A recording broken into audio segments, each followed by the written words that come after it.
This kid's built different. His OP ability? Shake a hand, instantly snag their skill, keep it forever. And get this, fighting monsters? He yoinks their powers too. Every hit, a new skill. He's just non-stop grinding power, no cap. Imagine him hitting the academy, daily monster fights, his growth basically limitless. But how'd this whole saga even begun? A century back, a mysterious rift ripped open, unleashing dimensional beasts that wrecked Earth, pushing humanity to the brink. Only awakened talents could stand against them. Among survivors is Ye Tian, an orphan with his younger sister, his only family. Ye Tian's talent? Straight up weak. He doubts he can protect his only family. Then, boom, zapped by sus energy in a dream, he wakes to a wild system prompt: copy his sister's talent. From that moment, Ye Tian's got the cheat code to rewrite his destiny, copying any talent he desires. Meanwhile, his pigtailed cutie proudly serves up his fave braised pork. Ye Tian's all smiles, soaking in the homey warmth. Talent copying is OP, but no way he's testing it on his sis. He clocks her base talent is way better than his weak tier 1. Ye Yu's frost talent is super rare. Once it awakens, she'll absolutely dominate. He low-key hopes their parents can rest easy now. Later, Ye Tian throws on a hoodie, steps out to test his new ability. His talent sensor? Only a 3-meter radius for now. In a crowd of low-tier talents, that tiny radius is just... He's trying to spot a mid-tier talent, but it's all basic vibes. He's low-key scoping out the academy soon.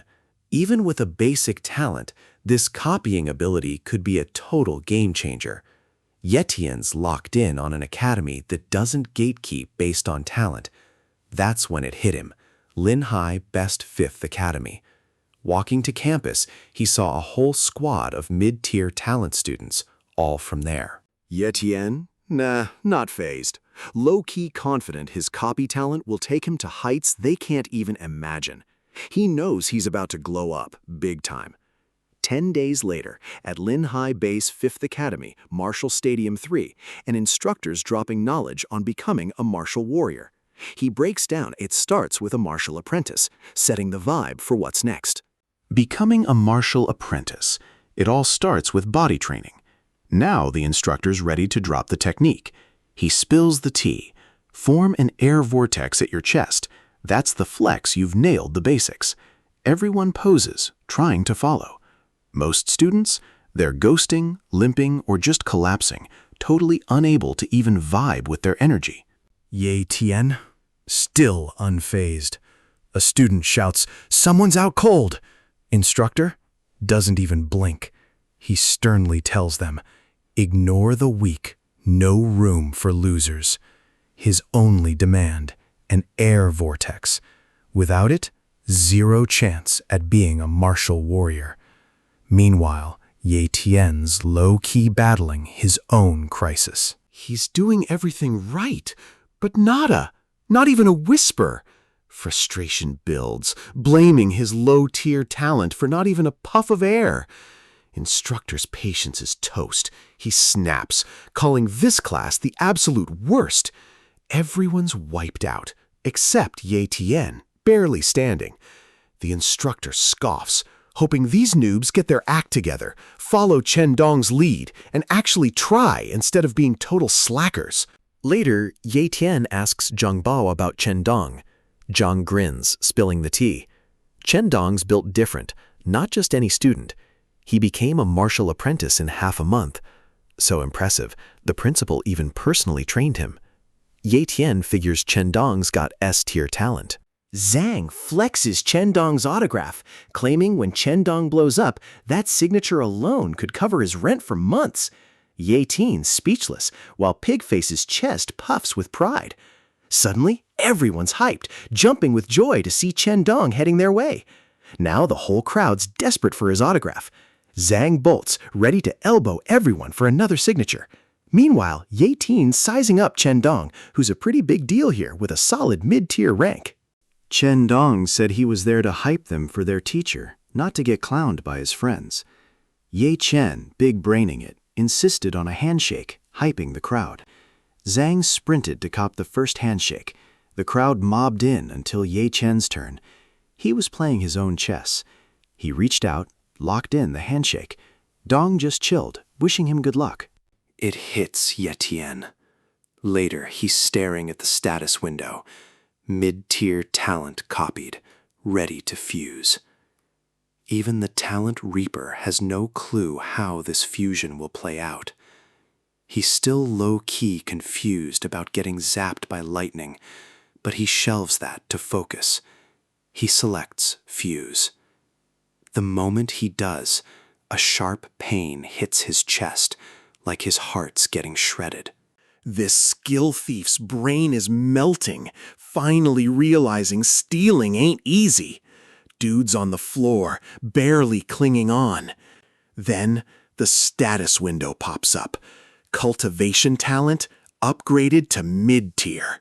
Brutal, but Reaper knows it's a W, trading all that agony for a fresh start, a total glow-up. Plus, copy talent cooldown, just 30 days.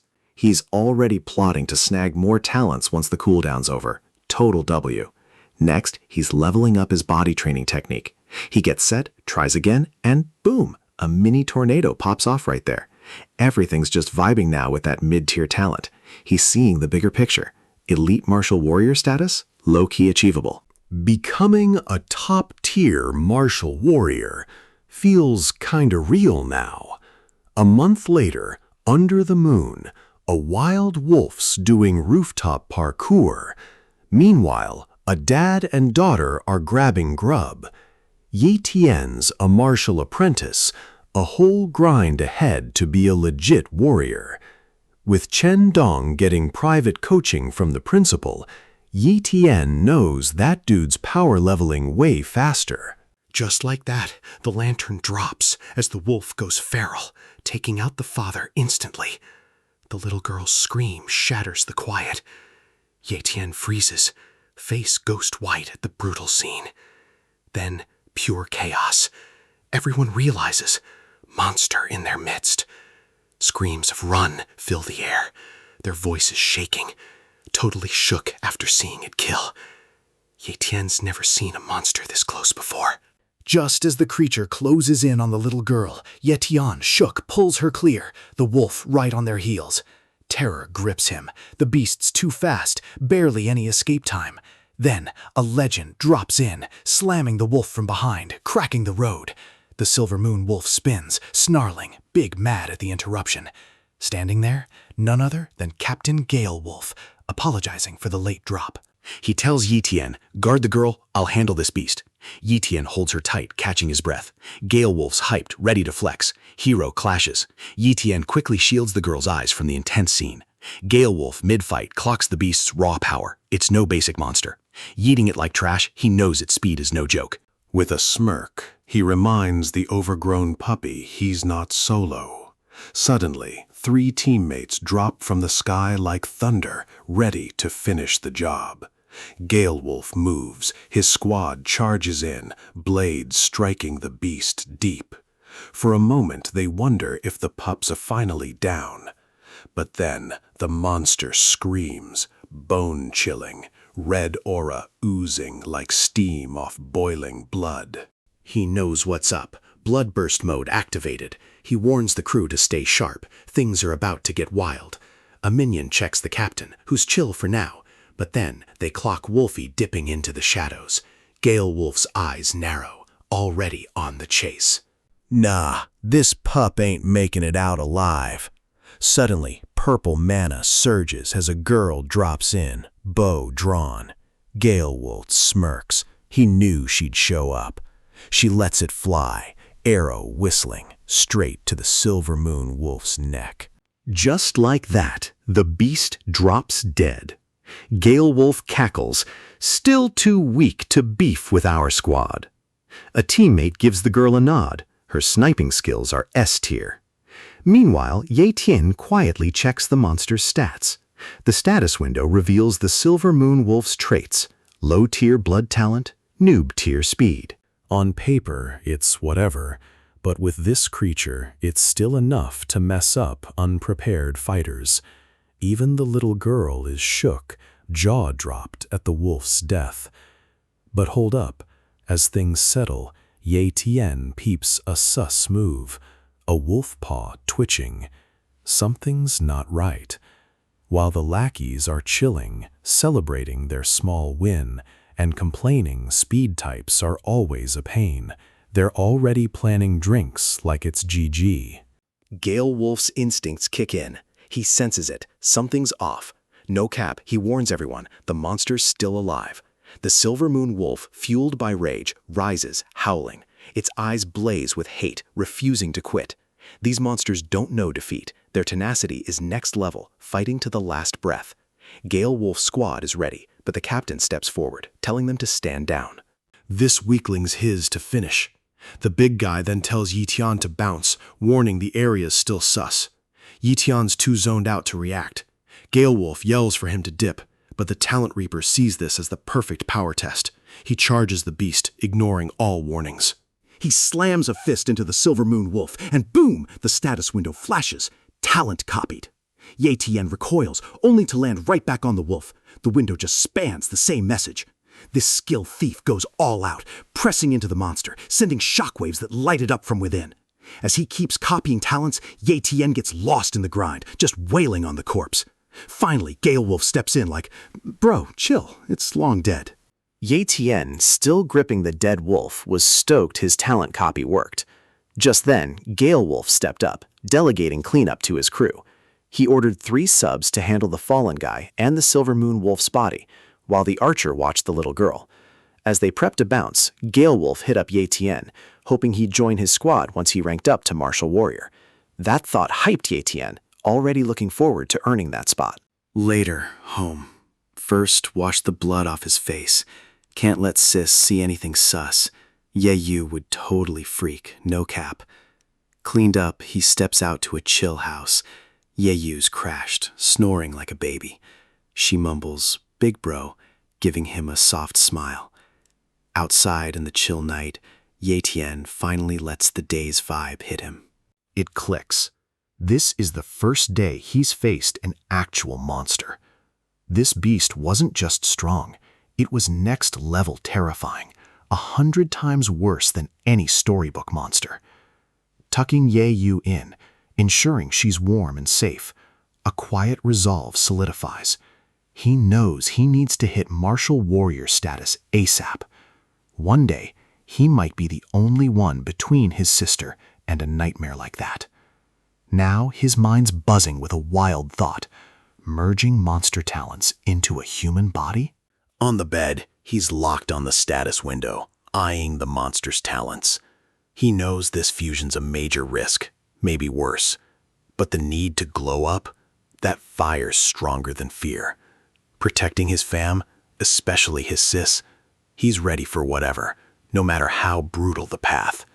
For speed talent, Ye Tian embraces, shoves a cloth in his mouth, ready to bite down and endure. Fusion starts, and the agony hits different. It floods his body, sharp, relentless. Muscles and bones feel shredded. He's barely holding it, feels like he's shattering. Then, mid-brutal fusion, a sharp crack. His leg snaps instantly. The pain, pure fire. He stares at his leg, panic hitting different. Did the talent copy glitch? Doubt hits hard. Was pushing his limits a major L after all? Head spinning, body fading. This skill thief knows he's cooked. He almost called Ye, but darkness just gobbled him up. Next morning, he woke up shook, heart racing. Checked his leg. No fractures, no bruises, all good. No idea what went down, but low-key, it was a serious power-up. Body's feeling light. Status window up confirms everything. Ye Tian, already mid-tier cultivation, now flexes novice speed. Talent copy? A total W. Later, in the 5th Academy's Grove, Ye Tian's beaming, Parkouring through the forest like Tarzan, landing effortlessly. He's absolutely hyped, feeling like a whole new him. Testing his new talent, a leaf drifts down. Ye Tian snags it effortlessly, timing on point. Seriously, that Silver Moon Wolf swiftness? It's next level. Next, Ye Tian preps for his body training technique.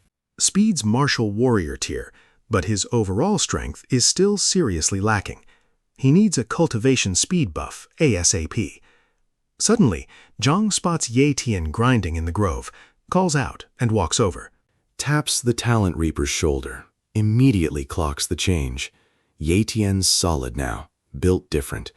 Zhang figures he's already leveled up past martial apprentice. Boldly, he asks if Ye Tian's trying to get stronger, suggesting monster blood. This dude casually spills he leveled up way faster after doing it. Ye Tian wasn't buying it, but now he's legit shocked monster blood packs such power. He's salty about missing the Silver Moon Wolf's blood, right there. Then Weirdo Zhang grins, hinting he can score monster blood if Ye Tian's down. Ye Tian was all ears. Zhang then spills the tea. Heard the Linhai base higher-ups just dropped a new wild zone outside the city. It's an exam zone for the 5 major academies. Prize for clearing it, straight-up monster blood. Yatin asks how dangerous it is. Zhang says it's low-key chill. Most monsters are cleared out, just weaker descendants left. Yatin figures it's worth a shot. Zhang immediately tries to get Ye Tian to squat up for the exam. Ye Tian's face blanks, like he glitched, clearly not feeling the vibe. Zhang whines he only dropped this low-key intel because they're tight. Ye Tian apologizes, saying he'll link up next time. Zhang calls him savage for that hard pass. Honestly, Ye Tian finds teaming up too sus. His ability's still a secret, and revealing it could risk everything. He'd rather fly solo. This Talent Reaper is hyped and locked in, determined to level up, bag that monster blood, and finally hit martial warrior rank. A month later at the 5th Academy, the prof's fuming. Who leaked the intel? Tian signed up without an invite. Tian, low-key, explains he's a martial apprentice, qualified to register. The professor, vexed, yeets a liability waiver at him. He's like, I want these kids to live, but if you're serious about the exam, you gotta sign. Then, all salty, he tells Tian to dip if he's scared to die. Later, Tian steps out, a slight smirk on his face. He'd already signed it. After he leaves, the professor scoffs. These exams ain't for them, Frey. He smirks, muttering, Tian's gonna regret this, big time. Next morning, Ye Yu wakes, calls for bro, but the fire breakfast smell pulls her to a prepped spread. She finds a note from Tian. Back in 3 days, school event. Ye Yu's like, what event takes that long? Loki hoping bro's safe. Tian arrives. 5th Academy students are hyped. All 5 major academies are repped. Mo Xiaobei, flanked by his 1st Academy bodyguard, side-eyes the 5th Academy crew, dubbing them Garbage Academy scum. His bodyguard jokes he should hunt monsters and humans to cull the weaklings.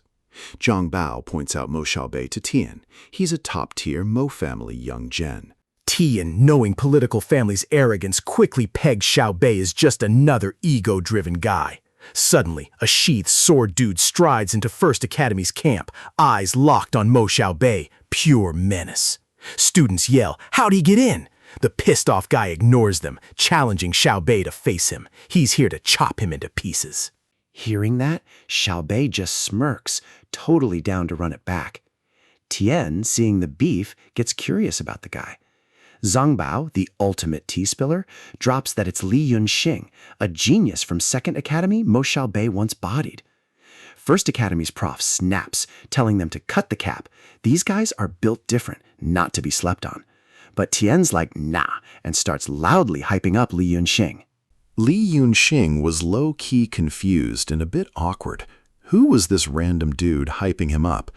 Just then, the authorities dropped a major announcement. Fighting outside the wild zone meant instant disqualification from the exams. No cap. Li Yunxing had no choice but to dip from 1st Academy's camp, but he vowed to catch these hands once they were inside. Xiaobei just laughed, clearly amused. Meanwhile, Li Yunxing walked up to Tian, giving props for the gutsy cheer and asking for his name. As Tian introduced himself, he low-key scoped Li Yunqing's talents, a low-tier cultivation and a mid-tier sword talent. Tian thought it was pretty solid.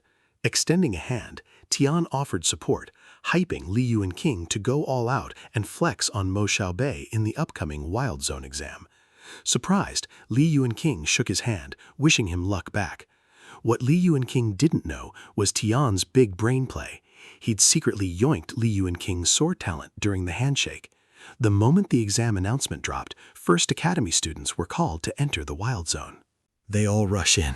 Li Yunqing dips to find his squad, salty about the Academy's entry order. Tian immediately bolts to a hidden spot to safely fuse the copy talent. Fusion kicks off. A powerful energy surge hits. Pure agony. Even after a few rounds, he's still not used to this pain. He's leveling up his pain tolerance. With sword talent fully fused, a powerful electric wave goes boom around him. Tian tests his new power, slashing ancient trees. One hit, they're gone, leaving him shook. His status window updates. Mid-tier cultivation, novice speed, mid-tier sword, no cap. Soon, the announcement drops. First 4 academies are in the Wild Zone. Now, it's 5th Academy's time to shine. 5th Academy students, including Zhang Bao and Tian, step up, ready for whatever. Dropping into the Wild Zone, everyone splits. Tian's on a solo mission, staying vigilant. Suddenly, he gets a sus vibe behind him. Instantly, he spins, seeing a massive snake rushing his way. Tian jumps high, instantly taking down the monster with his sword.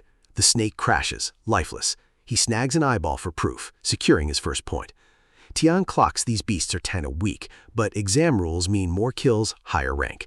Locked in, he's gunning for first place, no cap. Top scorer's reward is stacked. 3 mid-tier beast bloods, 100k yuan. Major loot for real.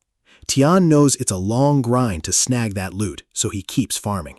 Using his speed buff, he parkours rooftops, pushing for more beasts. Then he spots his friend Zong, trapped by a horde of creeps.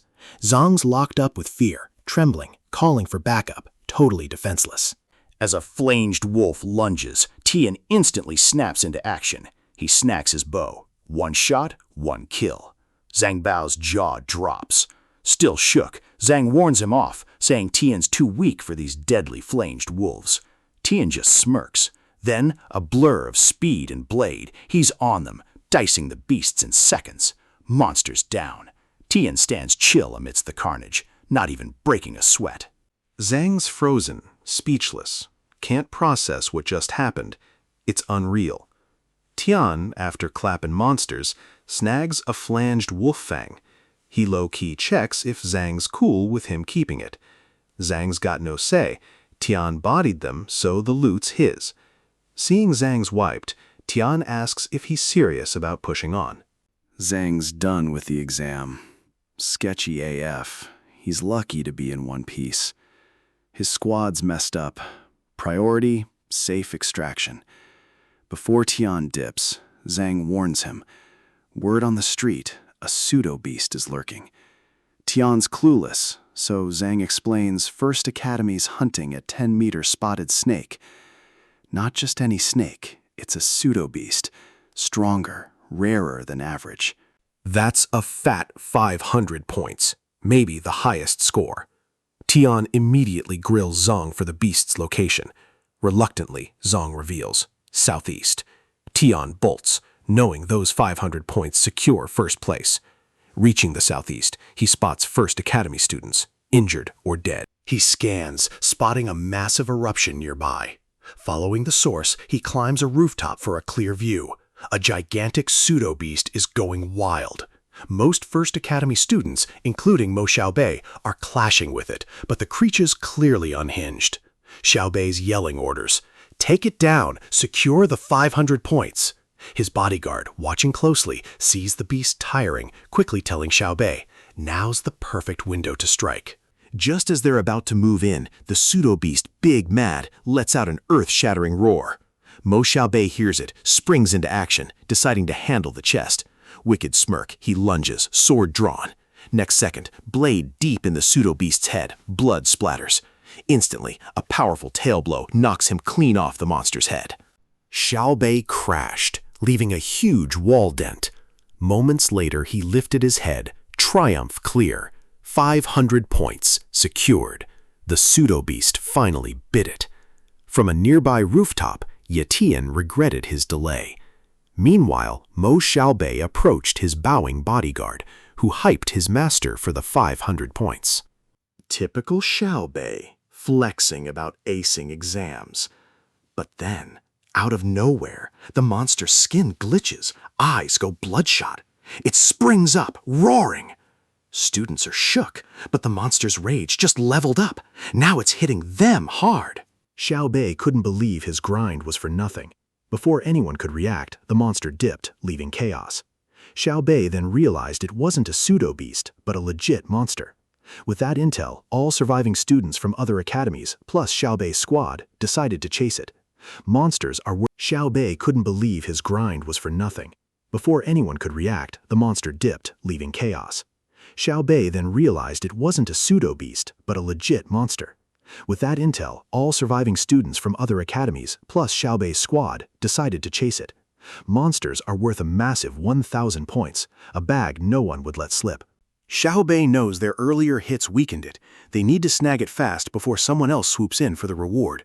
Otherwise, all their grind means nothing. Meanwhile, Ye Tian stands on a rooftop, radiating power, a confident smirk on his face. His copied skills make him faster than Xiaobei, no cap. He never expected a 1,000-point monster to just pop up. Time to go full send, pushing his speed and power to the max. His aura's on max, eyes locked with pure grit. He rockets into the sky. In seconds, he covers serious ground, chasing down the monster. Later, the massive beast slithers towards a crumbling building, leaving a thick purplish slime trail, trying to ghost. Just then, Ye Tian lands smooth. He clocks that the Academy squad isn't here yet, and spots the monster's fresh goo. No cap, he instantly crouches, touching ground to clock the monster's recent vibe. Following the trail, he creeps to the ruined building, pausing, sensing a presence inside. A greedy grin spreads. 1,000 points, all for him, easy W. Ye Tian carefully steps in, immediately hit by the monster's strong, pungent stench. Knowing it's close, he's unfazed, his energy filling the space. His eyes dart around, then suddenly pop wide, a cold sweat dripping. Right there, an absolute unit of a monster is chugging some sus liquid from a glowing rock on the ceiling. Def not H2O. Ye Tian, no cap, draws his blade, a smirk playing. Points first, sus liquid later, he thinks, laser-focused. He full sends at the beast, but it clocks him, instant aggro. It leaps with unexpected speed, catching Ye Tian lacking. He tries to dodge, but the monster slams its hand, a shockwave throwing him back hard. Still, he's built different. He snatches his bow, instantly drawing and firing 3 arrows. 2 hit the creature's eyes. Blood spurts as the beast howls in agony. Sword tight, he charges the beast again, striking. The stab's force made Ye Tian's hands legit shake. Scrambling down its body, he alternately slices its flesh. The monster thrashed, spraying blood everywhere. Before the massive beast hit the ground, Ye Tian was already clear. Battle over, Ye Tian grins, a wicked relief washing over him. He admits he couldn't have soloed it without Mo Xiaobei's crew wearing the monster down first. His focus shifts to the dripping liquid. What is it? Doesn't matter. If a monster was after it, it's death treasure, no cap. He flasks it, planning to examine it later. He also swords out an eyeball for proof of the kill. And knowing monster heart blood is super valuable, he collects that in another flask too. As the flask's stone-filled half collected drops, Ye Tian knew it was a solid haul. He eyed the sealing stone one last time. A thought sparked. This couldn't be Mo Xiaobei's main focus. So, no cap, he swiftly cut the hanging rock, bagging it. With that, Ye Tian made his exit, confident this play secured his first-place win. Bet. Later, First Academy students roll up, finding the monster dead. Checking it out, pure panic hits. One eyeball's gone, and its heart totally ghosted of blood. Mo Xiaobei's bodyguard is shook, turns to his master. Yo, what now? All that's left is a... This dead weight is worthless. Xiaobei's fists shake, teeth grind, face fuming. Big mad, he demands who swiped his 1,000-point trophy. He's finna hunt down and destroy the thief, no cap. Meanwhile, Ye Tian's low-key watching First Academy students from the building. Rain soaks him, observing from above. He clocks the squad dipping. One guide tells Mo Xiaobei the point thief went inside. Xiaobei orders a full pat-down of everyone they run into. He's dead set on finding the thief, no cap, and won't let them slide. Ye Tian hears it all, realizing he needs to ghost or get caught. Deep in thought, he parkours through the air, dodging crumbling high-rises. Soon, everyone, even Mo Xiaobei, will get the full tea. Once he drops off the 1,000-point monster parts in 3 days, it'll be clear he's the GOAT. Until then, he's keeping it low-key, grinding to get stronger. Just then, Ye Tian clocks a safer spot for shelter and lands. He pulls out the monster's blood, wondering if this is the cheat code to power. He chugs it, no cap. The taste is sus, but for Ye Tian, getting buff to protect his sis is the main quest. Meanwhile, his sister Ye Yu, at school, wonders how her bro is doing. Back with Ye Tian, a massive energy surge hits him. His cultivation speed, literally 4x faster, no cap. That's when he realized why Chen Dong and the squad were leveling up so fast. With only 2.5 days left, he knew he had to grind hard. 3 days later, the academy examiner started logging points. Li Yunxing confidently stepped up, asking for his score. He scored 195 points, a solid W. Students were low-key impressed, until Mo Xiaobei and his bodyguard rolled up. Xiaobei, smug, clowned them for celebrating mid-scores. Then, with a wicked smile, he handed his bag to the examiner.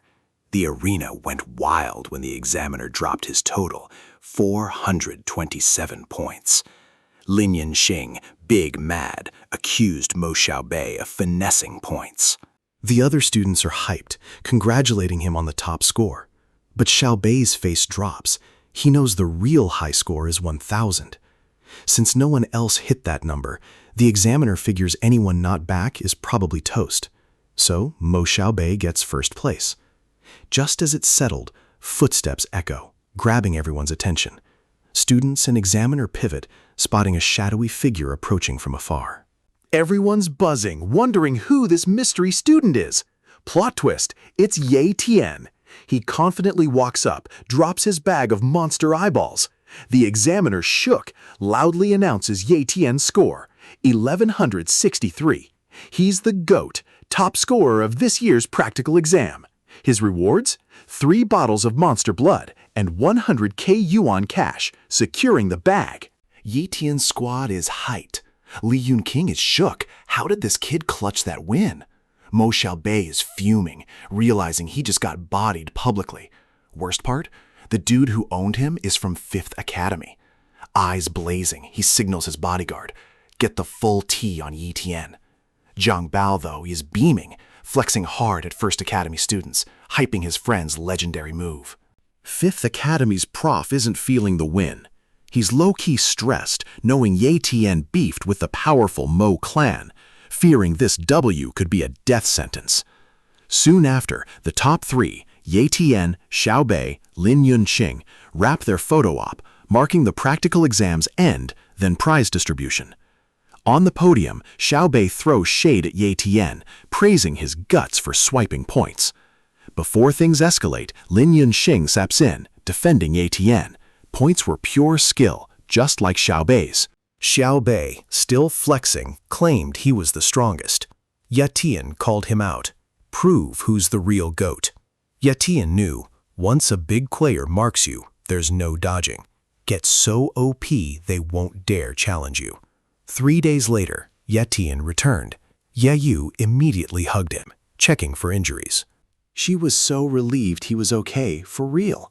Then Ye Tian dropped a major surprise, a huge sum for her education and living. Their chill moment paused when he pulled out this mysterious illustrated book of treasures. Ye Yu totally leaned in, and as they flipped through, Ye Tian spotted that stone he'd seen hunking. It's the Terracore Elixir, a rare substance that gives your cultivation talent a serious glow-up, but only if you're low or mid-level. The book also mentions even rarer terramordial stones, which boost high-level talents, are found nearby. Ye Tian realizes the monster used the Terracore Elixir to power up, and he's unknowingly snagged a super-rare treasure. Ye Yu interrupts his thoughts, handing him the elixir in a flask. But Ye Tian doesn't need it. He smirks, telling Ye Yu to drink it instead. "Your turn to level up," he says. Ye Yu is totally shook. Siblings are chilling, but she's totally lost. She's like, nah, not drinking that elixir. Her talent's not even awake, so it'd be a waste. Her status window: cultivation talent, low tier. First talent, novice, still unawakened. Low tier talent means Terracore Elixir should boost it, but Ye Tian has no clue how much. Ye Yu is like, let's just sell it. Something this rare would go for serious bank. Brushing off her dumb suggestion, Ye Tian rereads the book. Turns out the elixir's spot might have held a rare terramordial stone. He wrecked the place. Instant regret. If word leaks, buyers won't believe he's stoneless and might come for him. Ye Yu's shook, calling it a total waste. Not wanting to waste the elixir, Ye Tian snatches it, forces her mouth open, makes her drink it before she can protest. Ye Yu grunts, coughs, then a warm, comfy vibe spreads. But her cultivation talent still shows low tier on recheck. Ye Tian wonders if the book was cap. Sleepy, Ye Yu decides to crash. Ye Tian waits, thinking the elixir just hasn't hit yet. An hour later, Ye Yu zonked on the sofa. Ye Tian sits nearby in the lounge. Suddenly, Ye Yu's talent aura surged. Ye Tian quickly checked her status. Gobsmacked, her cultivation talent jumped 2 tiers to mid-tier. With mid-tier cultivation and rare frost talent, Ye Yu's future as a top-tier martial warrior was clear. That realization hit hard, sharpening his resolve. Thinking of Xiaobei, he mentally dared him. Bring it on. Ye Tian wasn't about to take an L. Later, back in his room, Ye Tian's chugging the monster blood again. It tastes worse than anything, legit foul. To cut that nasty taste, he munches peanuts, wondering how much it juices his cultivation speed. To his shock, his speed is now hitting 8 times the normal rate. He's blown away by mid-rank monster blood's effectiveness. With enough, he's confident he could totally break through to the martial warrior realm in a month. Only 2 bottles left. He's low-key wondering his next move. 10 days later, deep in 5th Academy woods, Ye Tian's chilling, powers circulating, when Zhang Bao rushes up, totally bugging out.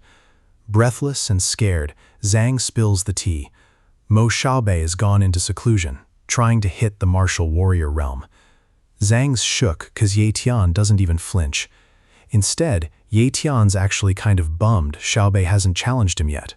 He scoped Xiaobei's mid-tier stats, a month tops to level up. Zhang tries to make him get real. Xiaobei's fam is stacked. 3 monster blood bottles won't cut it against that OP. Zhang goes full drama queen, promising to collect Tian's body as a loyal homie, care for Ye Yu. Tian hard ignores the cap, focusing on his loot, low-rank monster blood and heart blood. With those, he'll probably hit advanced martial apprentice, 1 step below martial warrior. Not a full breakthrough, but his speed and sword talent, he's confident he can still go toe-to-toe with a true martial warrior. Meanwhile, at the Mo estate, the Grand Castle's steel gates burst open. From afar, a powerful shadow emerged, Mo Xiaobei. His bodyguard immediately bowed, congratulating his level up to the martial warrior realm. Mo Xiaobei had a complete glow-up, a commanding energy now surrounded him. Things were about to get way tougher for Ye Tian. Inside, Xiaobei, calm and composed, was attended by servants. Meanwhile, Mo En, an elite martial warrior from Lin Hai's prestigious Mo family and Mo Xiaobei's father, enters. He's hyped his son completed his secluded training, praising him for leveling up and becoming a full-fledged warrior. Xiao Bei, now clearly stronger and more confident, assures his dad he'll never bring shame to the Mo name. When Mo En reveals their ancestor will personally reward him, Xiao Bei immediately kneels, expressing heartfelt thanks to both his father and their OGs for the guidance. His father quickly tells him to rise, urging him to enjoy all his favorite food and drinks, specially prepared. Moen's out, and Xiao Bei's expression darkens. He turns to his bodyguard, demanding if the task assigned before his seclusion is done. The guard confirms. Ye Tian's a lone wolf. No fam, no clout. Totally free game. Hearing his rival has no backup, Xiao Bei decides it's game over, but he'll make it spicy. Believing Ye Tian's a pushover, he orders the hit. Bodyguard warns a hit here means drama. Xiao Bei insists on a low-key shadow assassin. Bodyguard hesitates. A ghost assassin costs 1,000,000 yuan, maybe not worth it. Xiao Bei spills the tea. In Lin Hai Base, few powerful families run the show. Others are just NPCs. When commoners pop off, top dogs gatekeep hard, icing them to maintain power. Meanwhile, deep in Fifth Academy Forest, Ye Tian's been grinding for hours, radiating main character energy. Rain check incoming, he dipped. Mid-downpour, felt a vibe, peeped his status window. Yo, Li Kun, rocking shadow talent. Before Tian could process, Li Kun yeeted from a rooftop, sword in hand. Tian barely clutched the dodge, then hit him with the "Who are you?" Li Kun's grin? Pure menace. He's here to kill. Bloodshot eyes, a red dagger clenched between his teeth. The whole vibe was off. Ye Tian's mind raced, trying to make sense of it. He first thought Mo Xiaobei sent a hitman, but that just didn't track. Xiaobei's strong enough to face him openly, so why the sus sneak attack? Confusion hit him hard, but no time to process. Li Kun suddenly went airborne, dagger locked and loaded. Ye Tian quickly blocked with his sword, then bounced back, only to realize Li Kun had ghosted. That's when the shadow talent clicked. It's basically invisibility, no cap. As Ye Tian spun, Li Sun reappeared right behind him, blade aiming for the dome. But with his speed skill, Tian barely dodged that L.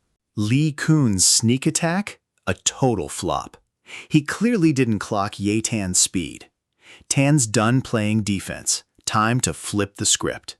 With a wicked grin, he lunges, swings, but Li Kun ghosts him again. Most would be shook by that, but for Ye Tian, these tricks are just cap. In the narrow alley, Ye Tian stands still, locked in, sensing his opponent. The moment he clocks the energy shift, he swiftly swings his blade, sending Li Kun ragdolling. Blood gushes as he hits the deck, shook and in disbelief. He's bugging out, can't grasp how Ye Tian, not even an elite, peeped his shadow talent. Curiosity and desperation hit, so he demands answers. But Ye Tian stays chill, slow walks over. Instead of spilling tea, he flips the script. If Li Kun really wants to know, he gotta drop his own deeds first. Smirking, Li Kun went for his weapon, taunting he'd only spill the intel when Tian was on his last breath. He attacked again, quick as a flash. Ye Tian dodged, then instantly zoomed forward, his sword piercing straight through Li Kun. Standing behind him, Ye Tian demanded who hired him. With a dying laugh, Li Kun hailed Tian as the strongest he'd ever fought, confessing with his final breath, Mo Xiaobei. Ye Tian kneels by the fallen, tapping into the dark energy streams, snagging Li Kun's shadow talent. Power surges through him. His status screen confirms the copy. His stats now show mid-tier cultivation and blade talents. Speed and shadow are novice tier. Rain pours, lightning flashes through dark clouds, and blood smears Li Kun's lifeless face. Rather than leave him, Ye Tian gathers stones, burying the body. As he does, a thought hits him. No way should anyone live like a leaf, just helplessly tossed by the elements. Walking off, he spots a single leaf falling, catches it. He silently locks it in. He won't be the fallen leaf, but the wind and rain itself. Strong, powerful, unstoppable.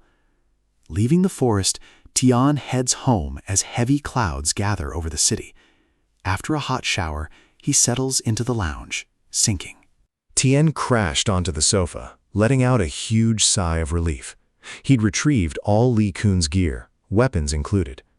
Grabbing the dual blades, Tien instantly knew they were OP ancient weapons, way better than his own sword that got wrecked. Li Kun's loot also included a gold card, 1M yuan, and a silver card, 100k yuan, for a total of 3.5 million yuan. Tien instantly pocketed the cards, a smirk playing on his lips. He'd flex with the money Xiaobei blew trying to off him.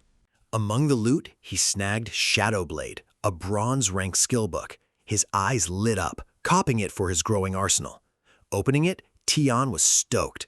Exactly what he needed to max out his blade talent. No cap, he bolted to his room, grinning, slammed the door, ready to grind. He opened the first chapter, hyped to dive in. But then reality hit different. Panic washed over him. Ye Yu wasn't home yet. Fear hits different. Tian sprints back, his mind on overdrive. If Mo Xiaobei had intel to send a hitman for him, Ye Yu's probably in the crosshairs too. No cap, Tian yeets off the balcony, parkouring across rooftops, his heart doing a drum solo, praying his sis is safe. He pulls up to a downtown middle school, landing in the yard, searching like crazy. He knows martial warriors are supposed to chill here, but Tian figures Xiaobei ain't about that rule life. Suddenly, a poke in his back. A voice warns, "Don't move." Tian instinctively spins, ready to throw hands, but freezes. It's his sister, Ye Yu, umbrella in hand, grinning. She casually explains she was on cleanup duty, tidying up, totally clueless about his panic. Walking home, Ye Yu clocks her brother, totally drenched, barefoot, no umbrella. What a mess. Worried, she asks what happened, but Tian just shrugs it off with some vague excuse. Meanwhile, a sleek, black-tinted car idles nearby. Inside, Mo Xiaobei seethes, teeth gritted, eyes glued to Tian. He's baffled why his target is still breathing, and seeing Ye Tian chill with his sister just makes him absolutely livid. Later, heading home, the siblings grab some sausages, then vibe with the good weather, strolling down the busy street. Tien casually asks Ye Yu what's for dinner. He's cooking tonight. She thinks, then requests his signature boiled meat slices. That black-tinted car from earlier, still tailing them. Tien clocks it. They're being stalked. He keeps Ye Yu clueless as they get home safe, but Tien's still eyeing the car outside. Inside, Ye Yu calls him to help set the table. 3 days pass. Skies clear, stalking continues. Ye Yu's back in class, focused. Tian watches from a rooftop, dead set on protecting her. The blacked-out whips outside of school. His enemy targeting his sis, pure rage. When it finally dips, Tian's on its tail, hunting for answers. Magic up, Tian parkours across buildings, landing where the black car stopped near a construction site. Perched silently on a crane, he scopes the scene, watching someone exit a car, head inside. Tian clocks the guy, his enemy, no doubt. Inside, blood smears the floor. A bouncer lays into a man who's on the ground begging. He's got nothing for Xiaobei, promises to pay when he scrapes it together. Desperate, he begs Xiaobei to let him slide. Xiaobei, chilling against the wall, deadpans. Double the debt if it's not settled today. His money ain't cheap. The man kneels. Interest is crushing him. Elderly parents, kids, he just can't front the cash today. Before Xiaobei could react, his main bodyguard steps in. Xiaobei immediately grills him about the shadow assassin. The bodyguard reports the assassin ghosted, but he'll hit up another contact. Boom. Tian's got full confirmation Xiaobei was the mastermind behind the hit. Meanwhile, Xiaobei's rage levels up, and he kicks the poor dude to death. No cap, no remorse. He orders a minion to ditch the body. He asks his bodyguard if he's got a plan for Tian's sister. Head bowed, the bodyguard says he'll pass the job to a friend fresh out of the slammer. Xiaobei's frustration boils over as he approaches. Trusting others? My bad. I'll handle this myself. Without a word, he drops the bodyguard with a single punch, a cold, punishment for failing your duty. Seizing the moment, Tian whips out his primordial weapon, launching to strike Xiaobei from behind. Just then, Xiaobei spins, fear flashing. The blade streaks. Xiaobei dodges slightly, but blood gushes as Tian's blade finds its mark. Tian stands firm, a wicked grin spreading. The body drops. Remaining guards are shook, realizing their master's gone. Zhao Bei's head guard frowns, figuring a shadow assassin skill hid the body, suspecting Li Kun. But after a beat of eerie silence, Ye Tian emerges from the shadows, blades spread wide. At his sight, most guards dip, leaving only the main one. He stands his ground, confronting Tian. Pressed about the shadow talent, Tian ghosts him, keeps walking. Dude yells louder, claiming Tian's just low-tier trash, he checked. Demands again, how to nobody one-shot the young master. Where's Li Kun? Tian ignores it all. Leaps, slashes down clean. Throat sliced. Easy. He calmly wipes his blades with a shadow assassin-marked hanky, tossing it on the bodies. Before dipping, he shoots a cold look back. I'm no clueless sheep. You messed up picking me. An hour later, Mo En's crew rolls up, eyes blazing, dead set on finding who iced his son.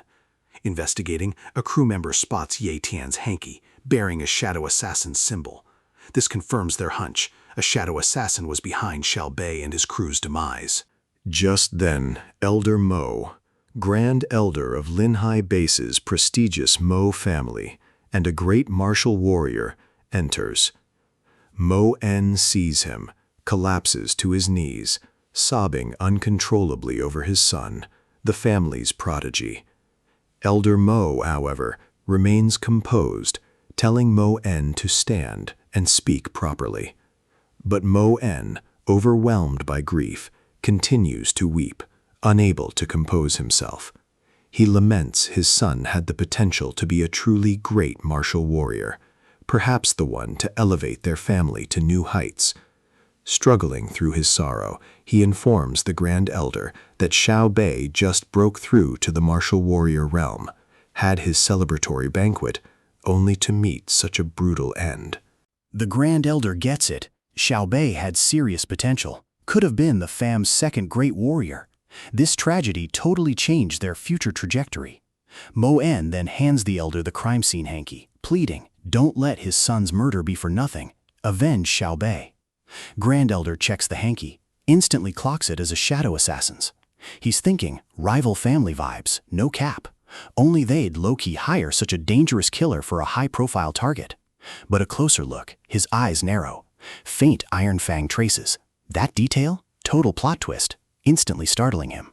Back at school, Zhang Bao was venting to Tian about the Iron Fang base's strength, clearly way stronger than their Linhai base.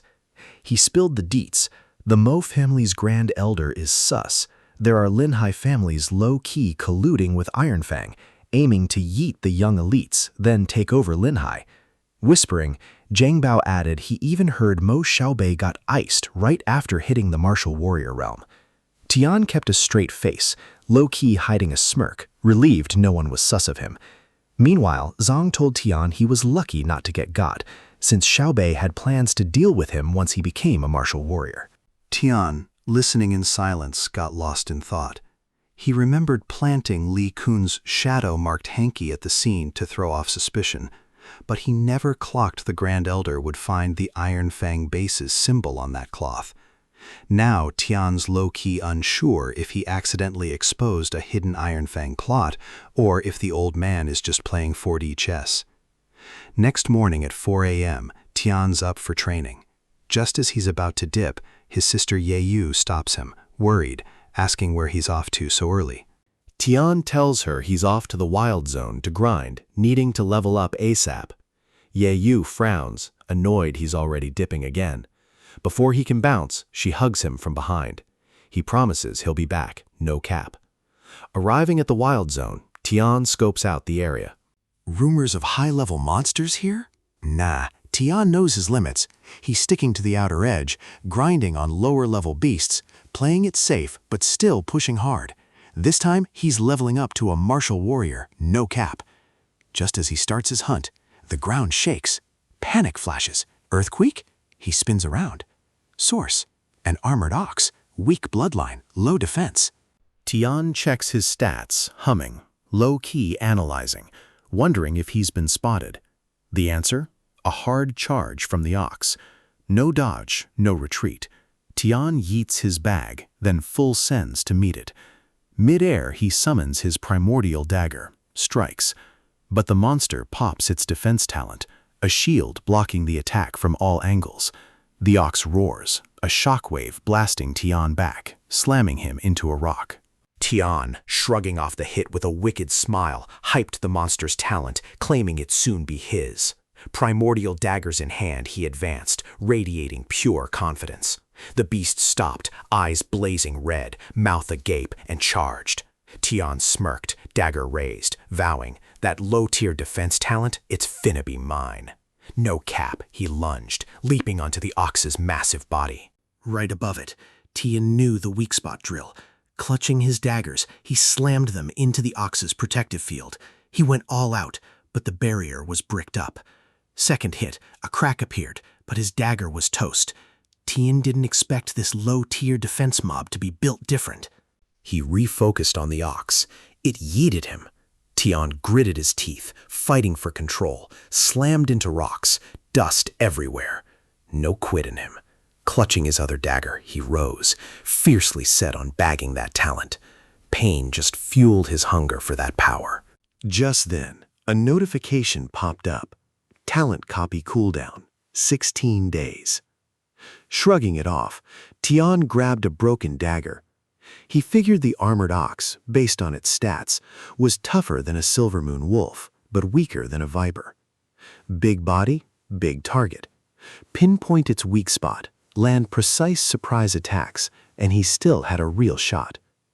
Activating shadow talent, Tian zipped forward, circling the beast. His dagger kept hitting the barrier, but couldn't pierce through. His shadow talent's doing its thing, keeping the monster clueless, but his blade talent, nah, that shield's built different. Frustration's bubbling. He can't find a weak spot. Is this defense talent even real? Then, a closer look. Yo, the barrier's kinda sus around the monster's glutes. Tian scratches his cheek, a bit unsure, muttering, could this be the weak point, fam? No cap. He pops shadow talent, dashes in, dagger aimed right there. As the blade sinks in, a thunderous roar erupts. Within seconds, its massive form crumples. A slick of goo spreads as it lies there, cold and inert. Tian squints, a smirk playing on his lips, feeling that main character energy. His hunch paid off. Just as he'd called it, the blade slid crew effortlessly post-mortem. It hit him. All that power, all that might. Death makes it irrelevant, no cap. He starts bottling the monster's blood in flasks, wiping sweat from his brow. Ox's thick hide? That's bank. Eyes? Testicles? Also on the list. Horns? Real flex. Dagger swing? Clean off. Loot secured? Tian dipped for a chill cultivation spot. Found a cave. Settled in. No cap. Deep breath. Monster blood? Sis's peanuts. Gotta mask that sus taste. He stares at the flasks, banking on them to level up to the martial warrior realm. Grabbing a bottle, he chugs the blood, then quickly eats peanuts. Instantly, a major energy surge hits. The grind begins. 20 days later, inside the cave, Tian exhales. His eyes just lit up with blue flames. A wild scream bursts out as lightning went nuts through the cave. The ground outside shook hard from his transformation's aftershocks. Two girls by the cave. One, red-cloaked, finds it wild someone's hitting martial warrior realm in this desolate spot. The other, black-cloaked with the martial pavilion symbol, stays quiet, but offers a faint, intrigued smile, sensing the vibes. Inside, Tian feels a powerful energy surge, instantly clocking it as the martial warrior realm. His mind flashes to the armored Oxy beat, recalling the talent copying cooldown was 16 days, now 20.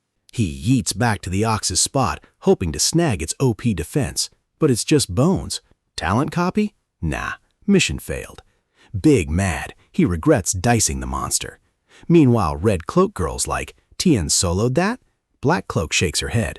Nah, it's been dead for ages, fam. Tien just hit Martial Warrior.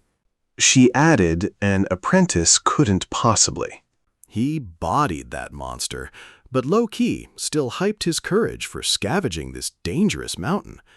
After 20 days wild, Tian strips for a swim. The girls instantly freak out, get totally cringe, and bail. Later, at Linhai Base's massive martial marketplace, Tian's exploring, low-key shook. He spots the martial pavilion. Yo, it's the same dude the girls were with earlier. Red Cloak nudges Black Cloak. That's him. Tian feels a weird vibe, turns to them. Eyes meet Black Cloak, and bam, it clicks. Shocked, he blurts, you? My sis? Calling her sis by mistake, Tian instantly cringes. Peeping her status, his eyes went wide. This girl's a total goat. Yue Ling, high-tier cultivation, mid-tier sword, low-tier speed. She's stacked. Red-cloaked Xiao Yu got triggered. Tian called her friend sis and praised her, despite her being like a total freeloader. Tian's baffled. Do I still reek after a shower? Yue Ling calmly warned Xiao Yu not to wild out with her words. Whispering to Xiao Yu, she said, act accordingly, then left. Instantly, Xiao Yu's whole vibe shifted. She bowed deep, apologizing for rudeness. Lady Yuling set her straight and bounced for urgent biz. Grabbing Tian's arm, she clocked him as a supplier. Given hour earlier. Misunderstanding, she purred. We'll double the price for anything you sell. Two staff took his haul to a private room. Inside, it was stacked with rare, top-tier gear, clearly the marketplace's prime spot. An attendant offered tea, then laid out the deets. His armored ox materials were worth 20,000 yuan. Doubling it as promised? That's 40,000 yuan. Tian was shook. He never thought he'd bag this much cash. Xiao hands him 4 white cards, 10,000 yuan each. Tian beams, already hyped for Ye Yu's reaction. As he's leaving, Xiao adds manager Yue Ling's apology, a 50% discount on anything he wants. Tian's like, bet, and dives into the shop's menu.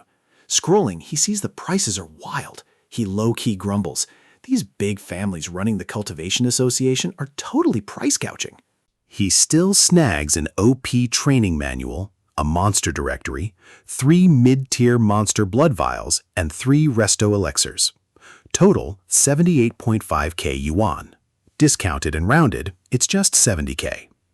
Tian flexes the gold card, low-key glad for Li Kun's cash. He knows this VIP treatment isn't just because he was called cheap. He's clueless what they saw, but they're treating him different for a reason. When the staff dips, he heads for the door, only for Xiao to block his path. He smirked. This wasn't the end. Xiao said her manager wanted to meet him if he was down. Tian pushed on to a second-floor hall. The door opened, revealing Yue Ling, sipping tea. He was shook by her resemblance to his sister, but brushed it off. Yue Ling welcomed him, mentioning she was from Mohai Base. Tian low-key snags her high-tier cultivation talent right after the handshake. Grinning slightly, he introduces himself. Yue Ling gestures him to sit, pouring tea. She explains, anyone on the Martial Pavilion's second floor is a valued guest. Confused, Tian's like, I'm just a commoner, no powerful family ties. Why am I valuable? Yue Ling agrees, but calmly drops the truth. His value is his independence, his lack of affiliation. That's the flex. Tian says nothing, just quietly clocks her composure and sharp mind. She's got main character energy. Unlike his sister, Ye Yu, Yue Ling wasted no time. She slid a symbol across the table, no cap, revealing her true motive. She wants him to join her martial pavilion. Her delivery gave him major Ye Yu vibes, someone he could never ghost. Still, he low-key asked, Mohai's stacked with talent, so why me, a noob warrior? Yueling rose, explaining, Mohai's power isn't just having talent, it's always leveling up by seeking more. Tian's low-key impressed. She looked soft, but her words hit different, way beyond his sis's basic takes. Xiao, seeing him spacing out, cuts in. Don't overthink it.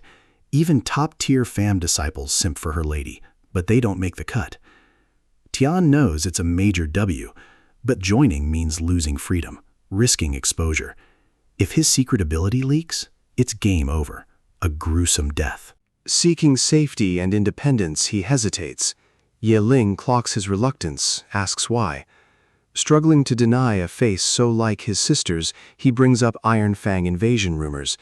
He explains that incident caused chaos for political families, but ironically gave him peace. So he's not about that life, not serving them. Yuling's a bit salty about the comparison, but stays chill, offering him time to observe. She's got patience for days. As Tian leaves the martial pavilion, his mind's going wild. He's questioning the real T on being a martial warrior and what talent even is.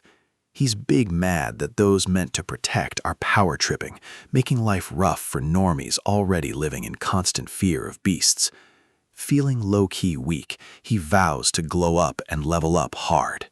A status window popped, confirming he'd snagged a high-tier cultivation talent. No cap, he fused it instantly. After ages, Yetian was finally back home. Ye Yu saw him and yeeted into his arms, hugging him tight. She playfully roasted him about looking tougher after 20 days away. Tian proudly tells her his brother's a martial warrior now. Ye Yu's hyped, jumping for joy, making Tian smile. He knows she'll be one too once her talent awakens. He'll boost her skills with compatible items. After the excitement, Ye Yu insists on a trim. His 20-plus day hair growth looks rough. As a martial warrior, he needs to keep his appearance sharp. Tian just vibes, getting his hair cut, trusting Ye Yu, his go-to for years. As she snips, the nostalgia hits different. She's been his barber since their parents passed. He remembers her hands trembling, trying to cut his hair after he got roughed up. She begged him for the hospital, but they were low-key broke. He convinced her to just trim it short to clean and dress the wound. Back then, she dropped the scissors, crying, wishing her bro had the immortal jellyfish's endless healing power from his stories. Immortal jellyfish are known for instant regen, bouncing back from any injury.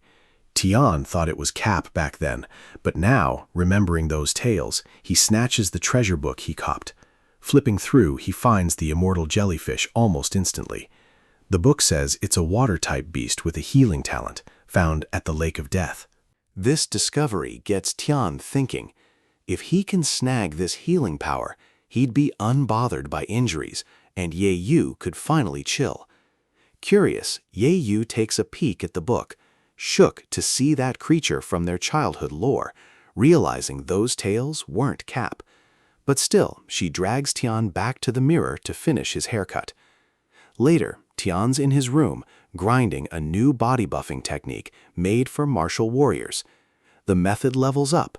Noob level buffs the skin, mid-tier hits the muscles, and endgame reinforces the bones.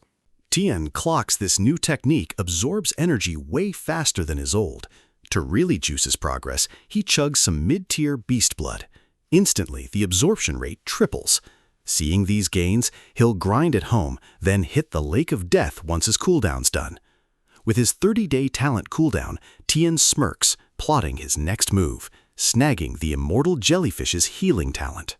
At the martial pavilion, Xiao welcomes Tian, figuring he's there for Yue Ling, but Tian's actually there to cop something. Noticing his clean fit, Xiao thinks he's totally glowing up. At reception, Tian asks for a Lake of Death map. After a few minutes, Xiao finds and hands it over. The moment he sees it, Tian gets a wicked smirk, hyped to snag some OP talents. After copying the map, he ghosts, leaving Xiao low-key wondering if he's on another junk run. Seeing him bounce, worry hits her. She remembers the young Mrs. Heads Up, The Lake of Death is super sus. It's crawling with terrifying water beasts. Even elite martial warriors struggle there.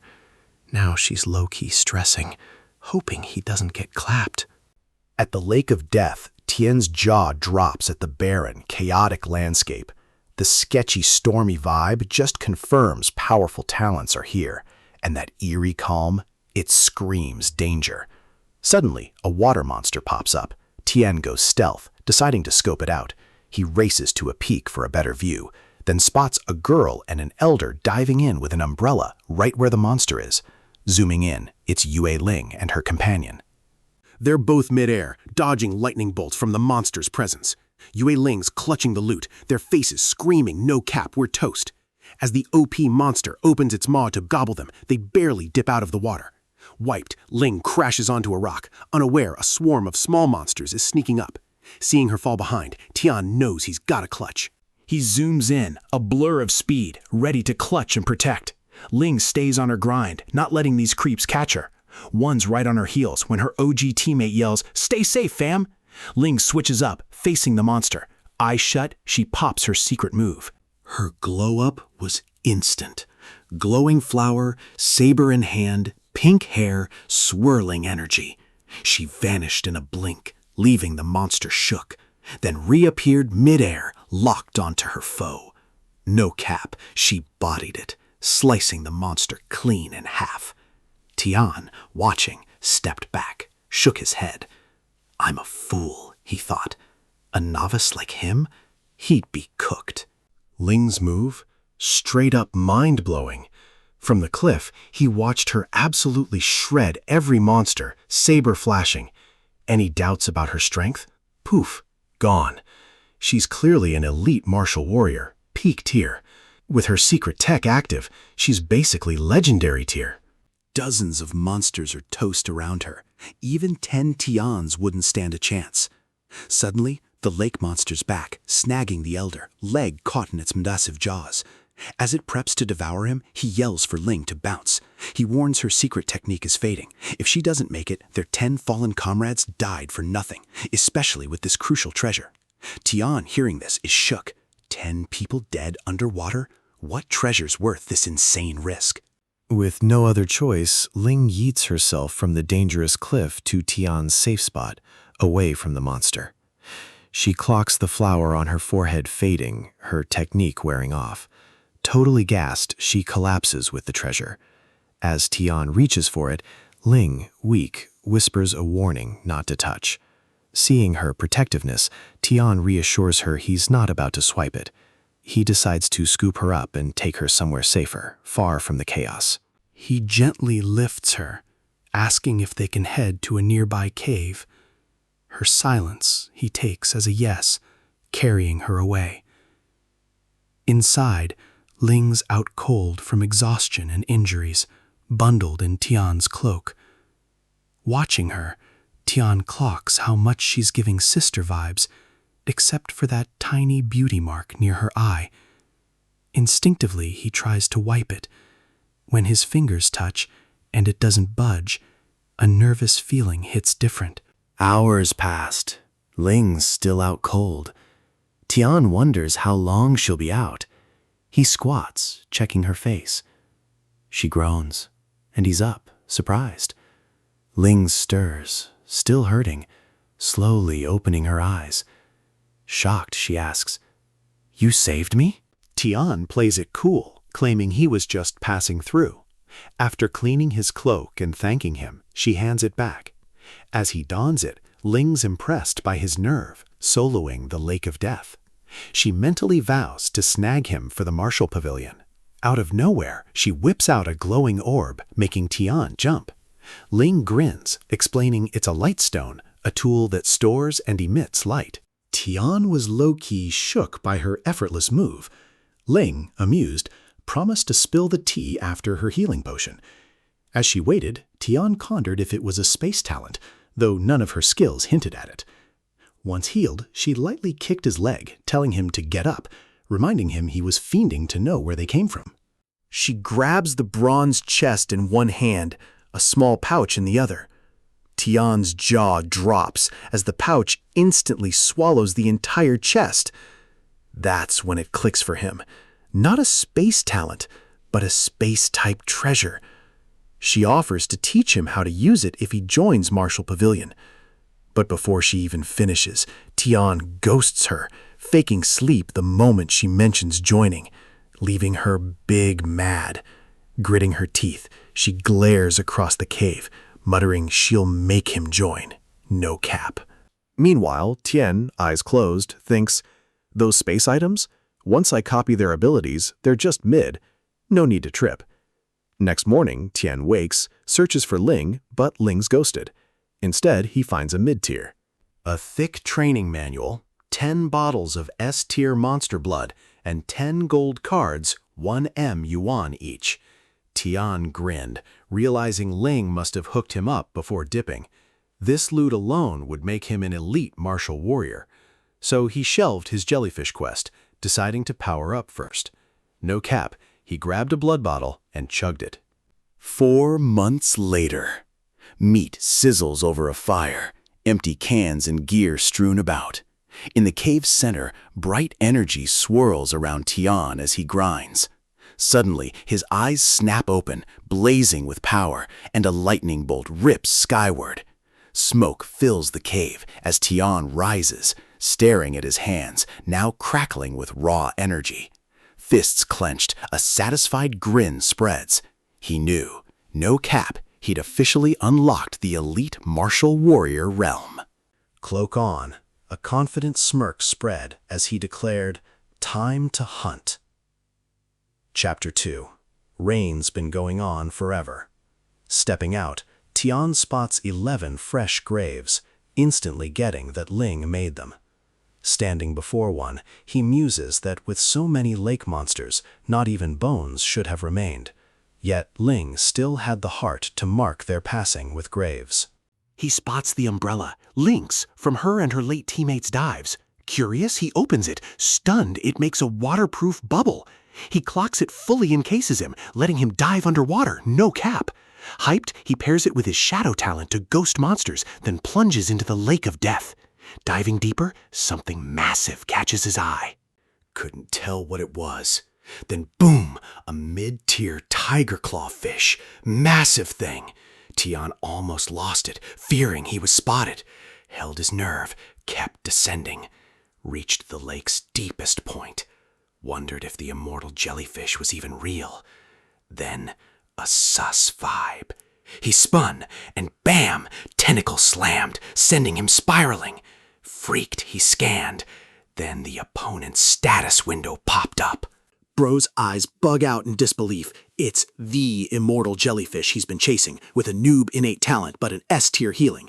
Just as its tentacle's about to smack the bubble, Tian whips out his dagger, swings hard, and snips that tentacle right off. The thing howls, but poof, it regenerates instantly, S-tier healing, no cap.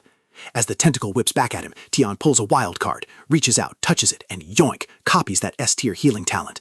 Before he can even process, the tentacle yeets him deep into the lake, shattering his bulletproof umbrella. Bro's gasping for air. Gasping, he spots jellyfish swarms closing in. Even with his healing talent, he's outmatched. Tian decides dipping is smarter than facing that deadly swarm. Ye Tian bolts through the forest, pushing speed and strength to the max. Danger still shadows him, but he finally breaks free. Breathing hard, he slows, glancing back to confirm he's safe. Threats in the rear view. Time to lock in on his main quest. Mind clear, he preps to snag a new talent. S-tier healing skill copied, no cap. Yetian's like, bet, and fuses it. His body jolts as the new power hits different. Pain? Just a vibe. He's built for this. After flexing so many talents, his body's adapted. The grind's almost routine. Another OP skill unlocked. He's leveling up hard. The journey's far from over. Fusion's a W. Status windows popping off. Cultivation talent's still high tier. Sword and shadow are stable, but healing just hit apex tier. This fusion was clean. No painful side effects this time. His body's leveled up for real. Ye Tian grabs immortal jellyfish venom to test his new healing. This poison is lethal. A tiny bit could off anyone. Still, he lets a drop hit his skin. Venom hits instantly, but Ye Tian pops his healing, and the wound just poof, gone. The healing's power is legit, sparking a key insight. Most of his current talents are support-based, healing, defense. They help him survive, but aren't enough to clutch wins against bosses. To truly level up, he needs to snag an attack talent. Later, back home, Ye Tian sits quietly as Ye Yu trims his hair. Flipping through a beast encyclopedia, he searches for something that slaps. The aggressive bear and flamebird just mid. Suddenly, Ye Yu gets heated, calling him out for dipping, saying he's wild for making her worry. Ye Tian offers a small smile, apologizing, knowing she's spitting facts. As she cuts his hair, Ye Tian suddenly freezes. His gaze snags on the mighty ant in the book. He reads the entry. Low tier, yes, but always in groups. Together, they can even body top martial warriors. Ye Tian's eyes light up.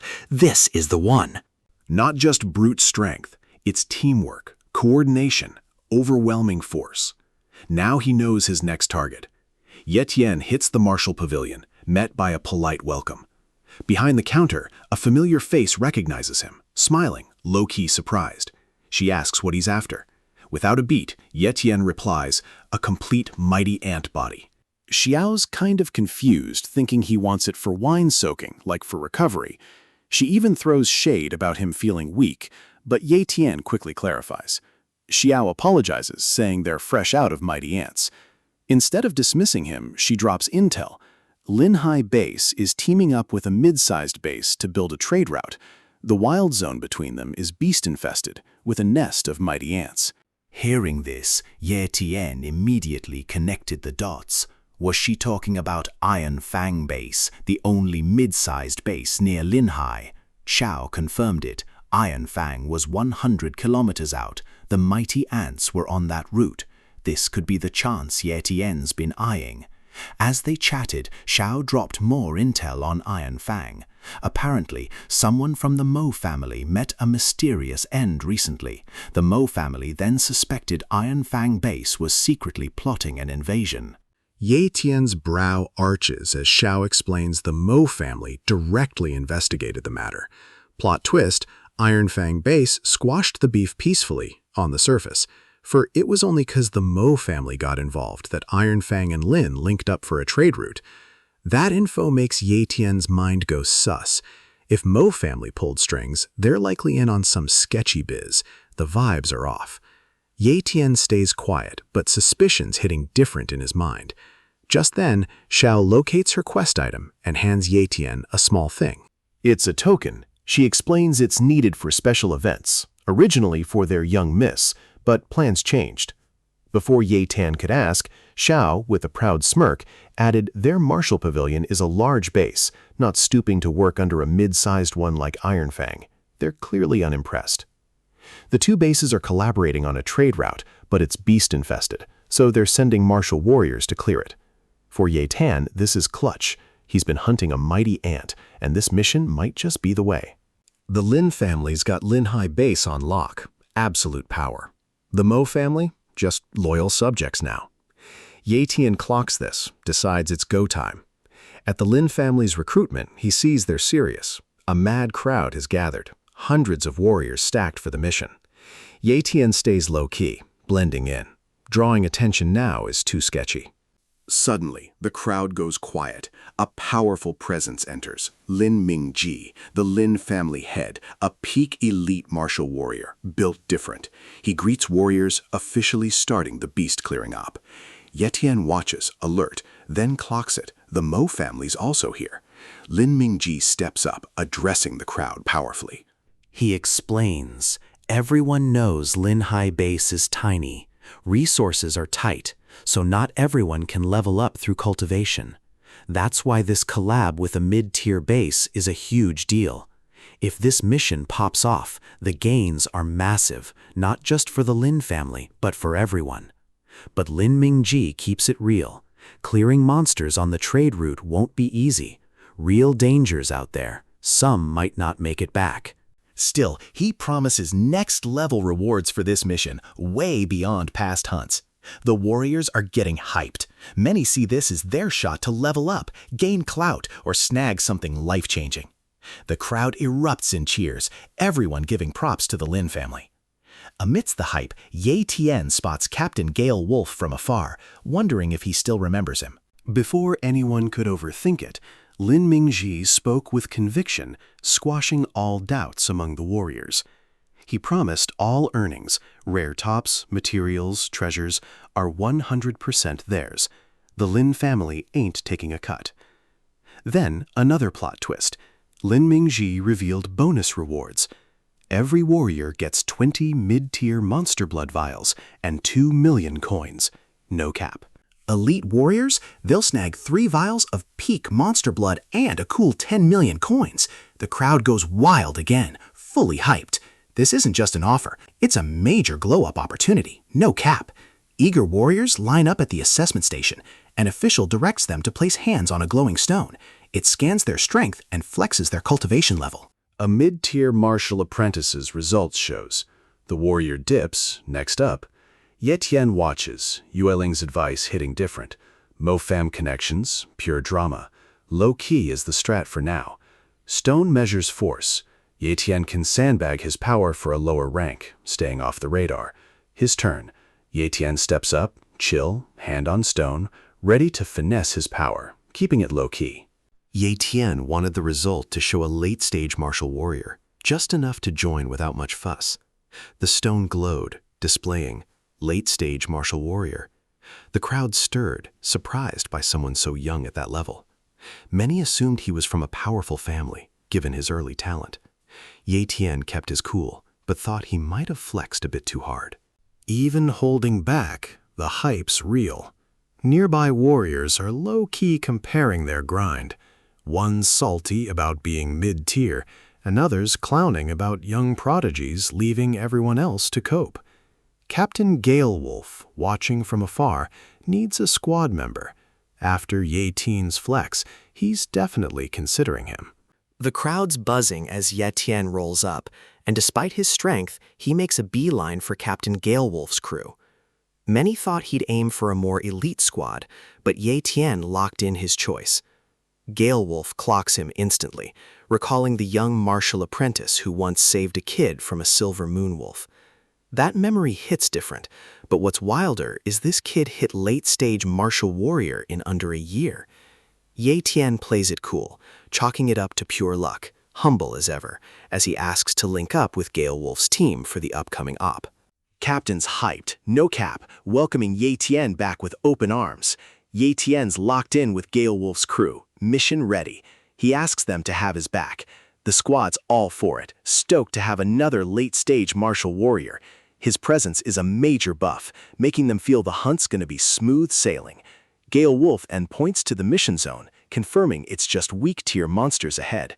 Still, he reminds everyone to stay sharp. No YOLO charges. Safety's always priority one. As they move out, Ye Tian pings something zooming in fast. Squad tenses, battle ready. Gale Wolf quickly reassures. Just the first wave, no cap, we got this. He calls positions. He's front, Ye Tian's back, others hold mid and flanks.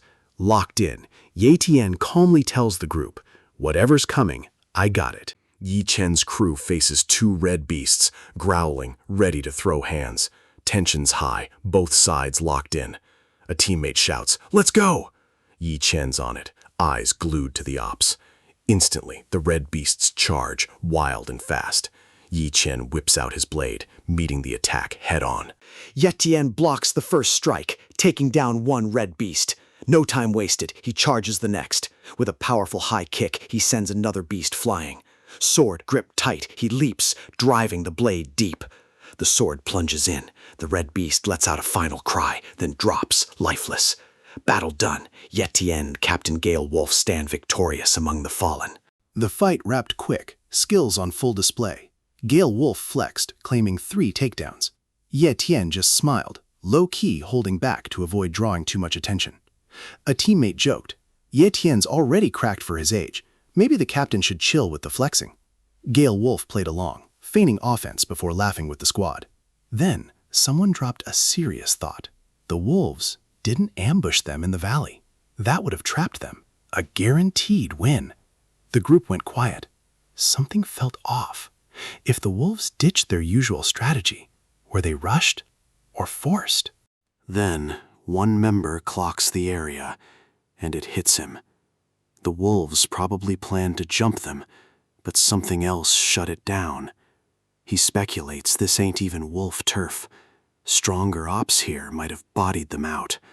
The squad starts to clock the real danger, and a youngin's kinda bugging out, Only 5 of us deep in this city? But a real one steps in, quick to chill everyone. Reminds them, we got a solid squad. 3 mid-stage, 2 late-stage martial warriors. More than enough to stay confident, hold our turf. To cut the tension, Gale Wolf whips out a small Lin family walkie. Explains every captain's got one for emergencies. If things go sideways, he can hit up backup pronto. Team's confidence back on lock. Creeping through the city, Captain Gale Wolf suddenly throws up a hand. Stop. He's sensing movement. Heads up, something's above them.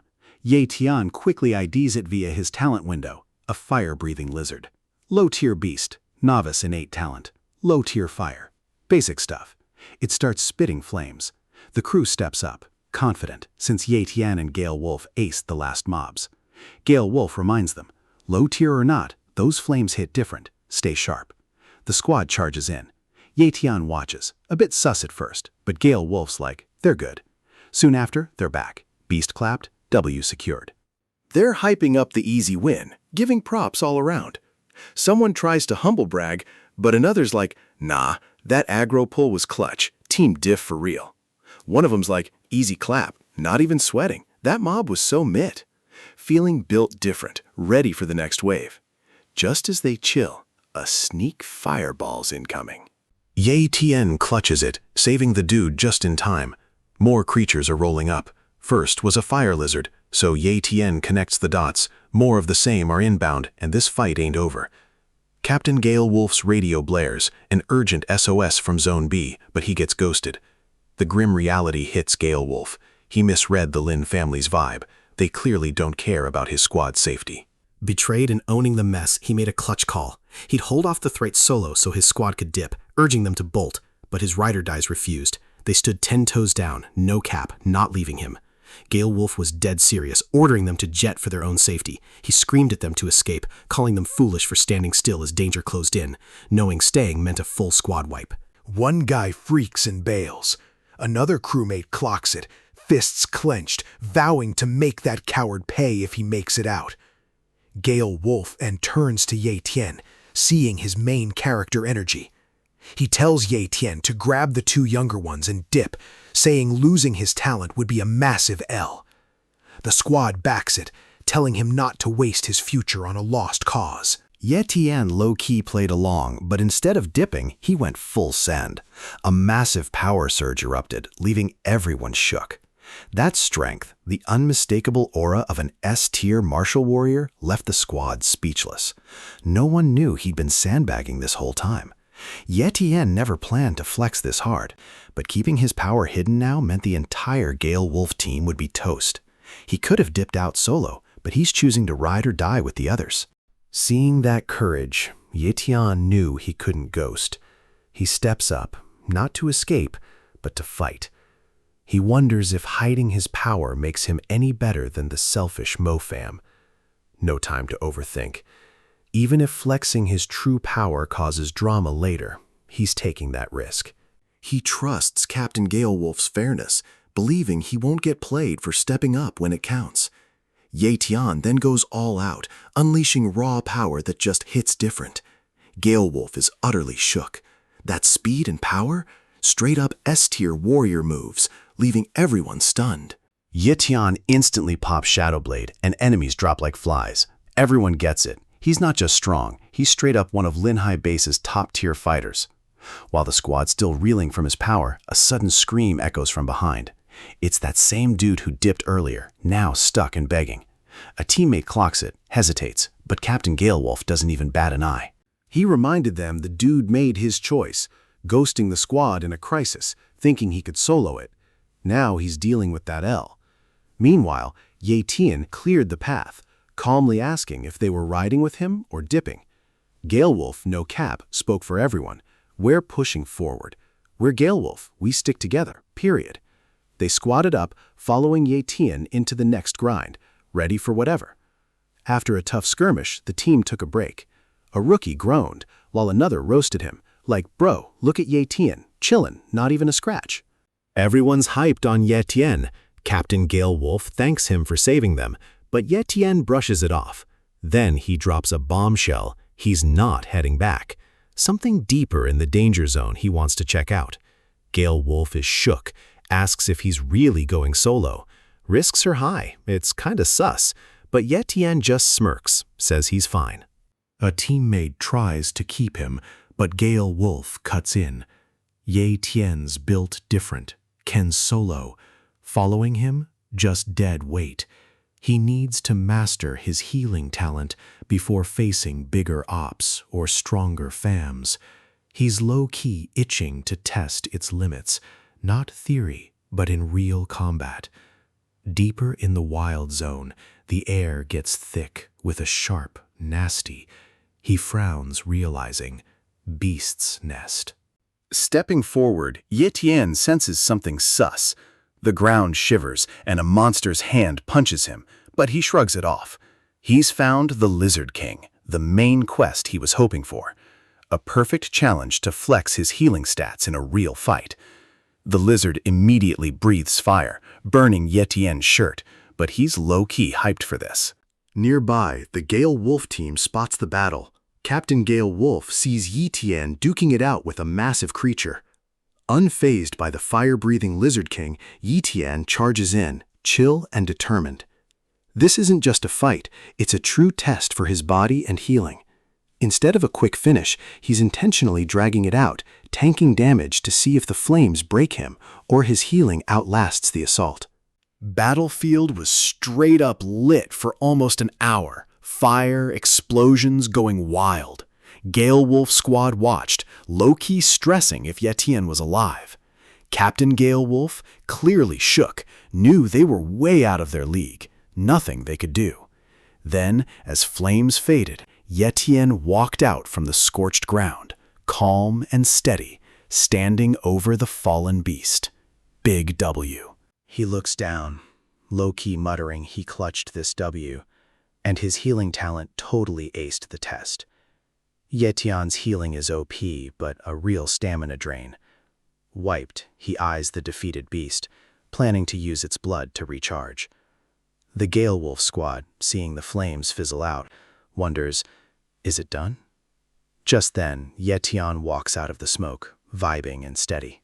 Massive relief hit the squad spotting him. Ye Tian, low-key surprised they stayed, reminded Galewolf he'd told him to bounce. Galewolf scratched his head, explaining they were super worried and couldn't just dip, even if they couldn't help. A teammate rushed over, noticing his clothes totally torched. She offered him spares, apologizing they might be kind of aggy. Ye Tian thanks her, no cap, putting them on. Their attention shifts to the battlefield's mad loot, a huge pile of beast corpses. A crew member asks about the haul. Galewolf immediately says they'll follow Ye Tian's lead. He did all the heavy lifting. But Ye Tian insists. They stayed, didn't bail, and with danger over, they should haul the rewards back to base together. The team laughs. One jokes, the beasts didn't get us, but hauling these heavy bodies back might actually finish us off for real. Ye Tian ditches carrying the defeated beasts. Captain Galewolf, confused, asks his next move. Ye Tian just says he's hitting the mighty ant zone. That instantly grabs the captain's attention. Galewolf knows that place is no joke. He explains, one ant? No big deal. In their nest? Whole different vibe. They swarm hard, attacking with overwhelming force. Even OP warriors get bodied if surrounded. Galewolf warns, going solo there, straight up suicide. Warning? Ye Tian still got that MC energy, pushing forward. He rolls up to the ant nest, already a whole vibe, packed. Top-tier squads from various bases are here. He clocks Mo and Lin family members. Then an old man with serious presence catches his eye. Who's this OP grandpa? Turns out it's Elder Ching, a respected warrior from Iron Fang base. Ye Tian clocks the big shots, realizing this mighty ant mission is next level, drawing major heat. Time for him to make his play. Elder Ching's spidey sense tingles, clocking a lurker. He orders his crew to snag him. Ye Tian, chilling in the shadows, is unbothered. He knows he'll eventually link up with these factions. Getting caught might even help him scope out the intel. Guards swarm him. Elder Ching steps up, demanding his tea. Who is this guy, and why the sus lurking? Ye Tian, unfazed, calmly drops he's from Linhai base, here for a major quest, ready to assist. Elder Ching, low-key impressed, but still on guard, tells his squad to chill. The gathered warriors are shook. No powerful fam claims him. One by one, they all deny knowing or claiming Ye Tian, making him even more of a wild card. Elder Ching clocks him, realizing it's rare to find a young elite warrior with such raw talent and no major backing. His skills are legit, but his sus background sparks more cues. As Ching starts probing Ye Tian's identity, the Lin family's leader jumps in, boldly vouching Ye Tian is one of theirs, shutting down all the sus. Big brain move, seeing Ye Tian's power. He's not about to let that kind of talent walk. Ye Tian watches unfazed, having already known the vibe. Once they saw he was a top-tier martial artist, someone would try to scoop him up ASAP. The Lin fam was quickest to act.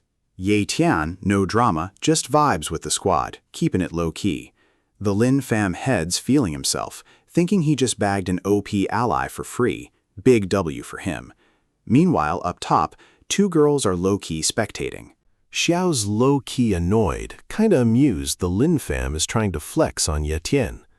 Yue Ling agrees. He's too OP for a mid-tier clan. She sees him at the top, like the martial pavilion. Now his elite warrior status is public, Ye Tian knows things are about to get wild. No more hiding his true power. But he's not sweating it. He's got the strength to handle whatever comes his way. Suddenly, a voice called out, "Halt!" A warrior reported to Elder Ching. Formation complete. Operation ready. Elder Ching's gaze locked onto distant rough soil peaks, the mighty ant nest's entrance. He knew it. Yeaton watched silently. This was it, the spot he'd been chasing, finally here. Elder Ching sent the warrior back to position. He obeyed instantly. Elder Ching, no cap, raises his hand, signals everyone to fall back. Warriors dip back, clueless what's next. Locked in, Elder Ching pops the formation. Energy blasts out as he commands it to break. Then flames rain down. The deadly flame shower hits different. Massive fire bursts crash like a storm. The whole nest is toast. A warrior watches from afar, low-key shook. Elder Ching's not just OP, he's a formation master. That's the T on Iron Fang base's power. High on a cliff, two girls watching are shook. One wonders how bougie that formation is, if Elder Ching went too far. But deep down, they know the real T. Iron Fang base has main character energy. If this OP formation helps them control Linhai, it's a price they're no cap willing to pay. On the battlefield, all eyes turn as flames finally fade. A flattened mound appears. The attack's raw power leaves the warriors shook, but something's sus. No mighty ant bodies, just dust and ash. No receipts. Warriors scatter, searching for proof they're gone, but it's a bust. The nest seems empty, tension building with doubt. Did the flame shower wipe them out, or is the real threat still hidden underground? Yi Tian clenches his fists, frustrated. No full body, no copying the mighty ant's talent. The attack turned everything to ash. From a nearby cliff, Yue Ling narrows her eyes, thinking Elder Ching's formation worked, but maybe went too far. Hitting that ant nest so hard, that's just asking for it, like kicking a beehive. Suddenly, a warrior spots something sus, a dark hole where the anthill was, deep, shadowy, bottomless. Closer, curious yet cautious. The ground trembles. A strange sound rises from the pit. Next moment, massive ants burst out in waves, flooding the area. Panic spreads as ants swarm, their numbers wild. Elder Ching, no cap, shouts for battle prep. Warriors snap into formation. It's on sight. Chaos erupts as the Lin leader charges, rallying Lin High warriors. They rush in with full force, Ye Tian's blades flashing, meeting the swarm head-on. Warriors go hard, clapping ants and pushing the pace, confidence rising. One warrior flexes after a kill, hyping the squad. Amid the chaos, Ye Tian stays chill, locked in. Passing a downed mighty ant, he low-key taps it, and something procs. A power surge hits, his status screen updates. Ye Tian copied a high-tier skill. S-tier strength talent. His body felt stronger, sharper. Amid battle's chaos, Ye Tian copied the S-tier strength talent. A prompt appeared in his mind. Fuse? But with enemies swarming, danger closing, Ye Tian knew it wasn't the move. Fusing a talent demands peak focus. This battlefield is anything but safe. He instantly pops his speed talent, body a blur. His sword darkens with Shadow Blade energy, then unleashes Shadow Assassin. Vanishing into near invisibility, he cuts through foes with silent precision. Mighty ants drop one by one before they can react. Suddenly, the vibe shifts. A heavy pressure settles, thick and suffocating, shaking the ground. All eyes snap to the center. A massive, high-tier mighty ant just spawned. Its terrifying aura spreads, freezing even the bravest solid. Fear ripples, retreat commands echo. Some warriors just bolt, screaming for the squad. Pure chaos erupts, footsteps thunder, weapons ditched. Others far off struggle, yelling not to get left behind. Yue Ling, watching from above, scoffs at everyone dipping, calling them straight-up noobs. She stays chill, totally unfazed. Xiao's stressing about Ye Tian inside, but Yue Ling's confident, reminding her he's good because she trusts him.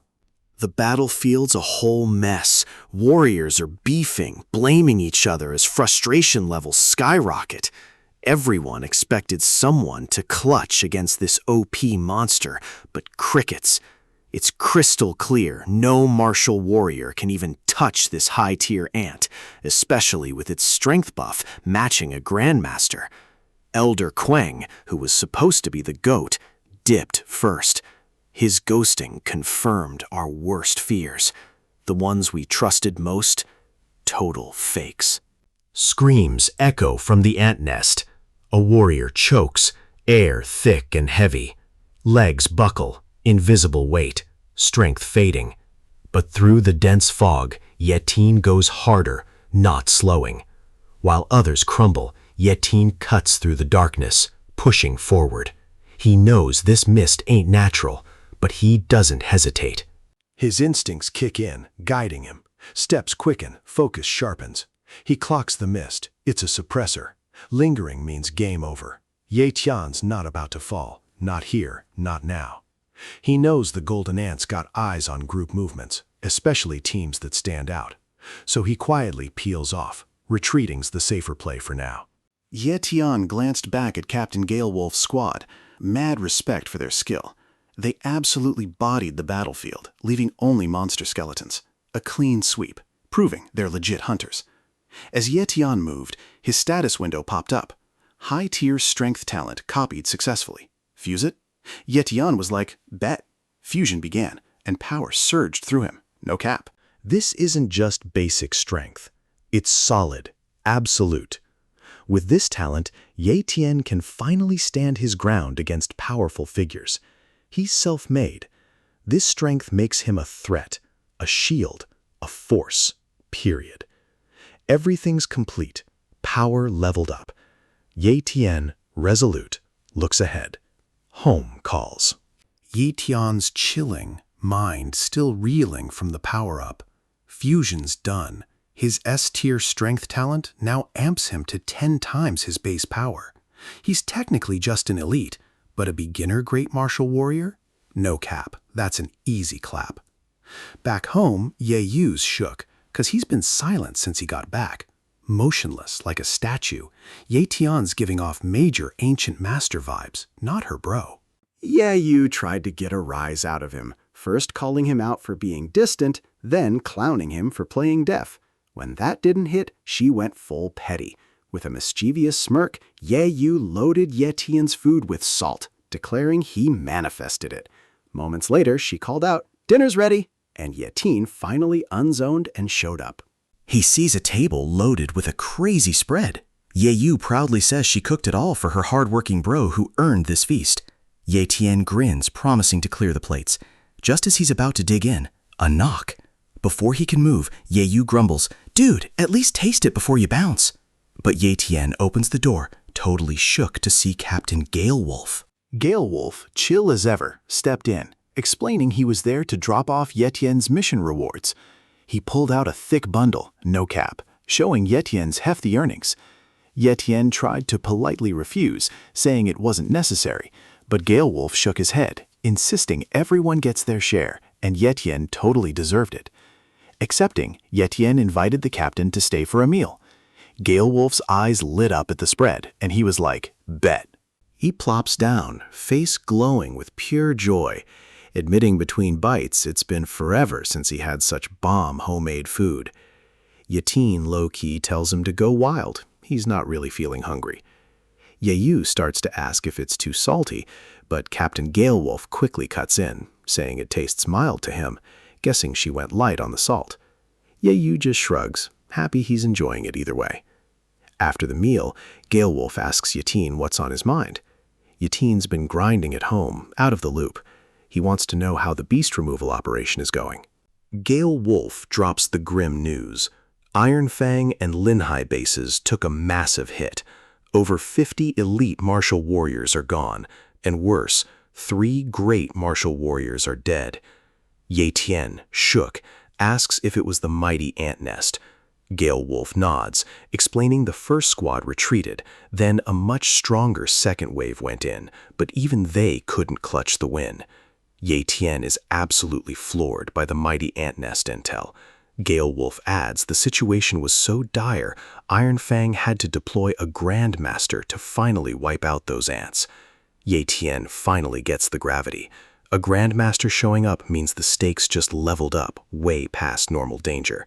He then asks if the trade route's clear. Gale Wolf confirms, but is still sus about Iron Fang Base's real plan. Ye Tian wonders if all those lives were truly worth it. Iron Fang Base still stuck with him. After some final words, Gale Wolf gets ready to dip. Ye Tian says bye, and Gale Wolf's like, "We'll link up again soon." Gale Wolf dips, and boom, new visitor at Ye Tian's door. A dude, Mo Yuan, Mo family's butler, introduces himself, hands over an invite, says the family head wants to treat Ye Tian to a meal. Ye Tian's caught off guard, kinda sus, and hesitates. He tells Mo Yuan straight up he's not feeling going out lately. Mo Yuan flips, voice dripping with arrogance. Who even dares to decline a Mo family invite? Gale Wolf tries to chill things, suggesting peace, but Mo Yuan brushes him off, warning Ye Tian to know his place. Gale Wolf tries again to stop Ye Tian, but the situation's already cooked. As Mo Yuan puts a hand on Ye Tian's shoulder, the hero instantly pulls Mo closer, slamming his face to the ground, snapping his arm. Power gaps obvious. Ye Tian's chill, low-key shook by his raw power. He tells Gale Wolf to not even trip, shrugging it off. Mo Yuan, though, pieces out, fuming, clowned, vowing revenge. His ego's trashed. He dips, muttering threats on the low. At the Mo estate, he's on his knees before the fam head, face a whole mood of pain and shame, begging for payback. Ma Changsheng, the fam's top dog, glares down, reminding him he's just an invite delivery, not a drama starter. Mo Yan quickly capes for himself, swearing he was chill, respectful, just followed orders. He claims Ye Tian went full savage the second Mo family dropped, decking him for no reason and shredding the invite, personally penned by Mo Kongshang. Chang Shang's face twists. His pride's clearly bruised. Now he's absolutely fuming Ye Tian would ghost the invite and disrespect his name. He's fuming. Can't believe anyone would disrespect the Mo family's clout. A weak cough then cuts the tension. Chang Qing, Tang Sheng's dad, sits nearby, pale and frail. Tang Sheng rushes over, urging him to take his medicine. Chang Qing reveals he used a forbidden technique to survive the mighty ants battle. It saved him, but his body was cooked. He coughed hard, then finally spilled the tea. His core was busted beyond recovery. Chang Sheng tried to hype him up, telling him to stay hopeful, but Chang Qing just shook his head.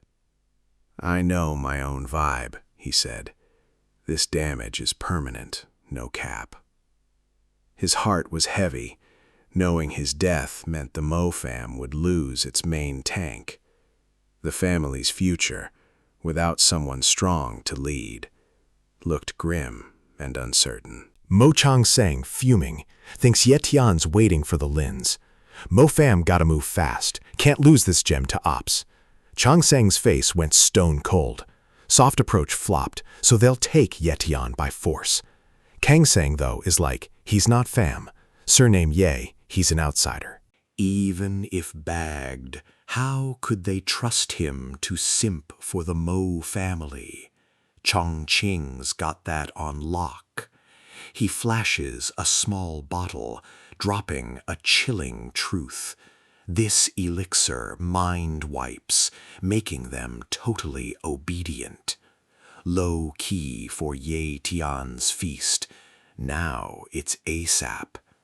Chang Qing passes the bottle to Kang Sheng, warning him, keep it safe. No cap. Kang Sheng gets it. This isn't just a power flex, it's a soul-crushing move. Chang Xing's plan is locked in. First, they'll break Ye Tian will, then give him a new identity, making him a Mo family asset. Publicly, he'll be declared Chang Qing's secret kid, justifying the Mo surname. No one will question his loyalty or place. Chang Sheng stares at his father, a flicker of doubt about Ye Tian's lineage in his eyes. Before it deepens, Chang Qing quickly reassures him. Chill, don't overthink it. Who Ye Tian's bio-dad is, it's whatever. The main thing is he reps the Mo legacy. Chang Sheng tries to play it cool, more worried about his dad's rep than his own. But Chang Qing waves it off. Clock's ticking. Every second we waste, Ye Tian could flip sides. No cap, Kang Sheng accepts the mission. He'll roll with 10 top elders and handle it himself. With their squad's power, he's sure it'll be a cakewalk to snag Ye Tian, who's still just a rookie in his eyes. The Mo family's plan goes live. An operative ghosted into Ye Tian's crib, pinging, "I'm in."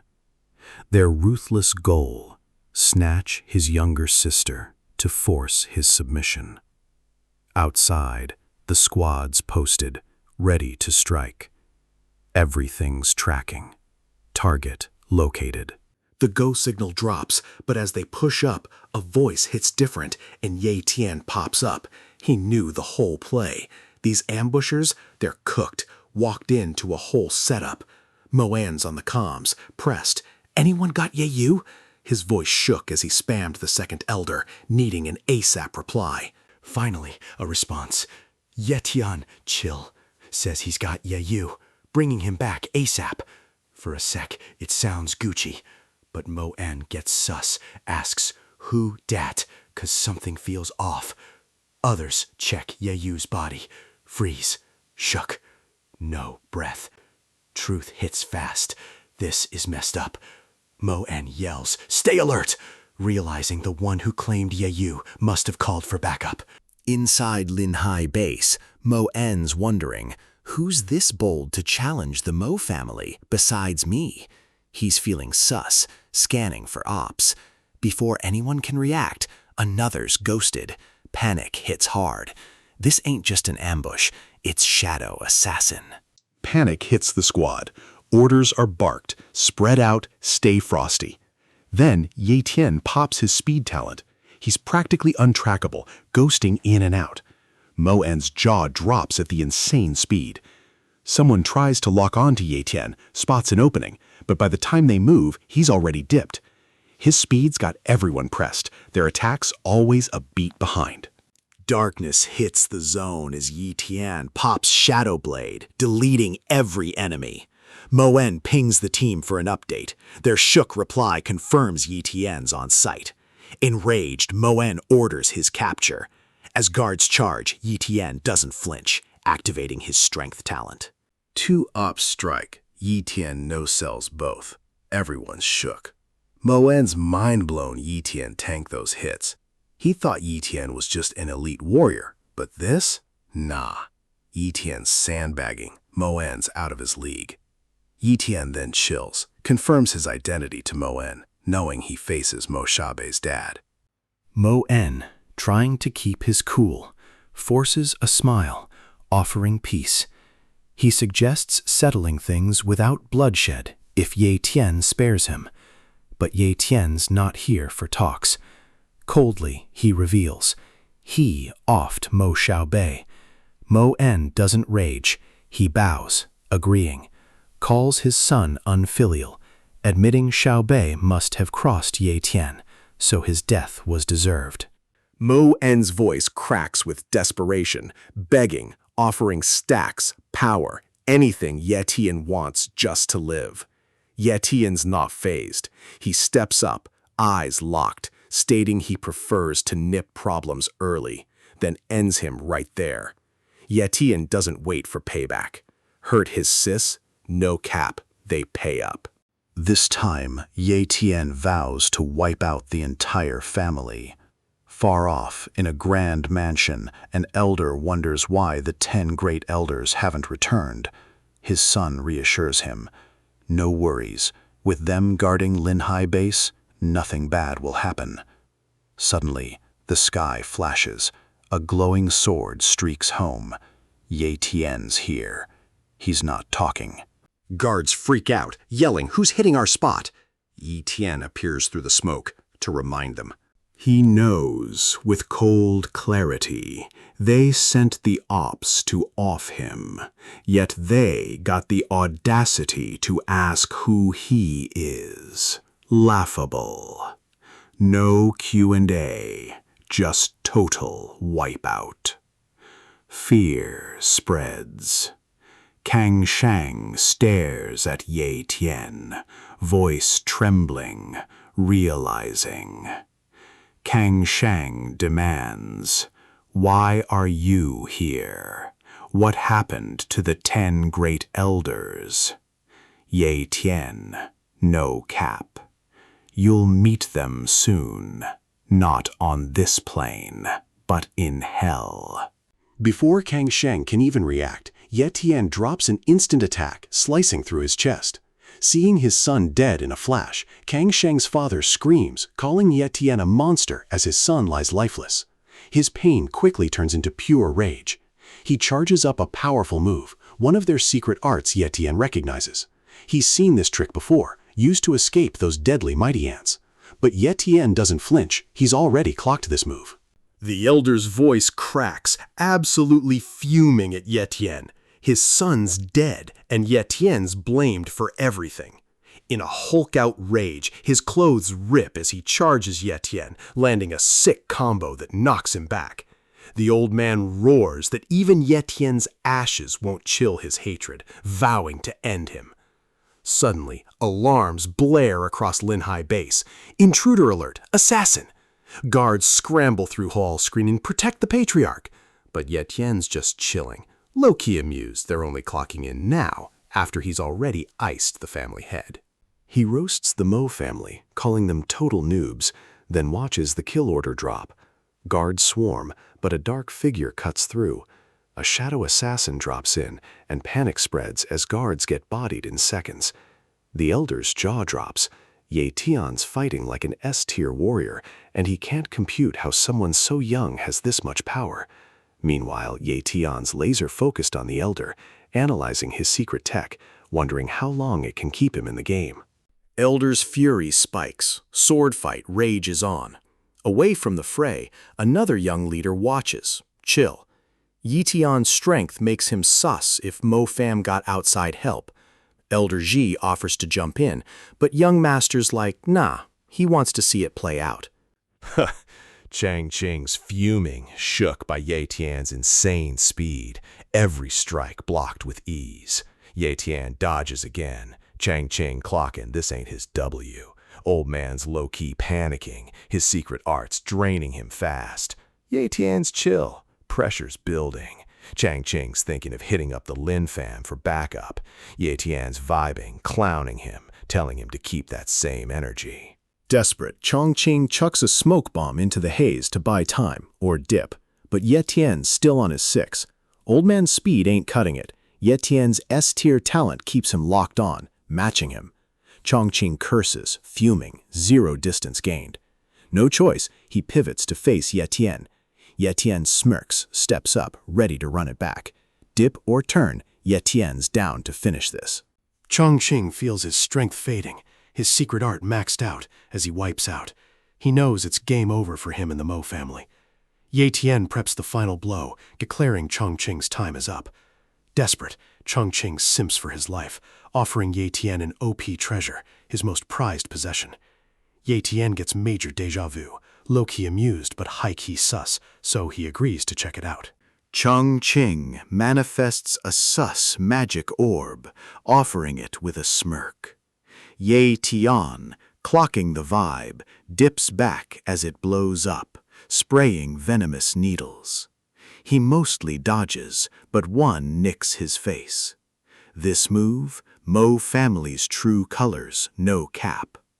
Chongqing laughs, thinking it's GG, the OP poison will finish him. But Ye Tian, chill as ever, pops his healing talent and instantly recovers. Chang Ching is shook, baffled by Ye Tian's OP skills. Ye Tian smirks, ghosts him, clapping him with the same needle. Old man sent to the Shadow Realm. Ye Yu's like, where's bro at? While Captain Galewolf grumbles about low-key babysitting. Just then, Ye Tian pulls up, catching the captain mid-tee. Galewolf's face lights up with relief the moment he sees Ye Tian. Ye Tian thanks him for his assist. The captain asks, all handled? Ye Tian nods calmly. Done. Mo family's wiped from Lin Hai base. Period. Galewolf is shook, low-key impressed by the ruthlessness. Ye Tian checks on Ye Yu, no assassins. Relieved, she's chilling, resting peacefully after a tranquilizer. With that sorted, they dipped from the cold rooftop, heading inside. On the move, Ye Tian dropped that he wants Ye Yu to start cultivating. Galewolf was shook, but Ye Tian pressed. Any quick strength gains for normies. Galewolf chuckled, explaining there's no cheat code. Real power-ups demand serious cash, the flex of powerful families. Ye Tian's low-key shook by the simple truth. Before dipping, the captain's like, check on Ye Yu upstairs. Ye Tian nods, heads up. The moment she sees him, Ye Yu runs into his arms, pure relief. She was scared he wouldn't return, but he's back. She clings. Her feels were everywhere. Ye Tian assures her, chill, I'm always here, no cap. Still shook, Ye Yu asks if he's for real, but he gives his word, bet. Meanwhile, the tea spilled. The powerful Mo family wiped out, shocking everyone nearby. Ye Tian's true power has everyone low-key shook, way beyond imagination. The Lin fam pulls up, shifting the vibe. Young Master Lin Mingji, flexing with OP Lin Zhe, instantly grabs attention. A servant dips to inform a lady, while others low-key gossip about the Mo family's downfall and the patriarch's unexpected passing.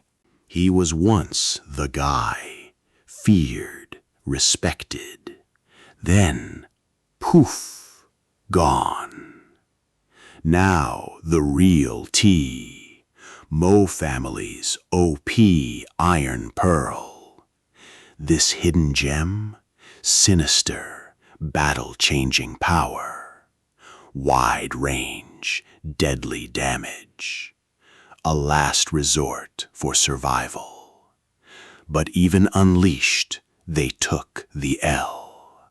Ye Tian not only survived, he flipped the script, turning the Iron Pearl's own gold needle against them to take down Mo Changqing.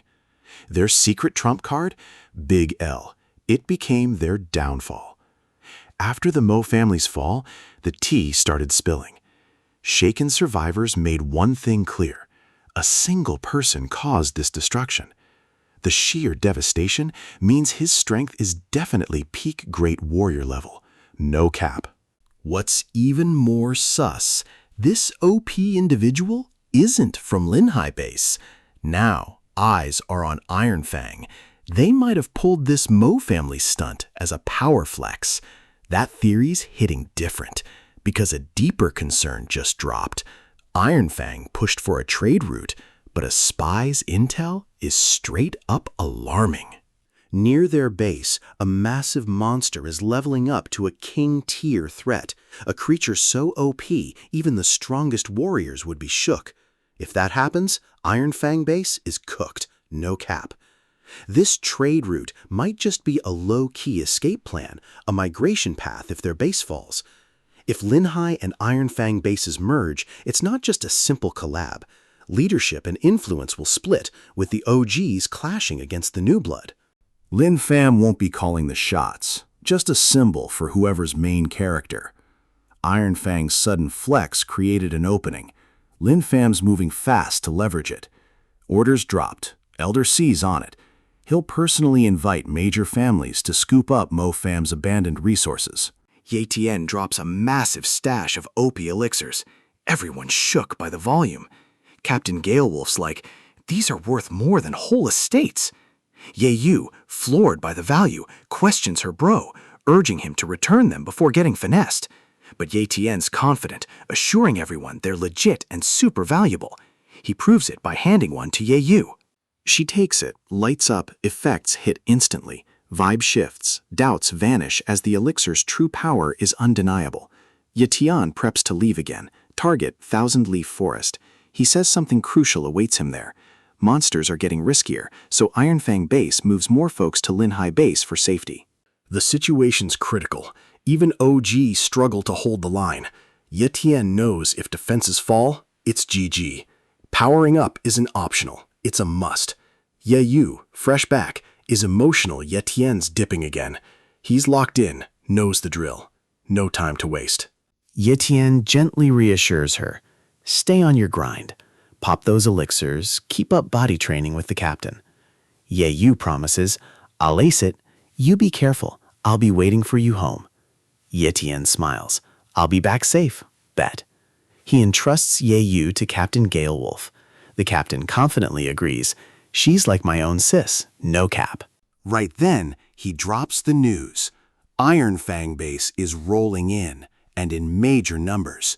Soon, their convoy makes a loud entrance into Linhai base. And peep this, Sun Fang's with them, one of their gen's top 4 geniuses. He's a mid-tier elite warrior, flexing hard on his bike, instantly grabbing all eyes. Whispers fly about his raw talent. His status window? High-tier cultivation, mid-tier sword skills. That combo alone makes him next level for his age. Nearby, Ye Yu chokes on dust from the convoy, annoyed by the flashy entrance. It's giving too much. Ye Tian agrees, feeling the vibe is off, but he keeps his cool, saying it's time to dip. Ye Yu, worried but gets it, tells him to stay safe. Ye Tian then turns, ready to face whatever's next beyond Linhai base. He steps into Thousand Leaf Forest, scoping the scene. It's giving dry, lifeless vibes, not matching the name. Ye Tian stays locked in, hunting his target. Soon he clocks a massive print. Its size screams Black Wolf Panther. The Gold Dragon Panther, a speed demon. Ye Tian needed one to boost his speed talent. Suddenly, a massive energy spike hit the air, a clear monster clash nearby. Ye Tian sensed the rare op and moved to the source. Arriving, he saw 2 Gold Dragon Panthers, a rare mutated breed, far stronger than Black Wolf Panthers. Their movements are a blur. Apex tier speed talent, exactly what Ye Tian's looking for. Their opponents, wild, a massive gorilla, pure strength vibes. Its aura screams high-tier monster, peak great warrior level. Even with their speed, the panthers are struggling against its brute force. Yetian watches, weighing options. Copying talent mid-fight? Not easy, for real. One wrong move could draw heat, or worse, serious danger. Then Yetian spots a tiny golden panther cub zooming his way. A glowing gold baby, suddenly telepathic. It wants to be his servant, offering its spirit light to link up. Yetian checks its stats. This rare gold dragon panther boasts OP stats, insane speed, stamina, and minor healing. The cub revealed its parents were in danger, mom about to drop another baby. It begged Yetian to save them. Yetian agreed, naming it Little Jin. Bond clicked. Yetian felt a powerful energy surge. He copies the baby panther's S-tier speed talent, fusing it instantly. With Little Jin his pet and his speed buffed, Yetian's ready to jump into the fray to save the parents. Confident after Little Jin's power-up and feeling the trust, he quickly checks his stats before stepping in. With maxed out cultivation, S-tier speed and healing, solid sword/strength, and some shadow tech, he's built different. Yetian scans the giant gorilla for an opening. No frontal assault. He calmly eyes its weakness, the eyes. That's where Yetian strikes first. The gorilla stumbles back, roaring in pain. It sways, flails, then hits the deck hard. Little Jin's parents, the panthers, are shook, growling and closing in on Yetian, on edge, protective. Little Jin zooms ahead, meowing like crazy, trying to explain Yetian's no-op. Yetian stays chill, clocking the mother panther's bad injury, her unborn cub at risk. He gently pulls out a healing pill, places it near her, assuring her it's safe and for her. Little Jin meows again. After a beat, the panther, low-key, takes the pill. A soft, peaceful meow escapes her after swallowing, like she gets it now. Yetian watches, hoping the meds hit soon. Little Jin then signals her dad needs help too. Yetian immediately gets it, offering him a healing pill. Little Jin's all smiles, thanking Yetian. Suddenly, the injured gorilla tries to bounce, but Yetian clocks the panthers aren't letting it slide. With their speed and strength, those 3 apex-tier talents are definitely going to clap this high-tier monster. Little Jin proudly jumps in, reminding Yetian it's not just 3, she's leveling up and wants to throw hands too. Yetian grins. Facts, it's 4 now. Yetian dashes forward, surprised by his new apex-tier speed. Almost too fast, he quickly adjusts, staying focused. Switches to strength, landing a full-power blow on the gorilla. Panthers bite its tough skin. Yetian charges up, absolutely decking the gorilla. Wild! The gorilla immediately attacks Yetian, who dodges. That hit didn't drop it. Its body's just built different. Then Little Jin goes full beast mode. He charges, launching himself at the gorilla's head. Boom! That attack beheads the giant gorilla. Little Jin pulls up to Yetian, eyes wide. Did we win? Yetian nods. Yeah, gorilla's finally down. He side-eyes the panthers, kinda shook. Never thought he'd be fighting. Battling alongside magical beasts. Before he could chill, he clocked his dragon panther mom was hurt. Little Jin full-on panicked, rushing to her. That intense battle left her in agony, likely internal damage. Jin kept calling out, shook and clueless. Yetian quickly kneels beside them. Luckily, he always carries emergency healing meds. He instantly whips out a special internal injury pill, offering it to the dragon panther mother. She hesitates, then swallows. Seconds later, her breathing eases, eyes softening. Jin, relieved, tells Yetian her mom's way better. Yetian smiles, glad they're safe. But as tension eases, Jin warns. Heads up, danger. A squad of black wolf panthers rolls up, the ones who low-key dropped the gorilla. Their agenda? Forest takeover, pushing Jin's parents out to be the new alphas. Yetian clocks their aggressive vibe. They're here to challenge, but he's not having it. He steps up, stops the forest takeover. Yetian, no cap, dives into battle. It's quick, intense, but Yetian slays. Black Wolf Panthers retreat, couldn't even. Afterward, Yetian lifts Little Jin, declares him new forest leader. Everyone's chill, no pushback. Jin's mom, still weak, pulls up, thanks Yetian, hooks him up with a special gift. Ye Tian's kinda shook, didn't expect a comeback. Strolling with Little Jin, he's low-key wondering, are we there yet? Little Jin hypes up, pointing, caves the spot. They hit it, Ye Tian spots a glow, a spiritual herb chilling on a rock. Jin spills, this is Mom's promised gift. Fruit's not ready, needs 30 days. Ye Tian's hyped for its powers, eager to see what it does. Suddenly, sounds echo from deep in the cave. Ye Tian tells Jin's mom to push. It's go time. A small cry, and boom, baby panther's here, healthy, strong. Seeing this, Yetian was low-key hyped, declaring a new forest boss just dropped. A month later, the moment he'd been waiting for finally hit. Approaching the spiritual herb, a sweet, rich scent filled the air. He knew it was ripe, no cap. Little Jin, hyped AF, bounced around, urging him to chow down ASAP. Yetian chuckles, vibing with Jin's energy, then bites the glowing fruit. Suddenly, things get wild. He feels weird, then poof, out cold. Waking later, his head pounds as power surges. He clutches his head, a strange awareness leveling up. This ain't just any power. Yetian just unlocked a mental ability, a skill usually gatekept by powerful martial warriors. He's still elite level, yet controls it like it's nothing. Yetian closes his eyes, focusing.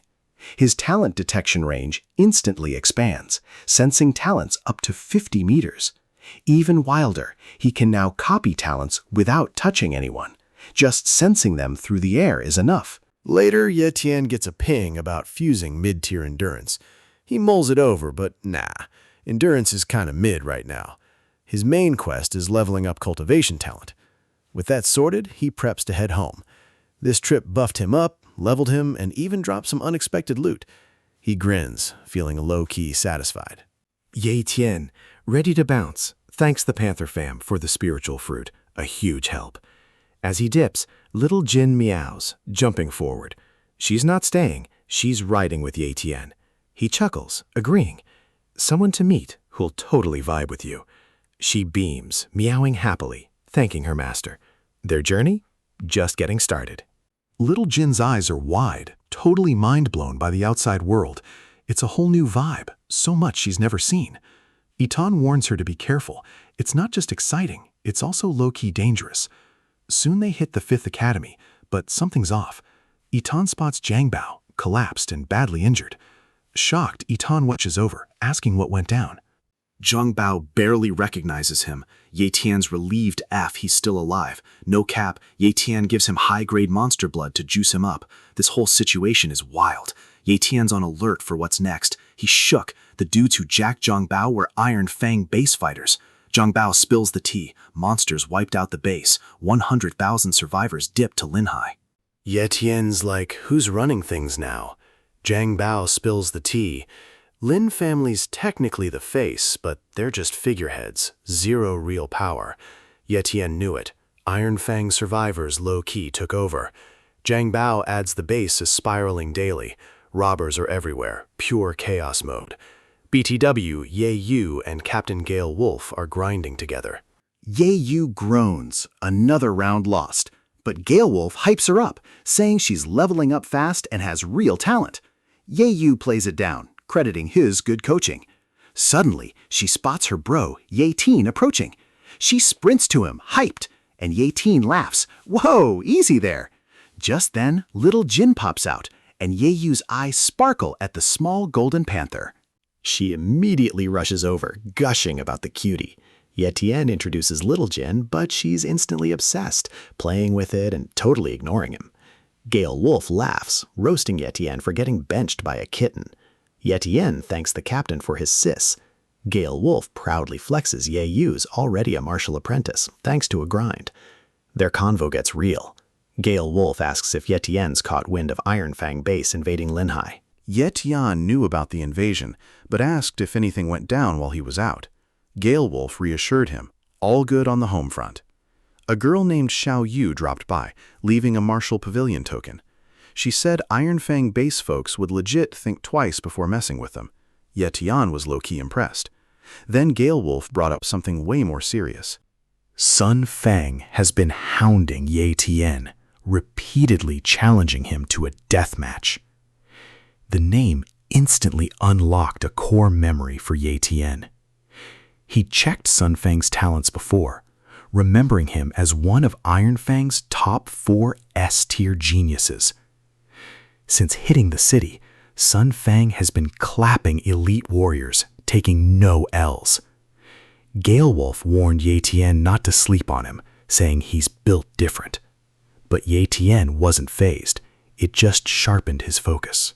He's actually low-key intrigued by the challenge.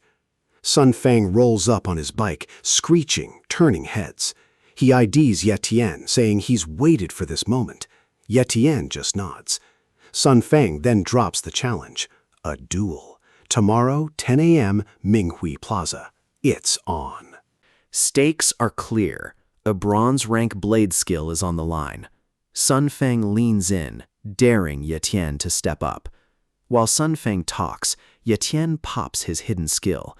An energy wave brushes him. He low-key copies Sun Fang's OP talent, unnoticed.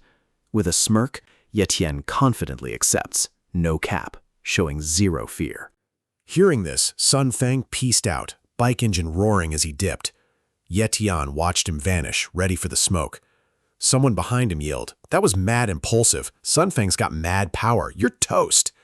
Ye Tian, chill, just said, "Nah, it's not a done deal." Then his status window popped up.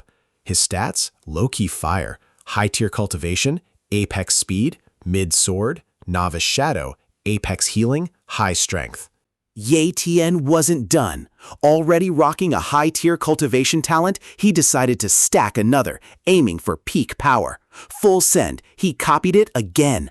Instantly, his cultivation talent leveled up to apex tier. With his stats now absolutely cracked, Ye Tian smirked. Tomorrow's duel, zero stress. He's actually hyped for it. Minghui Plaza. Crowds gathering. Duels the talk. Sun Fang, still undefeated, just picked another fresh spot. Classic him. Buzz is about his next opponent, Ye Tian. Most don't even know the name. Some figure he's just a rando. Others kind of recall him, but still write him off. They wonder why Sun Fang would bother with such a basic challenger. Some suspect Ye Tian isn't the actual target, but the Lin family's clout. Sun Fang's wins consistently damage family legacies, eroding the rep of Linhai Base's powerful families. A massive crowd fills the plaza, eyes glued to the stage. Ye Yu, shook by the turnout, whispers it's way louder and more packed than expected. Gale Wolf explains Sun Fang always makes duels public for clout, ensuring everyone sees him win. Ye Yu gets stressed. This crowd makes reaching her bro feel impossible. She pauses, suggests they dip, admitting the duel feels sketchy, worried for Ye Tian. But Ye Tian stays chill, gives her a confident look, promising he's got this, he'll be right back. All eyes shift center as Ye Tian steps up. Whispers spread. They realize he's Sun Fang's challenge. Many are shook, expecting someone tougher. Sun Feng, unimpressed, admits he thought Ye Tian would ghost. Terms are set. Sun Feng wagers current blade, a bronze rank sword skill. Winner takes it. Ye Tian counters, flexing his bronze rank shadow blade, matching the level. Sun Fang side-eyes the offer, Ye Tian's confidence feeling straight-up disrespectful, pure arrogance. Match about to drop, Ye Yu panics, warning her bro to watch out. Duel seconds away, all eyes on them. It kicks off. Sun Fang charges, sword first. But Ye Tian's speed? Bro's too fast, legit hard to track, everyone's shook. Ye Tian plays it cool, dodging every hit on point. Sun Fang gets heated, clowning him, calling him a rat just scurrying around. Before he can even finish, Ye Tian drops a clean, powerful punch, sending Sun Feng yeeting across the stage. The crowds shook. The underdog just flipped the script with one hit. Yitian stands tall, focused. Still think I'm a rat now? Sun Feng picks himself up, wiping a bloody lip. The smirk's gone, replaced by pure grit. He admits Ye Tian's built different. No cap, he's holding nothing back. The real smoke starts now. The crowd watches in silence as Sun Feng roars, unleashing Wind Slash, a lightning-fast, OP sword move. Straight for Ye Tian, it also slices the Lin family's merit monument. The crowds shook, outraged he disrespected a symbol of honor just for the W. Ye Tian, man's unfazed. He dodges the attack with insane precision, chill as ever. Sun Feng's fuming, can't wrap his head around Yi Tian being untouched. Then Yi Tian drops a bombshell, making the crowd buzz. He wasn't even serious about this duel. He just dragged it out to observe and master Wind Slash. That's it. Ye Tian was clear. Sun Feng? Just a stepping stone for quick gains. The duel was a flex, not a real test. Sun Feng, fuming, lunged with a last-ditch strike. Ye Tian, quick, ended it. He shattered Sun Feng's sword with a punch, slamming his face down. Game over. Ye Tian walked off, no words. The fight wasn't even worth the hype. Crowd went wild the instant Sun Feng dropped. Everyone stared, shook by Ye Tian's insane strength. Some called him GOAT tier, others floored by how easily he bodied a top talent. Ye Yu rushed over, shook by her brother's glow-up, her real admiration begging him to teach her his moves at home. Ye Tian shrugs it off, but her pure hype low-key melts his heart. The Lin fam is shook. Their merit monument, their whole vibe, is now just rubble after the duel. Ye Tian took the W, but the Lin fam feels a massive L. Their young master quietly tells the guards, "No need to protect me anymore." He tells them to watch Ye Tian's sister, knowing what's coming. The Sun fam won't let this slide. They'll be back, and Sis is likely their next target. At Captain Gale Wolf's spot, Ye Tian's low-key strategizing about Wind Cutter. 6 times damage. He yawns, setting aside his all-nighter read. He gets up, heads to the window, and pulls up his status window. Damn, 30 days left before he can copy another ability. Yi Tian low-key curses, but quickly chills, knowing he just gotta ride out the cooldown. Once it's over, he'll execute the plan. Copy Sun Feng's S-tier swordsmanship talent. That'll instantly boost him 2 levels, hitting Grandmaster rank. He nods, reminding himself, gotta have that kind of power to stay on top. Back in a quiet alley, Ye Yu was grinding her sword skills on a dummy, moves on point. Captain Gale Wolf, low-key watching, was deep in thought. He was stressed the Sun fam, with their clout, wouldn't let it slide. If they came for payback, Ye Yu's safety was his main worry. Winded, Yi Yu stops for a drink. She catches the captain staring, asking, "Why the look?" Gale Wolf snaps out of it, blushing. Lost in thought, he tells her to come closer. Curious, she approaches as he hands her a cross amulet, low-key telling her never to take it off. Yu Ye eyes the cross amulet, thinks it's fire, asks her cap. He says it's an amulet, dead serious she never takes it off. Yu Ye nods, locked in, promises to guard it, no cap. Meanwhile, a confident woman jogs the sidewalk, turns the corner. Spotting Yu Ye and the cap, she calls out, "Got some tea?" Captain asks about Sun family. Sun family members? Wiped out. Sun fam was spotted in the market today, busy copping properties. The captain's face went sus. He mumbled if they're buying, their momentum's cooked.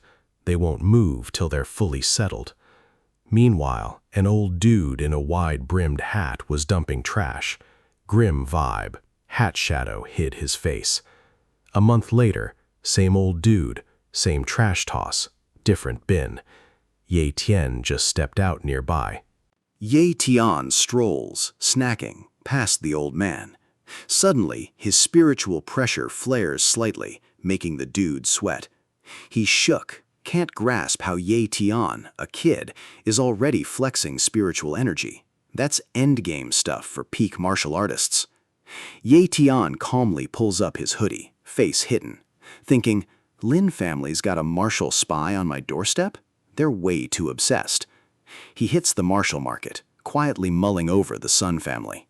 Generational inbreeding kept their swordsmanship talent pure. Babies with dementia or disabilities? Quietly eliminated. Just shows how twisted the Sun family truly is. Ye Tian hits a Sun family store. Mr. Sun's there, hyped, announcing a 50% grand opening discount for everyone today. A gent steps up. Congrats, Mr. Sun, wishing the biz all the best. Customers entering thank Mr. Sun, vibing with the celebration.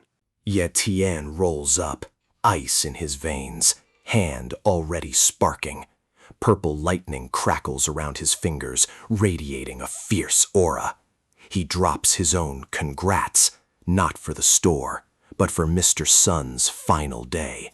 No cap, Ye Tian jacks Mr. Sun's ability, instantly leveling up his swordsmanship to superior. Ability absorbed, Ye Tian dips to his parents' graveyard.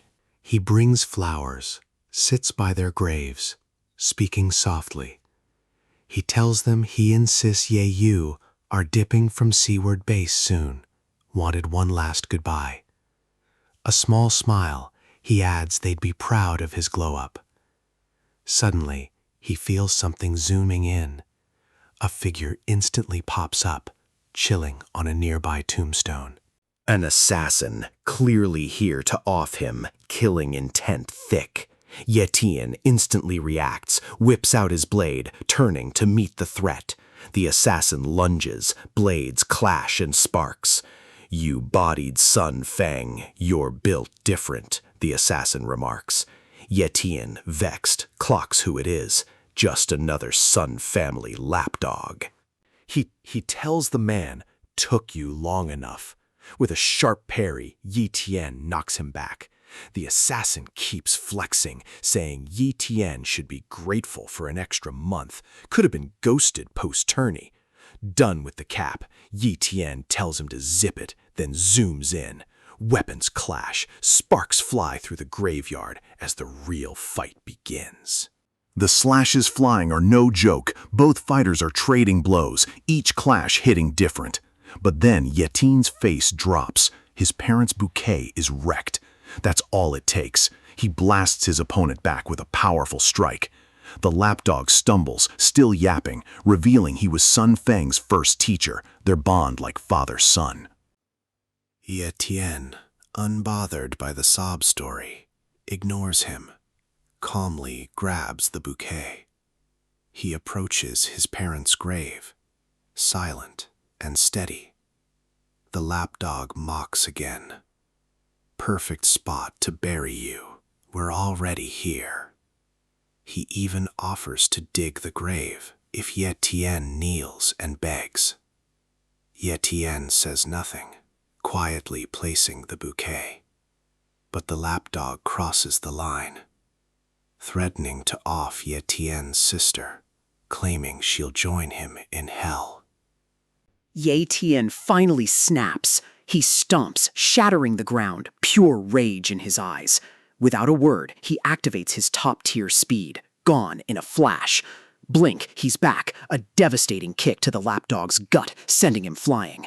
Ye Tian isn't done. He dashes forward, grabs the man mid-air by his hoodie, and launches him at a nearby mountain. The lapdog slams hard, dust and rocks exploding as he lies motionless, barely gripping his weapon. Footsteps close in. Through the blur, he sees Ye Tian approaching. It finally clicks. Ye Tian's a Grandmaster, a true master, even if his ego can't handle it. But it's all done. His eyes close for the last time. Story over. Ye Tian chill, sits by the body. He grabs sword veil, a rare manual tucked in the lapdog's blade. Checking it, he sees its stats are way better than his old sword. No cap, he swaps them, securing the stronger blade. Glancing around, Ye Tian realizes night's fallen, skies already dark. Knowing he's been out too long, he hustles down the mountain. If he's late again, he's toast. His sister's waiting at home, ready to grill him with questions no sword can parry. Back in the city, Ye Tian spots the old man sweeping. He walks past, then stops, turning back. "Been a minute," he asks. "Want to grab tea?" The old man removes his hat, smiles, and agrees. Later, at Captain Galewolf's place, Ye Tian and the old man enter. Ye Tian tells his sis, Ye Yu, they've got company, asking her to brew tea. The captain stands, asking Ye Tian to intro their guest.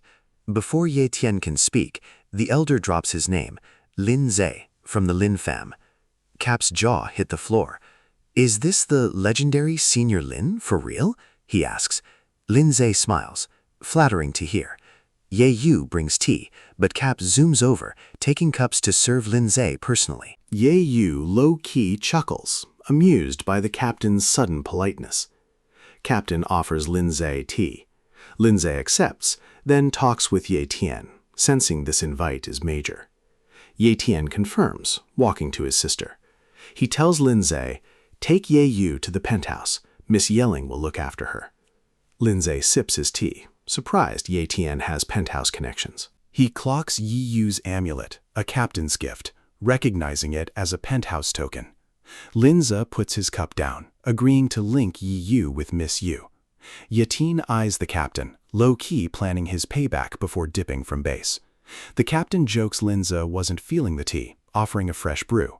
Yatin then introduces Captain Zhang Feng to Linza. "My ride or die, brave with mad potential, perfect for the Lin fam."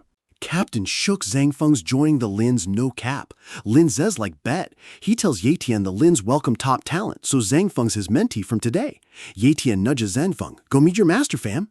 Zhang Feng drops to his knees, bows deep to Lin Ze, thanking him for the glow-up. Lin Shi tells him to get up, seeing this favor as leveling up his fam's rep with Ye Tian. Ye Yu gets sus, asking Ye Tian his real agenda for dumping her. Ye Tian replies he's got some stuff, no biggie. But Ye Yu, sharp, calls him out. "You're capping. It's more than just stuff, you can't hide it." Ye Tian, nervous, insists it's just a few things, promising to join her ASAP. Meanwhile, Xiao Jin, living his best life, will protect her. Ye Yu finally throws in the towel, getting that he won't listen, so she's not wasting her breath. She tells Ye Tian to stay safe and not punch above his weight. Ye Tian just smiles, taking the advice. Outside, two guards quietly chat. "Folks say Sun Group guards are just for show at night. Who'd even try? But tonight, it's a whole different vibe for those two." Ye Tian rolls up, locked on. Guard tells him to bounce, not welcome. Ye Tian just keeps coming, lightning on full flex. In a flash, he yeets both guards and the door right into the building. A dazed guard asks what he's doing. Ye Tian, ice cold, says he's here to take out the trash. A terrified minion bolts to his boss. "Someone breached the base, clapped our guys." The boss smirks. "Thought only scrubs were here." A main character with a death wish finally showed up. Goons rush Ye Tian, ready to throw hands. He flexes, yeeting one into the others, knocking them like bowling pins. With god-tier speed, Ye Tian zooms, wiping out the remaining NPCs like they're nothing. The boss slowly approaches.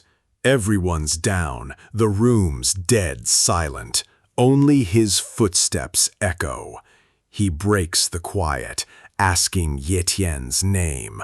Low-key impressed someone bodied so many of his crew. Ye Tian, still gripping a henchman, points at the boss. "You're next." The boss sighs coldly. This kid's got main character energy. He commands the elders, "End him." Out of nowhere, a squad drops in, ambushing Ye Tian. He barely whips out his new blade when an elder CCs him, binding his hands, instantly locking him down. The rest close in, surrounding him. Now he's up against 5 OGs, Scarface, Eyepatch, Redhead, Jason, and the fifth unnamed one. Scarface speaks first. We waited days for a real threat, only to find some kid attacked us. The elder who bound Ye Tian says, "No energy for a rando. Feel honored to die in my inescapable net." The boss thanks the elders for bagging Ye Tian, saying they can take anything of value as their reward. Scarface's expression shifts, spotting Ye Tian's blade, the lapdogs. He slaps Ye Tian, grabs his hair, and snarls. What happened to Elder King Ho? He then states Ching Ho was meant to be with Mr. Sun Feng, demanding what Ye Tian did to them. Peed off by Ye Tian's silence, Scarface grabs his shirt, yelling for him to spill the tea. Ye Tian just chuckles, telling him to guess. Meanwhile, the boss orders a goon back to the store to find their young master. Scarface asks the boss how to handle Ye Tian. The boss chills them with his reply: chop his feet, toss him in the dungeon. Scarface grabs Ye Tian's neck, ordering him to move faster. But in an instant, Ye Tian breaks free from the elder's hold, and with blazing speed, slashes Scarface's neck, ending him on the spot. Witnessing Ye Tian's OP strength, the boss quickly ordered everyone back, realizing he was built different. The elders pieced out, putting distance. Eye Patch stared, seeing Ye Tian's deadly aura giving straight-up demon vibes. No cap, Ye Tian locked on to the now exposed boss. He went full send. The boss tried to pop off with a beastly roar, but it was just cope. Ye Tian lands a savage gut punch, blood erupting from the boss's mouth. A fierce face kick sends him yeeting into a wall, which vibrates from the impact. Coughing blood, the boss claps back for the elders to jump in, realizing he's not built for this solo. Jason, buff AF, steps up, confident he can diff Ye Tian. They lock hands, pushing, creating a crater as lightning crackles in every direction. Thinking Ye Tian was immobilized, the Chain Elder tried a sneak attack. Ye Tian, sensing him instantly, wasted no time. He double-kicked both Jason and the Elder in the face, sending them flying and shattering the Elder's teeth. Standing tall, Ye Tian calmly told the Elder, "Same trick twice? Nah fam." Yet the Elder was low-key slick, having planted a trap under Ye Tian's feet, locking him down.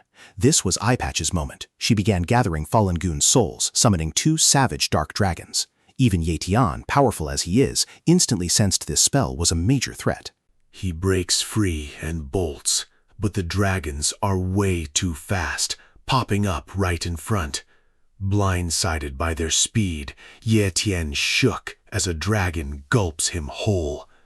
The attack escalates into a devastating death aura explosion.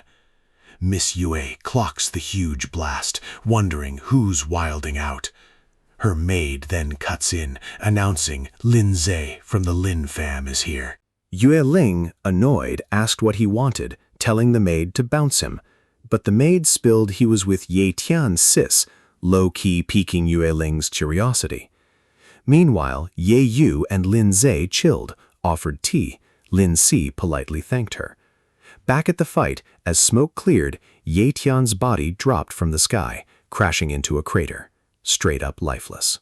Elder hypes Eye Patch's power, claiming no Grandmaster could survive her death aura blast.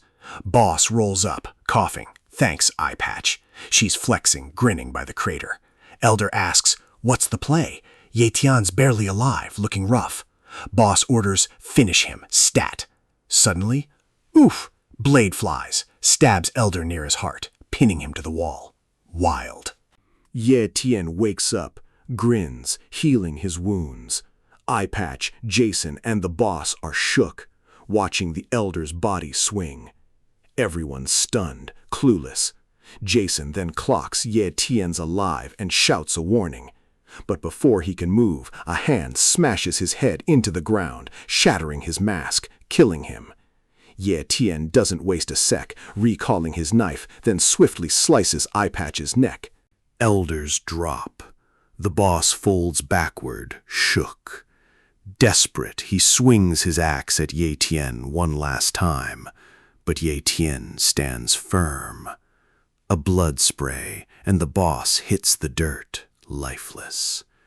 Blood drips from Ye Tian's blade. Just then, Sun Fang, the Sun family's young master, rounds the corner.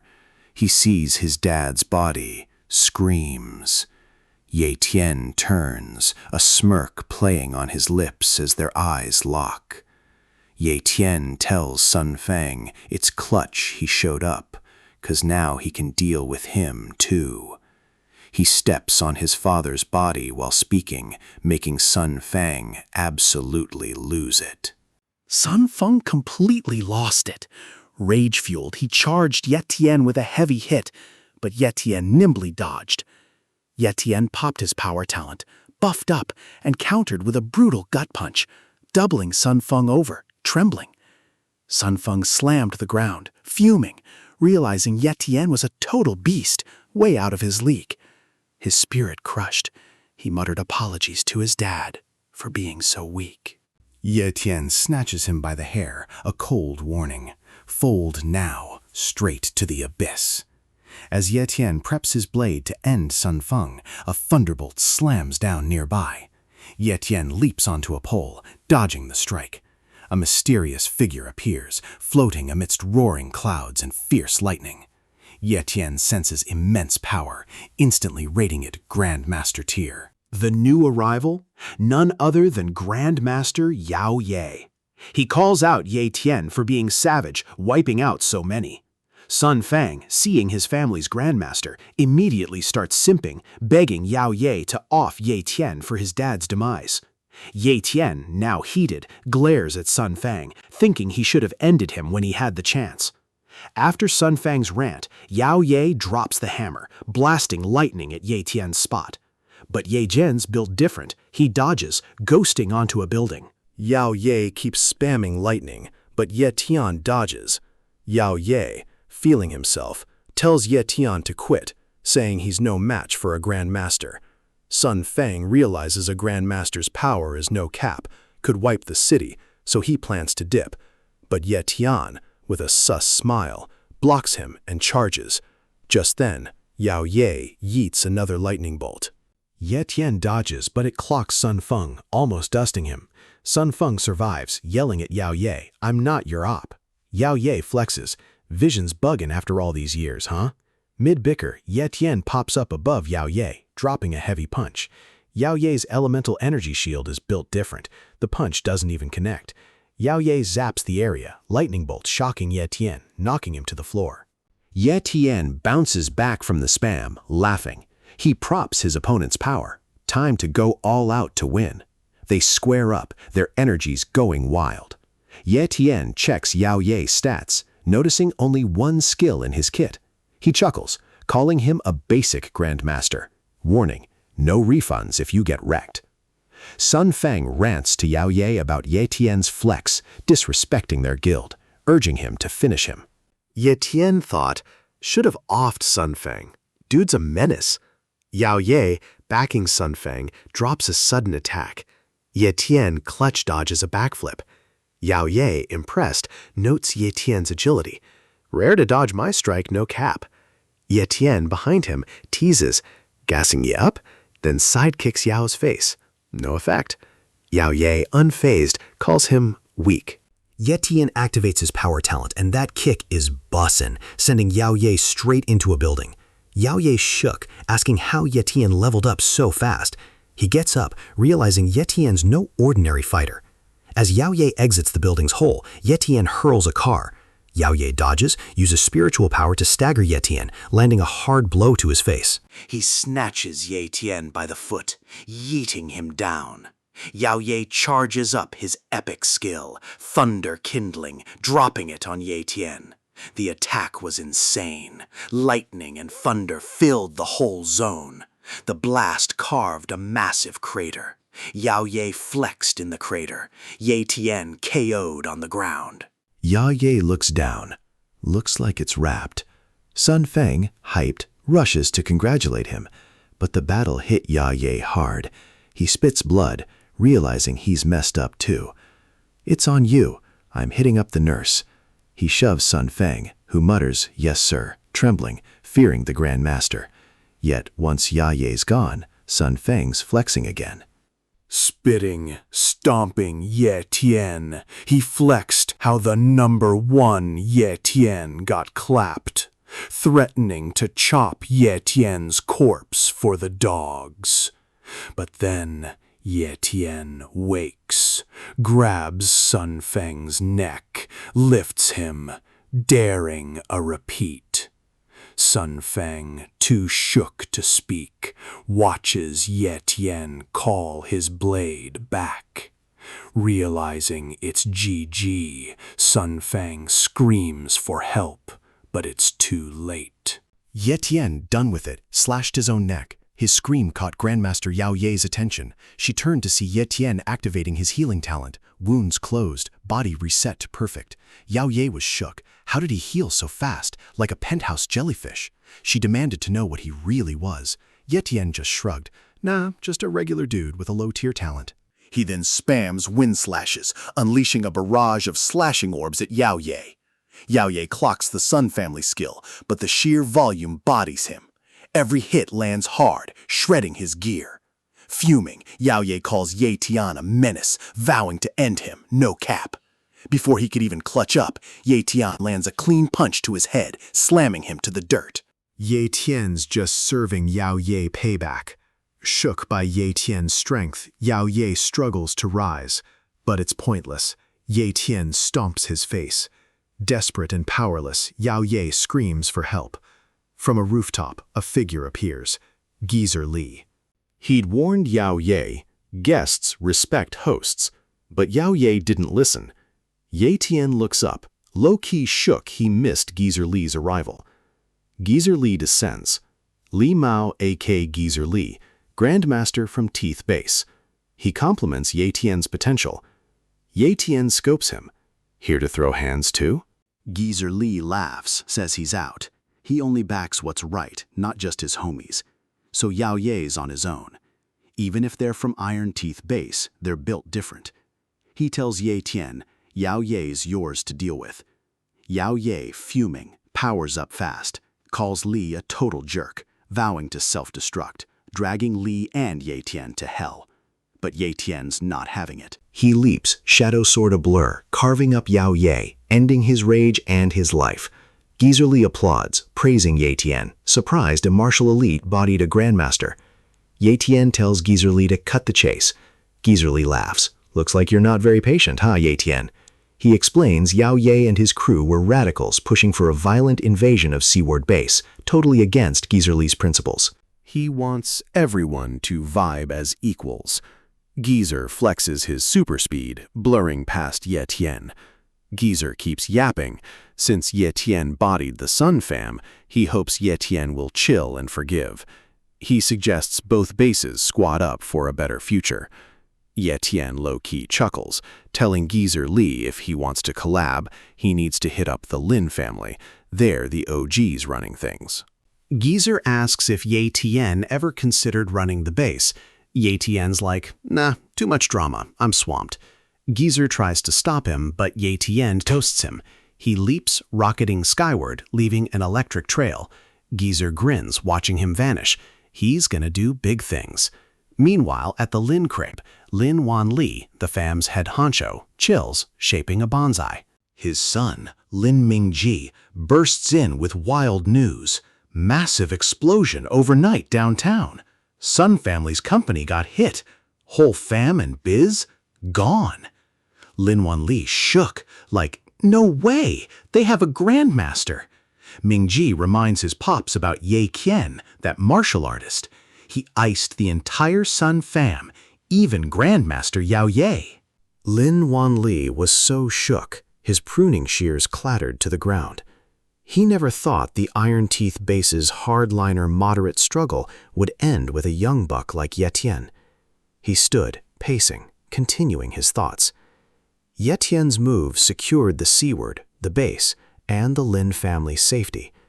His son, Lin Mingji, followed, saying he had one more thing. Iron Teeth's master, Li Mao, aka Geyser Li, has already slotted a meeting this morning and is waiting in the tea room. Lin Wanli, noting the zero chill time, agrees to link up.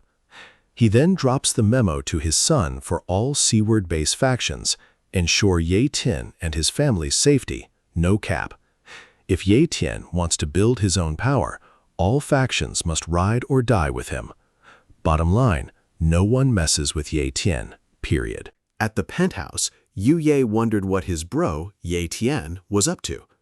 A waitress then offered the captain more tea. The captain, low-key over the tea, asked where the boss was at. The waitress apologized, clueless about the boss's location. He noted he'd been here for trades before, but never met the penthouse's main character. Heard she's a total smoke show. He asks his master, wait or dip? Lin Zhe sips his tea. Chill, be patient. He adds, captain's met her before. Even Yu Ye has. Then the boss arrives. Waitress apologizes. She's here. It's Ye Ling. She approaches, sees Ye Ye, and is shook. Captain's even more shook, clocking Ye Ye and Ye Ling, realizing they're identical. Waitress is low-key confused, wondering if they're twins. Lin Zhe's like, long time no see, monsieur, then introduces Ye Ye. He spills that Ye Ye is Ye Tian's sis, sent to the penthouse for refuge. Ye Ling cuts in, knowing last night's seaward-based drama. She clocks Ye Ye, thinking, bro, Ye Tian's sis is literally me. She flashes back to Ye Tian always saving her, hoping he doesn't see her as just a sis. A cringe moment hits. Ye Tian hugged her. Super awkward now, realizing she looks just like his sister. She tells Yue Ye she's her big sis. Later at the market, Ye Tian returns, spotting Yue Ling waiting. He asks why she's there. She playfully says she's awaiting his grand arrival since he's Seaward Base's new main character, and she can't ghost him. Ye Tian scans Yue Ling's stats, seeing she's leveled up from high to top tier. He suspects it's the Death Lake loot. He's just staring, smiling. Yu Ling, cringing at his constant gaze, calls him out, grabbing his shirt. Dude, don't eyeball girls like that. Ye Tian snaps back, apologizes. Just spacing out, no cap. She lets go. Too nice to beef with you. She suggests a walk before dark. Ye Tian agrees. They chill at the market. Ye Lang brings up Lin Zhe's fam training people for him, asking his take. Ye Tian's not interested. She asks, why not? Just solo grind? Ye Tian's dipping from Seaward Base soon, heading to Demon Sea. Ye Ling looks shook and sad hearing it. When Ye Tian asks what's up, she just looks down, silent. She just stands, watching him leave, wondering why he's bailing. Ye Tian glances back. Yo, why you just standing? You wanted the walk. Night falls. Ye Tian finally hits the Lin mansion. Sis Yu Ye gives him a huge hug, but Ye Tian low-key tells her to chill, act like a lady. She's kind of embarrassed, saying she missed her bro hard. Ye Tian thanks everyone for looking out for his sis. Lin Si brushed it off, saying, no worries, you're good. Yue Ling by the door told her maid to grab Elder Yue. She had biz to discuss. They met privately. Elder Yue asked if she was dead set, and she confirmed. It's all on you now. Next morning, Ye Tian and Sis were set to bounce. Lin Shi asks if he's ditching his squad chance by staying. Ye Tian chuckles. Yep, I'm out, thanking Lin Zi for the ride. Lin Zhou says young buck's gotta aim high. If younger, he'd ride with Ye Tian. Captain asks, where's Ye? Ye Tian's bestie, but she's MIA. Ye Tian scans, can't spot her. Says no time to chill for goodbyes. He's out. Goodbye's done. Captain tells Ye Yu to keep grinding. Yue Ling rolls up, tells him to stop. They hit the ride. She hops in front, tells Ye Tian, get in. Ye Tian asks if they're both coming. Yue Ling, obvi. Why else are they just chilling in the car? Ye Tian tells Ye Yu to hop in back, then asks Ye Ling, sudden tag-along, huh? She's like, just felt like it. Ye Tian grins. Just admit you wanted to train with me. No cap. Ditch the excuses. Ye Ling blushes. Nah, just heading the same way. Meet a ride, that's all. They peel out, piecing out from Seaward Base. Cruising, the maid's salty, the cat's not vibing. Ye Yu's like, new cat, new vibes. Ye Ling hits Ye Tian. Yo, Demon Sea Base, secret land test, you down? Ye Tian's clueless. Secret land? Spill. Maid's shook. Martial Master, but OTL? She spills that the secret land is a pocket dimension on Earth, spawned 100 years back during the Big Cataclysm. Martial artists dive in via space cracks to farm epic loot, calling it the ultimate XP grind. Ye Tian asks if it's an open invite. Yue Ling explains it's level-gated. Only those who hit the specific tier can enter. One portal drops every quarter, strictly for martial masters. Try to glitch in at the wrong level, and you're getting dusted. Ye Tian, flooring it, says he's never heard of it. Yue Ling explains, few get into this secret spot. Your going means one of my fam loses their shot. Rare up. Still interested? Ye Tian's like, nah, sounds like a hassle. I'll pass. Don't want to cause drama. Annoyed but low-key amused, Yue Ling grabs the wheel, yelling, man up, stop stalling. They hit a derelict camp and decide to crash. Ye Tian splashes his face, taking in the cool air, then heads back. Yu Ling stops him, asking if he's really bailing on the secret land. She stresses it's a rare chance, a firm decision needed.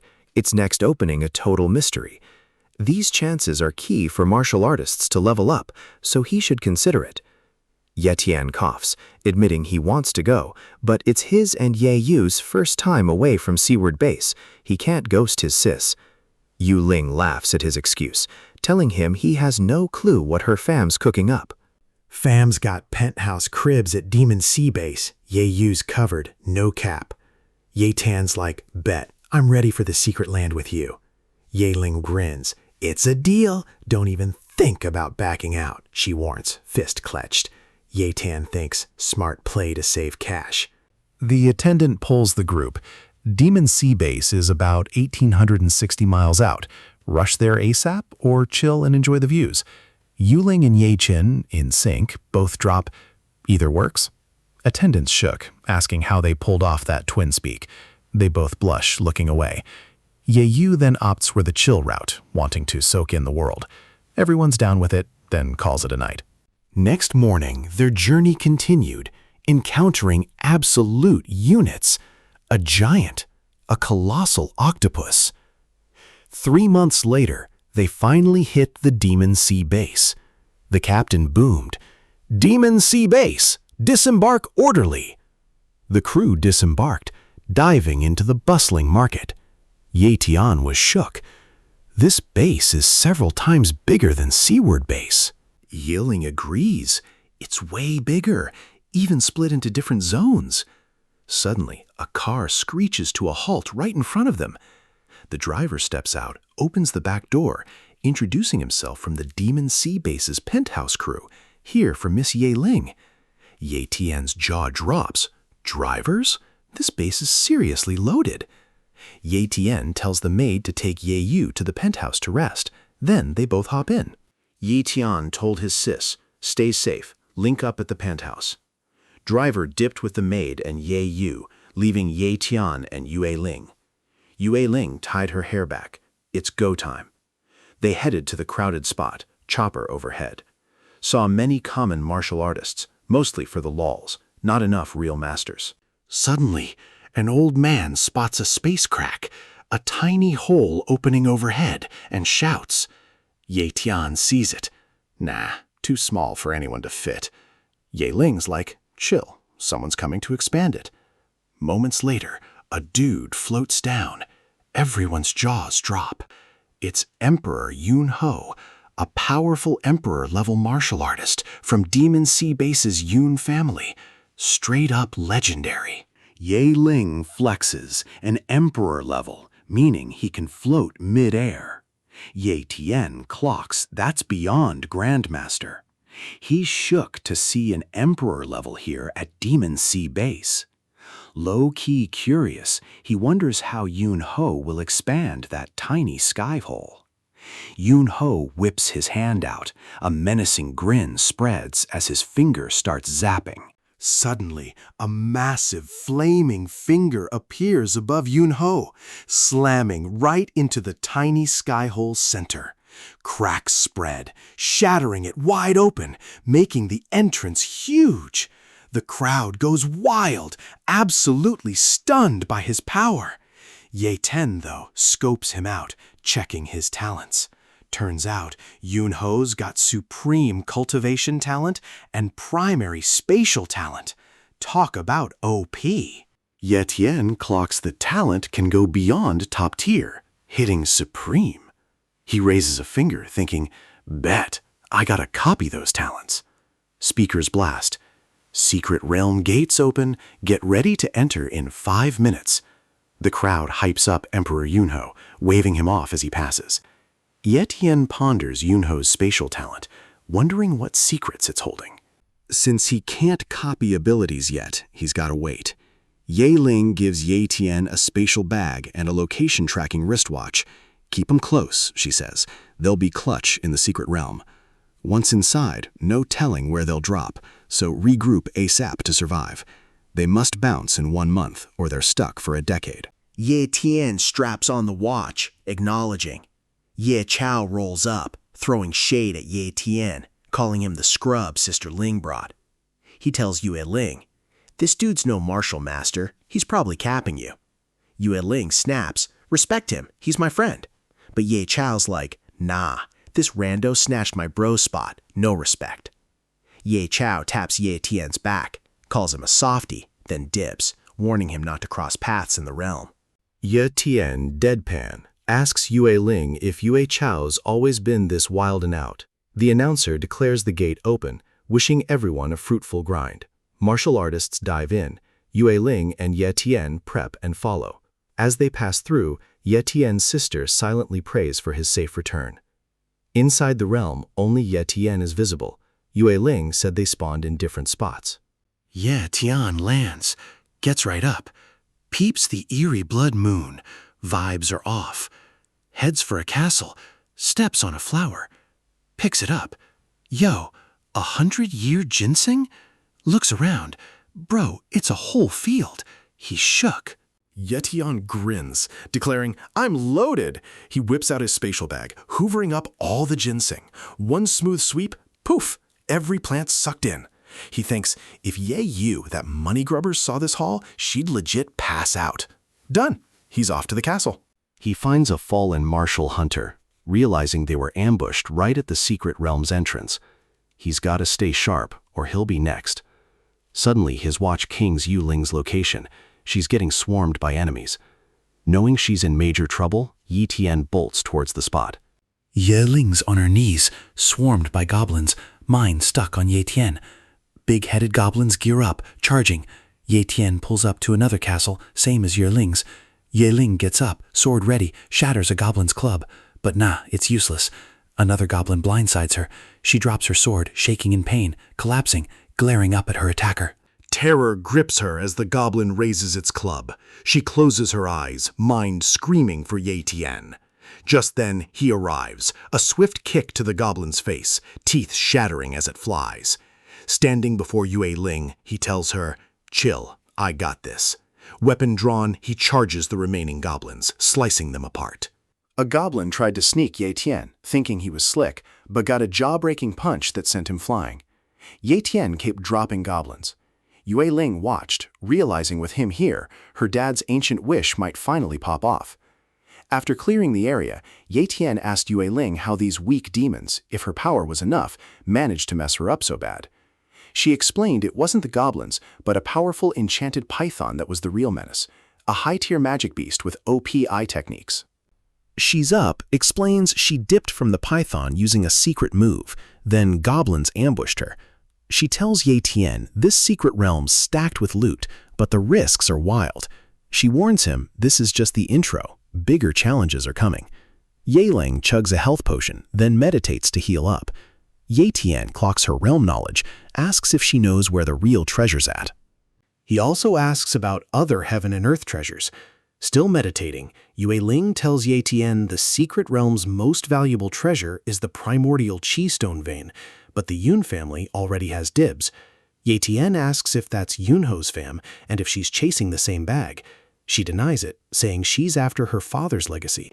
Ye Tian shook, asking for the deets. She explains her dad entered a secret realm 20 years ago and found some next-level rare heaven and earth treasure. But a teleporting beast guarded it, making it unobtainable. Her dad said the beast has mid-tier spatial magic, super dangerous.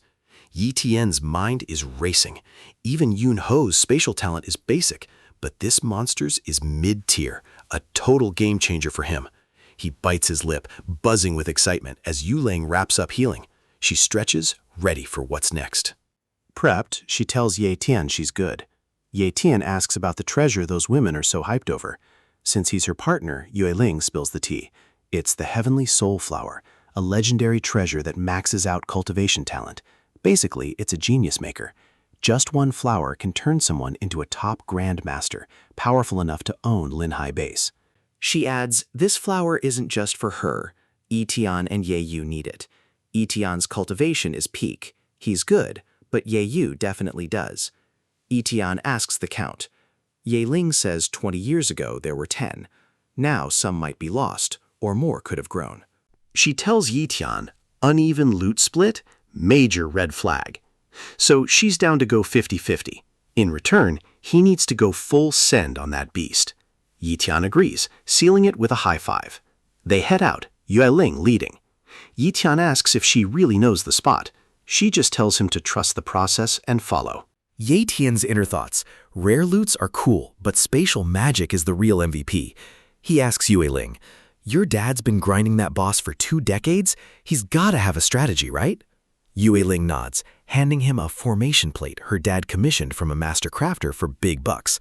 The pattern? It's the airband formation, basically hard counters teleportation. Ye Tian's like, teleportation can be countered? Yue Ling confirms, big facts, it totally can. She dropped the knowledge. Every force has a counterforce. Nothing's truly OP. Some just haven't met their match. Ye Tian's like, so what's the counter to my talent? Yue Ling clapped back, don't sleep on the formation plate. It's only good for 800 meters and 3 seconds. Her original strat, plate, secret move, then link up with Ye Tian for the combo. But she'd already used her ultimate move to ditch the python, so it's on cooldown. They can't stall the treasure hunt, though. They'll have to pivot and strategize a new game plan to diff the beast. Ye Tian tells Yue Ling to say less. He'll go all out. Yue Ling smiles. Soon after, she suddenly stops by a massive crater.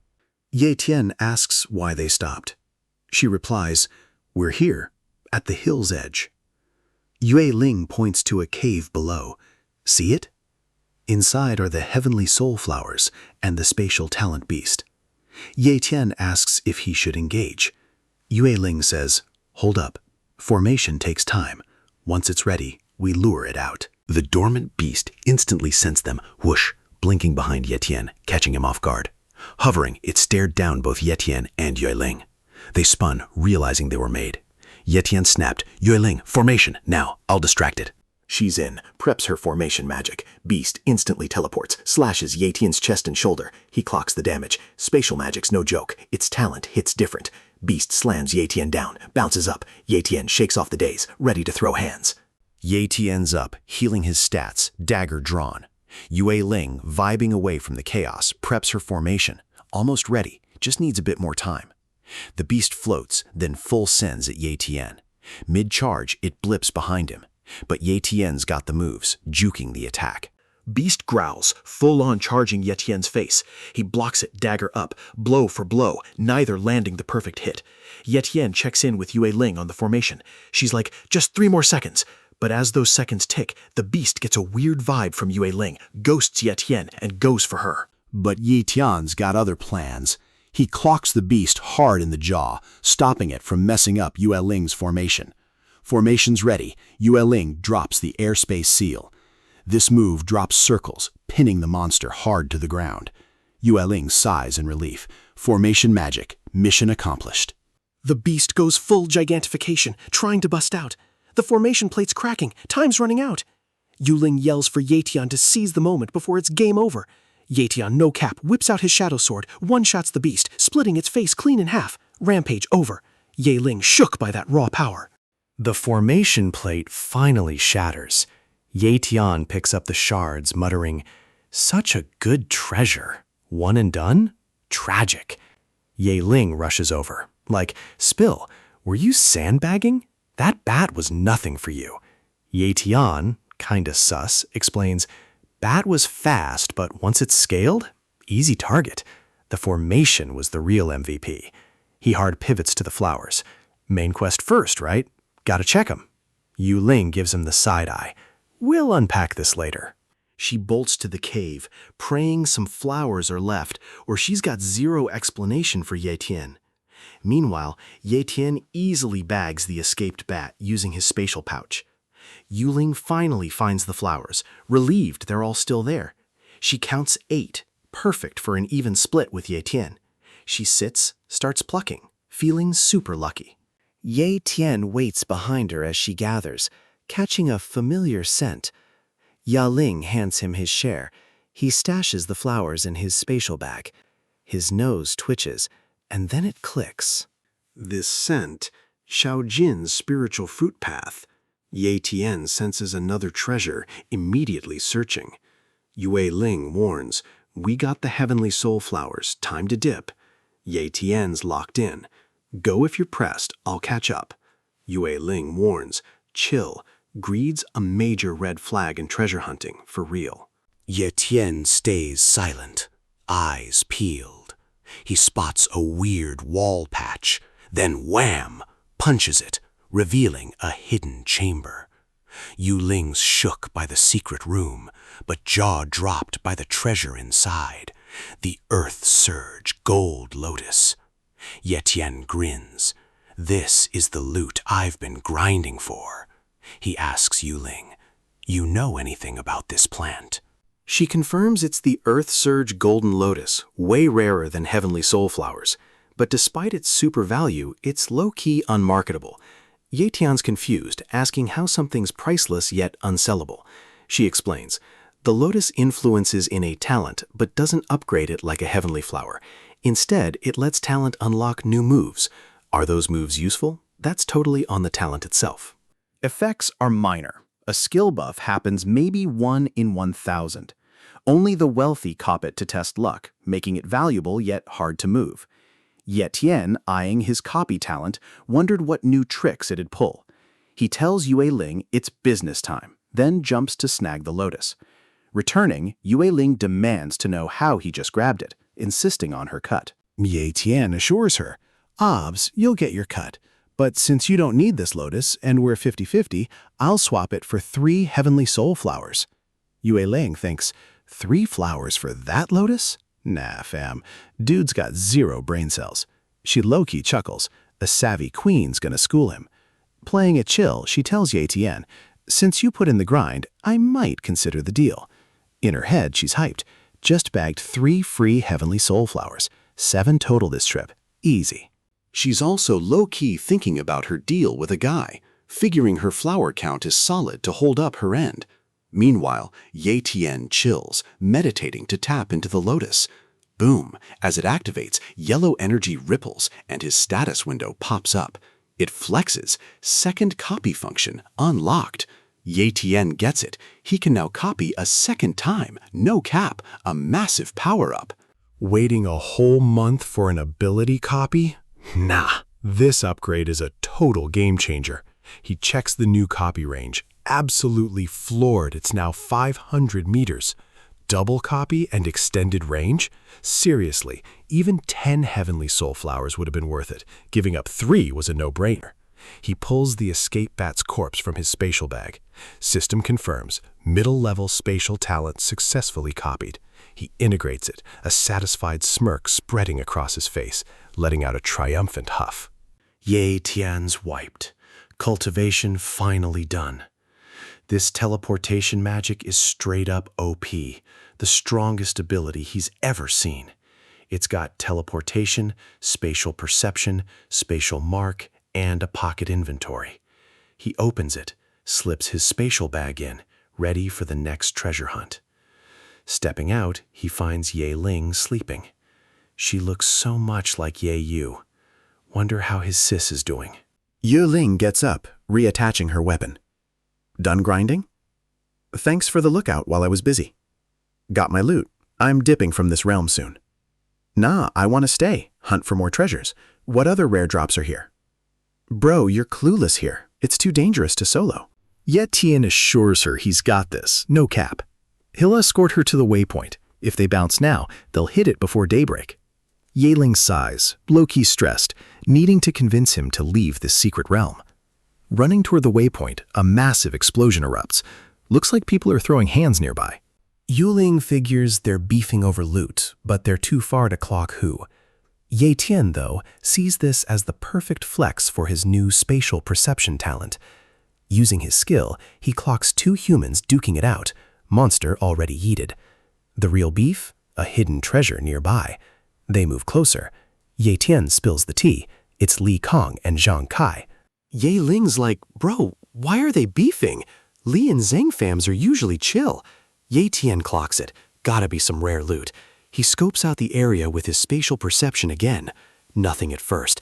Then boom, inside the fallen calamity beast's maw, a flower, blazing red. Definitely a legendary drop. Zhang Kai and Li Kong, though, they just traded fatal blows, both dropping at the same time. Wild. Ye Ling's like, they're both gone, and sprints down to the scene. Ye Tian's like, yo, where you headed? Gates that way. Yue Ling's like, nah, free loot's just vibin'. Missing this? Big L.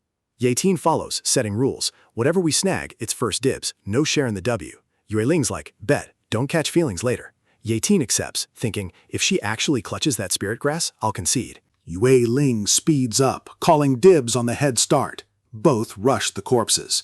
Yue Ling snatches spatial bags from both fighters, thinking, jackpot. Yet Tian, meanwhile, just sits on the Calamity Beast's corpse. He asks Yue Ling if she wants it. She shrugs. Nah, Calamity Beasts are low-tier loot. Too massive. You can have it.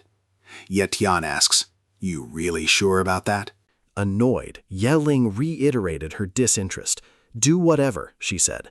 Ye Tian, smug, claimed the corpse, warning her not to be salty later. Stop being so naggy, she snapped, grabbing a sword. No cap, 0 interest in this corpse. Meanwhile, Ye Tian pried open the Calamity Beast's mouth, finding a glowing flower. Ye Ling's jaw dropped, sword clattering as she rushed to Ye Tian. He grins. Yo, big W.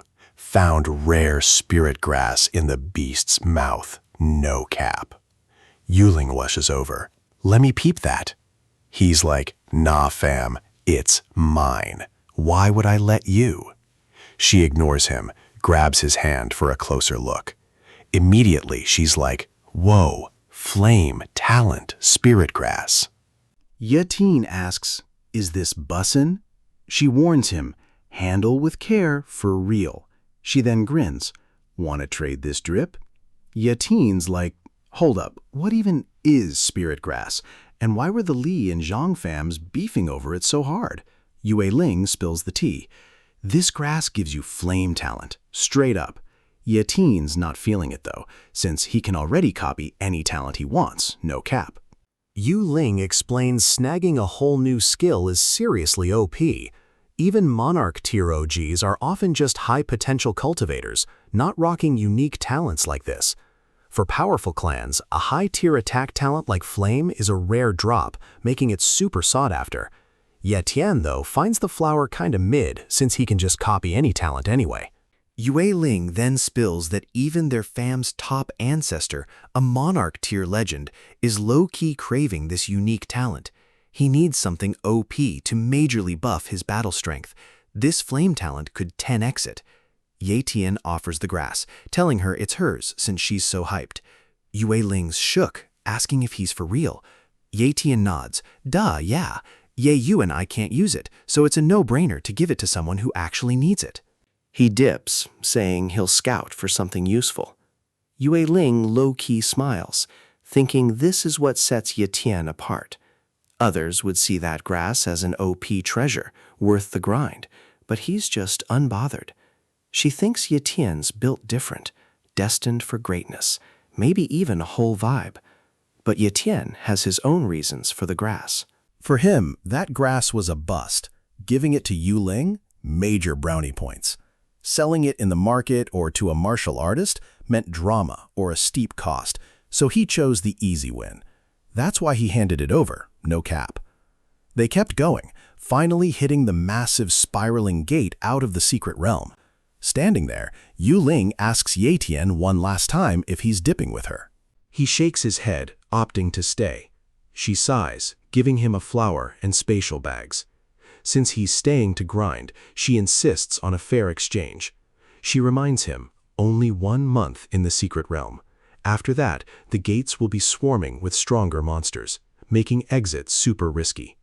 As she nears the gate, she remembers, turning to warn Ye Tian about the Yun family. She warns him to bounce if he ever meets them, 'cause their fam has a monarch rank expert. She says bye, promising to wait outside. Ye Tian smiles, waving as she jumps into the gate. Traveling, she glances back, thinking he'll soon be OP. She can't slack off. She needs to level up too, or she'll just be watching him from the sidelines. Ye Tian watches Ye Ling finally dip into the gate, then smirks. Deadweight's finally gone. Now he can grind for loot, no cap. He gets ready to bounce and explore again. Back in the real world, the gate ripples. Someone's emerging. The crowd thinks it's a weak martial artist, tapped out after just 2 days. Suddenly, something violently crashes. 2 thugs clock the figure, eyeing potential loot. As they get closer, they realize it's Ye Ling, totally wrecked, barely clinging on, almost lifeless. Just as they're about to snatch her stuff, Uncle Ben busts through the crowd, rushing to her side. He clocks her instantly, kneels, and urgently asks what went down inside the gate, how she got so messed up. With a faint whisper, Ye Ling says, "Get me to the clan, stat."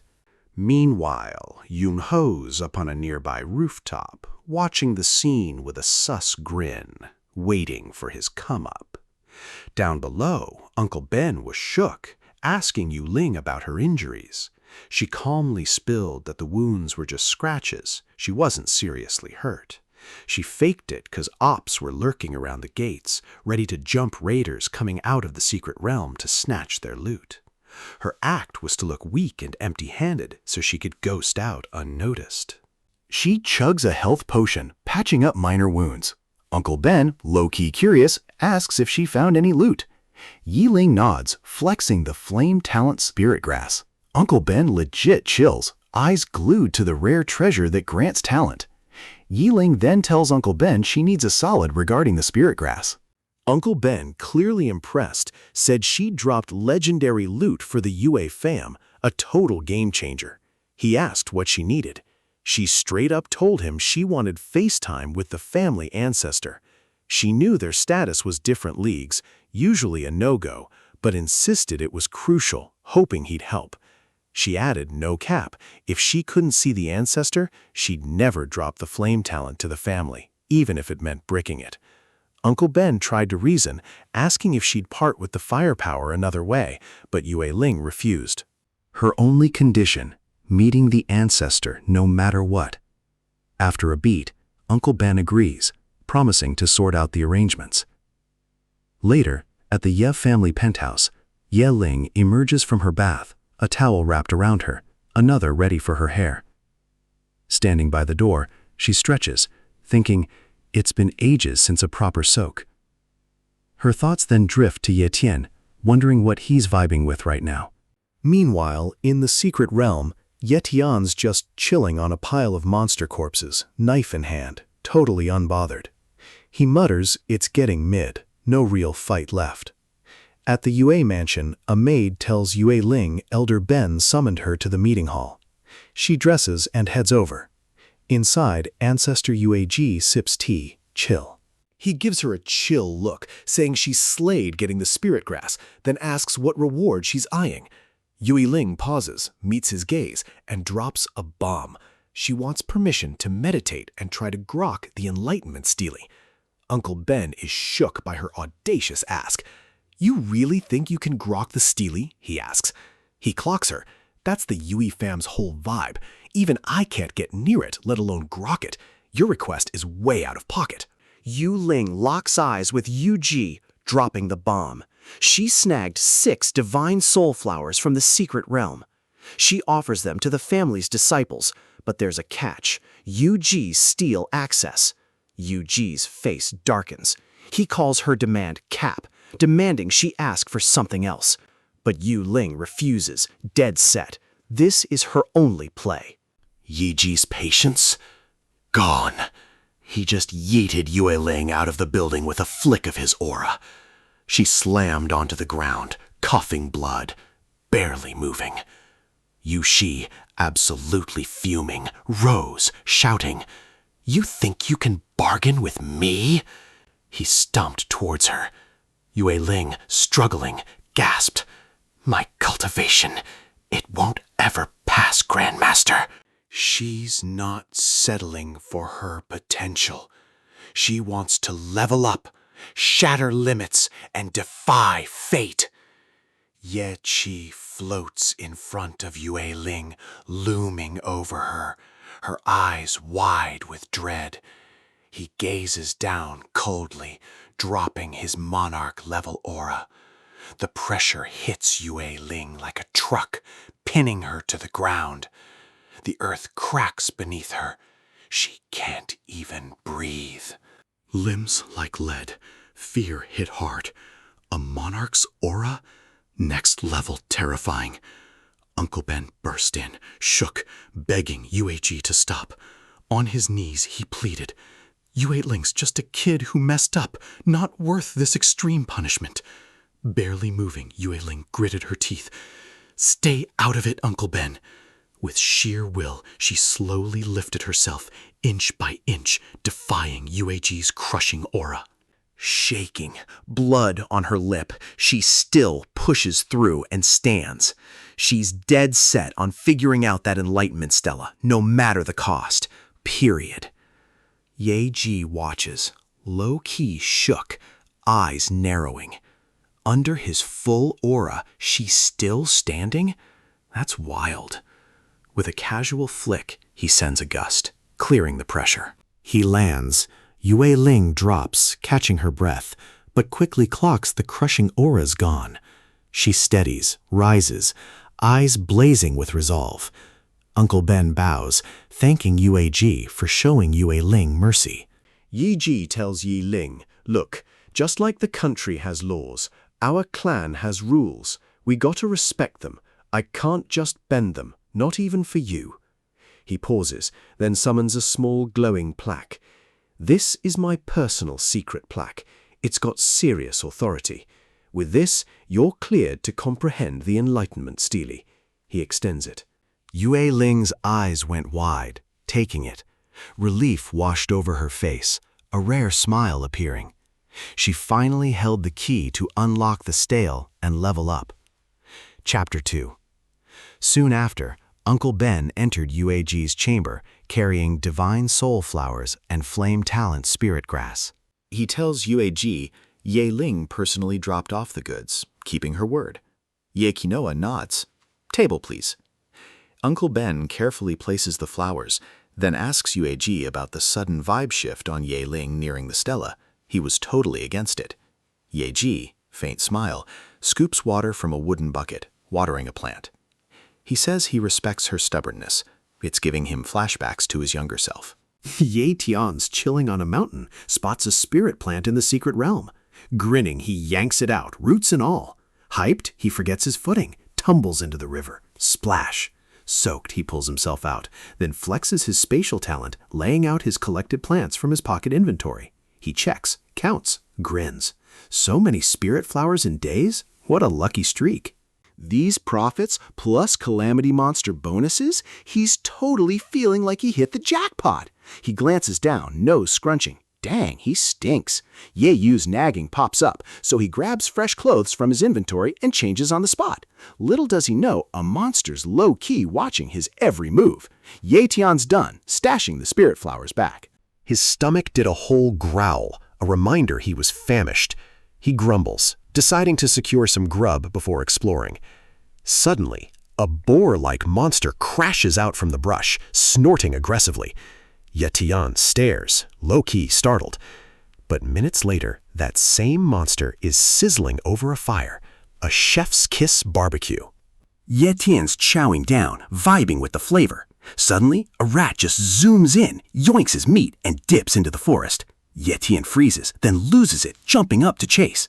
After a wild pursuit through the woods, the rat finally stops, munching on the stolen meat. Ye Tian's lurking in the bushes, glaring at the thief, ready to strike back. Mid-leap, his system pings. Rat has high-tier treasure talent.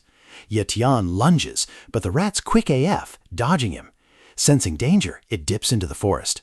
Ye Tian smirks. No cap, no escape now. He pops his spatial teleport, blinking right in front of the rat, grabbing it before he can dip again. Bro was shook when the rat suddenly yelled, "Let go!" Ye Tian clocked her as female from the pitch. She squeaked, "Pervert, stop staring!" and wriggled hard, but no dice. Ye Tian, chill, pulled his blade. "Pet or grilled meat, your choice, sis." The rat low-key panicked, begged, agreeing to be his pet. Bet. Ye Tian's copy skill is on cooldown, so he opts for a soul light contract. Contract done, he names her Little Purple, fitting her vibrant fur. He grins, knowing purple treasure rats are S-tier talent, a major W. Petting his new companion, Ye Tian remembers Yue Ling's intel. The ultimate loot in this secret realm is the Yun Fam's target, the Energy Stone Mine. Yun Fam might be OP, but with his new treasure mouse, why not shoot his shot for the mine? He asks Lil Purple about the Energy Stone Mine. The mouse flexes, saying her S-tier talent lets her pinpoint the exact spot. Ye Tian's hyped, tells her to take him there ASAP. Little Purple agrees, hops onto his arm, ready to lead. Ye Tian low-key apologizes to Yue Ling, remembering her warning about the Yin Fam. He knows the beef is inevitable now. He grins, ready to finesse everything right from under their noses. He and Lil Purple dip, ghosting through the forest as she guides him to the mine. Soon, Lil Purple senses they're close, but also sniffs out other humans, warning the mine might already be capped. Ye Tian's on edge. He quickly uses his spatial sensing talent to scope out the area. Scanning, he spots a grim sight, human corpses scattered. No cap, he teleports near the scene, instantly ducking behind a rock to peep the ongoing battle. Suddenly, Heliambi goes full send with his Earth Elemental Forbidden Curse, Rockfall, raining down massive rocks and insta-wiping the enemies. Dust settles. One survivor tries a sneak attack, but Helian B counters with Earth Spike, impaling them with brutal precision. Yunfang grins, hyping Helian B's skills, saying she can't believe he'd bodied so many Yunfam members solo. She draws her weapon, eyes glinting with hype, declaring it's her turn to get in on the action. Yunfang dashes at Helium B, claiming the treasure is Yunfan's by right. Helium B braces, chill AF, replying, "We'll see if you're built different enough to take it." He slams his hand down, casting King Kong Wall, a massive earth barrier. But Young Feng pulls her sword back, unleashing wind-shattering slice, and the wall's done, sliced like paper. Helion B watches, shook, as his strongest defense crumbles. His mind races, buffering. How did she infuse wind talent to slice King Kong Wall so easily? Lost in thought, he AFKs the incoming danger, until it's too late. Yun Lang blurs in, her foot smashing his face, a sonic boom sending him flying into a stone wall. Helianbi groans, gets up, and retaliates with Rockfall, hurling a wave of sharp rocks at Yun Feng. She's caught off guard briefly, but recovers, shattering the rocks with precise blade swings. She smirks, taunting. "Is that all you got, bro?" Heliambi activates his Greater Earth Forbidden spell, Fallen Skies. A massive boulder begins dropping from the sky toward Yun Feng. Her confidence shatters to shock, clocking the danger. She instantly pegs it as an apex-tier Earth skill. Tapping her speed talent, she dashes clear just in time. Helium B stares, shook, wondering how she dodged that OP attack. Yun Feng smirks. "Time you met my forbidden spell. Wind speech, pale blade." She inhales. Then a piercing shriek unleashes a torrent of wind blades. The barrage slams Helianbi, dropping him to his knees, weapon clattering. Yunfeng lands, asking, Is the mineral vein in that cave behind you? Bloodied, Helianbi grabs his weapon, slowly rising. Eyes fierce, he declares, I grinded 10 years for this vein. No one's taking it. Yetien's low-key watching the brawl, hyped by the vein drop. He tries to spatial sense the vein, but hits a weird, forbidden block, hard gating his access. Back in the fray, Yunfeng cackles as Helianbi flexes about gatekeeping it. She throws shade. Got any juice left to defend that, fam? Then she whips out spiritual energy-boosting grass, admitting she didn't plan on popping it here. Yo, usually chugging something this OP raw is straight up fatal. But she's so pressed to off him, she's just built different. No cap, she bites the grass, swallows it whole. Yetien, shook, watches from afar, thinking she's bugging. Eating that spiritual grass raw? Instant boom. The moment it's down, neck veins pop, eyes glow fierce pink, and her blood goes wild. She collapses, screaming in agony as a light beam blasts skyward from her. Moments later, she glows up, radiating a fierce pink aura, energy trails streaming from her body and sword. Helianbi clutches his pearls, realizing her cultivation talent just skyrocketed to transcendent tier. Yunfeng serves a confident smirk, her expression wild, hungry for battle, fangs out, ready to devour. Yetian checks his status window, shook to confirm Yunfeng's cultivation talent hit transcendent tier, no cap. Yunfeng flexes a wicked smile at Helianbi, offering to leave his corpse whole if he simps on his knees and begs for his life. Helianbi's eyes burned with rage, snapping back. How dare you speak to me like that? He scoffed. Your talent's glow-up doesn't guarantee a win. He started charging a powerful spell, but blink, Yunfeng was already beside him. Her blade flashed multiple times, cutting him so fast he didn't even realize it until blood poured from his mouth and he collapsed. Yunfeng coolly stood over him. My current stats? High-tier speed, apex wind. You completely slept on this power spike. She mocked him, calling him a washed-up genius whose battle instincts are mid, just trash from the once-proud Hellion family. Struggling, Helianbi retorted, all cultivators face rivals. You might win today, but you'll just be a stepping stone for someone stronger. Yunfeng narrowed her eyes. Shut up, you lost. Losers don't get to speak such cap. The Yun family is the strongest in the entire Demon Sea base, with even a monarch rank expert. She says absolute strength means no real enemies. She then enters the cave for veins. Outside, Helianbi, battered and bleeding, stares skyward, wondering if it's game over. Suddenly, Yetian appears, asking if he's good. Liambi's shook, asks who he is, but Yetian just says, doesn't matter, and offers a potion. Helianbi says it's useless. Yunfeng's last hit wrecked his guts. His time's almost up. He asks Yetian, here for the mine too? Yetian confirms. Helianbi chuckles. At least you're straight up. Yetian asks about the mine. Helianbi explains, if it were a basic ore cave, I'd have minded long ago. This cave has an OP calamity beast guarding the vitality stone ore. It's mazed the whole place with tunnels to confuse intruders. Entering? You're lost without a purple treasure-hunting rat, known for its rare talent in tracking hidden treasures. He's been grinding this secret realm for a decade, no cap, and hasn't found one. Says they're super rare. Yetine then flexes Little Purple, asking if this is the rat. Helianbi's eyes pop, coughs blood, staring. Bros shook. Yetine not only found one, but tamed it and sealed a soul contract? Wild! Little Purple hops onto Helianbi's knee, a soft squeak. Helianbi, a faint smile, murmurs he never thought he'd actually see one before he kicked the bucket. His trembling hand reaches out.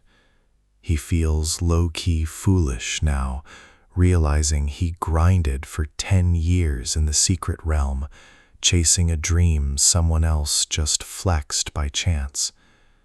As his fingers near the rat, Heliambi exhales his last.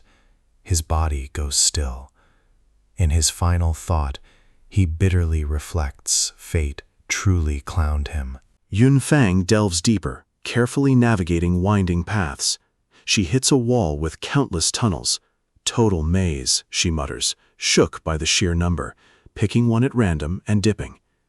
Meanwhile, Ye Tian quietly buries Heliambi under rubble, using his weapon as a makeshift tombstone. Back inside, Yunfang hits another tunnel, low-key confused by the endless twists. Suddenly, the ground cracks open. A massive worm monster bursts out, lunging to swallow her. She dips out just in time, landing nearby, shook by the towering beast. This thing's a top-tier menace, totally off the radar in intel. It starts charging a mega energy beam, a thunderous boom shaking the cave. Outside, Ye Tian hears it, smirks. Looks like the main event started. He thanks the Yun fam for holding off the beast, then tells Lil Purple it's all on her now. She hops off his shoulder, sniffing, darting, searching for the real entrance hidden in this maze. Yeteen figures the cave maze is messing with her senses, but soon she perks up. Found the real entrance. She leads him to a river. Yeteen realizes the tunnel network was just a clever trick to throw off intruders. The true entrance? Hidden in an ordinary-looking pool. He muttered, without his purple rat, he'd have been duped. Kneeling, he checked the water, giving Little Purple the all-clear. Wasting no time, they dove in, exploring the pool. Deeper, Ye Tian clocked a hidden rock tunnel below and instantly bolted in. Meanwhile, Yunfang felt utterly powerless against the monstrous beast. She's fighting hard, but its power is too much. No choice. She pulls her monarch rank tool, her last hope. Determined, she launches a final attack, aiming to make that beast feel the real heat. Draining every last bit of energy, she activates the monarch tool, piercing that nasty monster with a pillar of pure energy. Meanwhile, our boy senses the mind's collapse. Things are about to get wild. The energy he felt was wild, way too strong for the Yun family girl. He still popped his speed talent and dipped. He needs to snag that treasure he's been chasing before things go totally wild. Meanwhile, the giant monster is absolutely wrecked, barely standing. The lady? Not looking much better, TBH. She's barely clinging on. No clue if she'll even make her purpose. Back underwater, Ye Tian finally spots something that makes his eyes pop with surprise and excitement. Bro spots vitality stones, massive and glowing, scattered across the mine. This is a huge W. He's absolutely buzzing. No cap, he instantly collects them, knowing their immense value to the Yun fam. Little Purple, his spirit beast, warns these stones are super tough. Gotta be careful harvesting. Yurden just nods. No sweat. Breaking them? No sweat. He pops his strength talent, muscles glowing with raw power. Focused, he smashes stones into manageable pieces. Time's ticking. He calls Little Purple. Help, collect everything I've broken, stash it in inventory. Little Purple's on it, pushing stones into Ye Tian's spatial inventory. They were low-key crushing it, zooming through the mine. Then Little Purple just stops, dipping another way. Ye Tian clocks it, frowning. Little Purple glances back. Yo, follow, found something major, no cap. Ye Tian, low-key hyped but kinda sus, sprints after him. Deeper in, Little Purple spills the tea. He sniffed out some ancient legendary treasure, major vibes. His serious vibe locked Ye Tian in. They reached a hidden chamber, softly radiant. At its core, a luminous object pulsed with deep, golden energy. Little Purple pointed. The vitality core, the mind's absolute heart. All vitality stones from here. Ye Tian just stared, totally shook. The vitality core radiates next-level energy, unlike anything he's seen. This isn't just rare, it's the secret realm's MVP. Ye Tian is shook. It can level him to Monarch, a top-tier rank. Hyped, he nears the glowing, pulsing core, awed by its power. But as he reaches out, Little Purple stops him cold, warning the core's energy is too intense, could wreck his body. Yet Tian's feeling the heat and pressure, skin buzzing, sweat beating. No cap, he's unfazed. He taps into the OP talents copped from Demon Seavase, especially the tanky ones. These buffs keep him zen, holding his turf even when things get spicy. Instantly, he pops them. A glowing energy shield wraps him, chilling the heat and pressure. Little Purple is shook again. He didn't realize Ye Tian was stacking so many S-tier talents. His respect for Ye Tian leveled up. With steady hands, Ye Tian touches the vitality core. The instant he connects, a raw energy surge blasts his arm like lightning. The power's wild, rocking his whole body. His strongest defenses are giving up. Skin cracking, mad pain hitting him, almost KO'd. Yi Tian ain't letting go. This is his one-shot deal. He's gotta clutch it, no matter the pain. He pops his recovery skill, instantly patching up the cracks and burns. The vitality core's power goes wild, forcing him to pop his pocket inventory skill to dump the insane heat before he's toast. Eventually, the power chills, flinging him back against the wall. But hey, all that grind pays off. He finally snags the vitality core. Even his little buddy is hyped for his master. Yo, the place is collapsing. Core's energy gone. Structures toast. Rocks rain down. Walls crack hard. Ye Tian, no cap, snatches Little Purple and bolts. Spatial talent lets him glitch through the chaos, escaping crumbling tunnels. Wild dash. They barely made it out before the entrance caved in. Miles away, Yunfeng felt the ground shake. Mine's collapsing. Did someone snatch the vitality core? She hadn't clocked anyone else in the cave, and now her curiosity was on fire. She's trying to figure out who that was. Ye Tian, outside the cave, clocks smaller vitality stones scattered. Not core level, but still major loot. He's not letting this op slide, so he rushes back in. Danger be damned. Flexing his skills for speed and safety, he quickly pockets each stone. Meanwhile, Yunfeng wants this mine solo, no cap. The thought of the vitality core being yoinked makes her tense. All her grind, all her risks for this one shot. If someone beat her to it, it's a total L. Her heart's racing. She dives deeper into the mine, face locked in. Suddenly, a massive stone wall blocks her path. Zero hesitation, she steps up, unleashing her strength. Hands glow. She's going in, punching the wall over and over, breaking it down. Rocks crash, dust everywhere. She's not stopping until a path opens. New chamber, air hits different, colder, emptier. She spots a vitality stone shard on the floor, snags it, mine's going 0 to 100. If this is here, the whole stash might have been. But a quick scan, her heart just, oof. Chamber's empty. Bare rock, no other stones. She sniffs the small stone, picks up human vibes. Someone was already here. That's sus. Someone sniped her. All the vitality stones gone. Every last one. Cold sweat, shaky hands, a sharp pain in her chest. Her legs gave out. She just collapsed to her knees, utterly crushed. Everything's gone.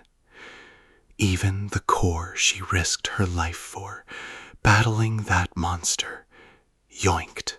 Empty-handed means punishment. Yun family head personally gave her this mission. But her expression shifts. Sorrow hardens to pure rage. Eyes narrow, jaw tightens, fists clench in fury. She's not taking this L. She vows to find whoever jacked the Yun family. They'll pay big time, no cap. Meanwhile, Ye Tian's mad grateful for Little Purple. Without him, that vitality core and all those stones? Nah, impossible. He grins, patting his companion's head, feeling blessed. Lil Purple, with a playful laugh, was like, nah, Master's luck is next level. Even I didn't expect this massive treasure to be chillin' here. The duo bounced, hyped for their next adventure. Meanwhile, at the Ye family residence, Peace is nowhere to be found. A brown-haired girl walks quietly, a food tray shaking in her hands. It's a warm meal for the young miss who's been holed up, not eating for days. Her heart screaming to help, but Elder Yue Ben's strict command is crystal clear. No one disturbs the young miss. Period. Not even with food. Our young miss has been channeling energy for ages. It's finally manifesting. After days of radio silence, a strange, beautiful light glows from her room. A soft glow fills the air, then a pure energy butterfly emerges, sparkling, dancing skyward, leveling up in glow and height. The energy spreads fast, lighting up the whole sky, radiating from the Yue fam's crib. The glow-up's got all the big shots' attention. Even a distant dude shook. He knows this power is Grandmaster level. A new OP just dropped. He's thinking the Yue fam's about to flex another legend. Mind blown. Their legacy's already stacked, so this new rise just buffs their fearsome rep. Nearby, an old bald man scopes the sky, eyes narrowed, studying the energy. He nods, clocking the young miss's serious talent and hidden potential. Buried before, it's now rising like a powerful wave. He's certain she's no basic girl. Inside her room, the young miss stays chill, slowly opening her eyes. She takes it all in, feeling that Grandmaster status hit different. The power flowing through her is next level, unreal. Her body's light but built different. Soul completely free, no cap. A subtle smile appears. No more grinding needed. Her body's now vibing with nature, effortlessly absorbing all vital energy. Her soul vibes naturally with the world, sensing everything with new clarity. Her senses are next-level sharp, super refined. She's also unlocked all Grandmaster physicals. Strength, speed, awareness, maxed out. Tomorrow's the final day before the Secret Realm entrance closes. No cap, no time to waste. She needs to bounce, like now. Gotta find him before it's too late. The Secret Realm entrance is already getting packed again. The energy here is wild. Everyone's sensing a powerful presence about to drop. Two swole brothers finally flexed from the portal. One bro figured anyone back from the Secret Realm just hit the jackpot. Only the strong and lucky make it out. The brothers stood, game faces on. They were here to scope things out, ready to flip their loot for top dollar. Heading to the bustling trading hub, packed with eager buyers, they eyed a wealthy trader, clearly paying premium. This was their shot, so they rolled up. Spiky-haired dude whips out some spirit grass, asking the trader for a price check. The buyer scopes it out, then says, "It's young, kinda dinged, 10K gold max." Spiky-haired dude goes ballistic. He's fuming, fists clenched, about to blow up at the trader. But the buyer's chill, says they can always haggle if he's not feeling the offer. Everything's negotiable, but Spiky Hair's done talking. His bro steps in quick, shuts him down, reminds him this ain't the spot for drama. Too many big shots around. Beef here means major trouble. They both decide to dip out and scope other buyers. There are mad traders around who might offer a better bag. Just then, Ye Tian cops up. Using his spatial talent, he ghosts the buyer to another spot, totally on the down low. The buyer's shook, but doesn't push back, sensing Ye Tian's not one to play with. Alone, Ye Tian tells Little Purple to ghost his presence completely and stay hidden, no cap. He says his spatial talent pings him to top-tier OG's gazes. Someone powerful's watching. Gotta be careful, or they'll attract unwanted heat. A buyer shouts out, telling everyone to scope the new drops. He hypes it, saying snag rare loot here for a good price, ditch getting fleeced for Secret Realm treasures. Yi Tian considers staking out the Secret Realm entrance to see who's exiting with loot, but then thinks about hitting up the Yue fam instead. With that thought, he locks it in and dips out, no cap. Everyone around him is shook. 1 second, a calm, powerful dude. Next, poof, gone. Bystanders rub their eyes, like, wait, did that just happen? Spiky-haired dude's hyped, knowing he and his bro are about to be stacked from the secret realm loot. He's already dreaming of stacks and clout. His brother, though, stays cautious, warning him to chill. Bragging here could draw serious heat. Suddenly, the two alpha bros step onto a transport circle, landing in a shady, dangerous spot. The mastermind behind their teleportation? King Yunhei, who brought them here to grill them about the treasure they snagged. They freeze, exchanging nervous glances. Why's a monarch rank expert like King Yunhei even clocking them? King Yunhei's sus gaze locks on the brothers.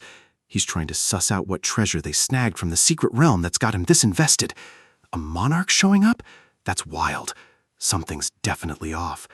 Meanwhile, Yetien's solo questing through the massive Demon Sea base, trying to locate the UF family. He quickly clocks how tough this gig is. The base is massive, a city within a city, packed with sects, clans, and stalls. He's kicking himself for no exact deets. Then, out of nowhere, someone full-on yeets into him. He stumbles, blindsided by the sharp hit to his side. He clutches his ribs, wincing, trying to process what just happened. He's low-key confused. Done nothing at Demon Sea Base, so why the random attack just walking? He whips his head around, ready to confront, then freezes, seeing Yu Ling. She clocks his shock, feeling a pang of guilt. She quickly steps up, apologizing. "My bad, didn't mean it." She drops that her sudden attack wasn't beef, just a strength check. Ye Tian just chills, taking it all in. Grandmaster level? That news hits different. A massive power-up. But Yue Ling's not even flexing on it. She just brushes it off, saying she got lucky to hit that level. No biggie. Her quiet humility low-key shocks Yetian. He glanced at Yue Ying. The rain eased to a drizzle, clouds clearing. He quietly admitted, mostly to himself, he didn't expect her to hit Grandmaster this fast. He was genuinely surprised. Not envy, but pure admiration. She said she only broke through 'cause her fam hooked her up with rare items. It wasn't easy, low-key. Told him not to get down or feel like he was lagging. His grind was legit. He'd catch up soon. Yakun just smiled faintly, didn't say much. He low-key processed her words. Her fam was probably stacked, no cap. But even with that backing, it wasn't just about the loot. Her raw talent, real MVP. Without her natural ability, those resources would have been a total waste. She had the foundation, the backing, and the rank to flex. Just then, a small movement near his chest. Yetien's attention. Purple popped from Yetien's pocket, blinked, then chirped, "Famished! Barbecue!" Yetien's eyes went wide. He shoved the little dude back, whispering, "Hide." Too late. Yue Ling had already clocked the critter. Her face instantly changed, eyes narrowing in recognition as she stepped closer. Yitian paused, asking how she knew. Was Purple some legendary spirit beast? Treasure mice are OP for finding rare items continent-wide. Their value in secret realms is insane. She offered to buy it, no cap, even telling him to skip the Martial Pavilion. She'd handle the whole deal herself. Purple whimpered, ears drooping, clinging to Yetian's sleeve, begging not to be sold. His eyes teared up, trembling, fearing trade for gold or pills like a basic item. Yetian glanced at the mouse, then Ye Ling. He apologized, gently stating Purple wasn't for sale. He was his spirit pet. Ye Ling smiled softly, saying she got it. No cap, Yetian wasn't selling something that valuable. He wasn't a fool. Soon they pulled up to Ye Yu's spot. The building was low-key quiet, tucked away. Yetian paused at the stairs, asking Yue Ling if she was coming up. She shook her head, saying the siblings needed their own vibe. She'd chill back, not intrude on their reunion. She promised Martial Pavilion would collect his secret realm finds tomorrow. He knocked, calling Ye Yu to open for her bro. Moments later, the door creaked open to Ye Yu's annoyed face. A cold stare, then a slam. Ye Tian was shook. He blinked, then knocked again, pulling the older brother card, asking what's good. From behind the door, Yeyu's voice, laced with frustration, snapped. You have zero right to act like a brother now. You ghosted to a secret realm, no heads up, leaving me to solo level in this new place. Ye Tian sighed, mumbling an apology. Yeah, my bad, I get it. But Yeyu wasn't having it. She told him to stay outside, period. Her voice trembled, not mad, just hurt. Yi Tian paused, processing her words. Then something clicked. Without another word, he activated his spatial TP, vanishing and instantly reappearing inside. Yeyu shrieked at the sudden intrusion. He calmly explained the ability. Smiling, he pulled purple from his pocket, a total W gift. Yeyu took the mouse, her face softening as you held it. She low-key smiled, noting its unique vibe. Ye Tian nodded, the mouse now hers.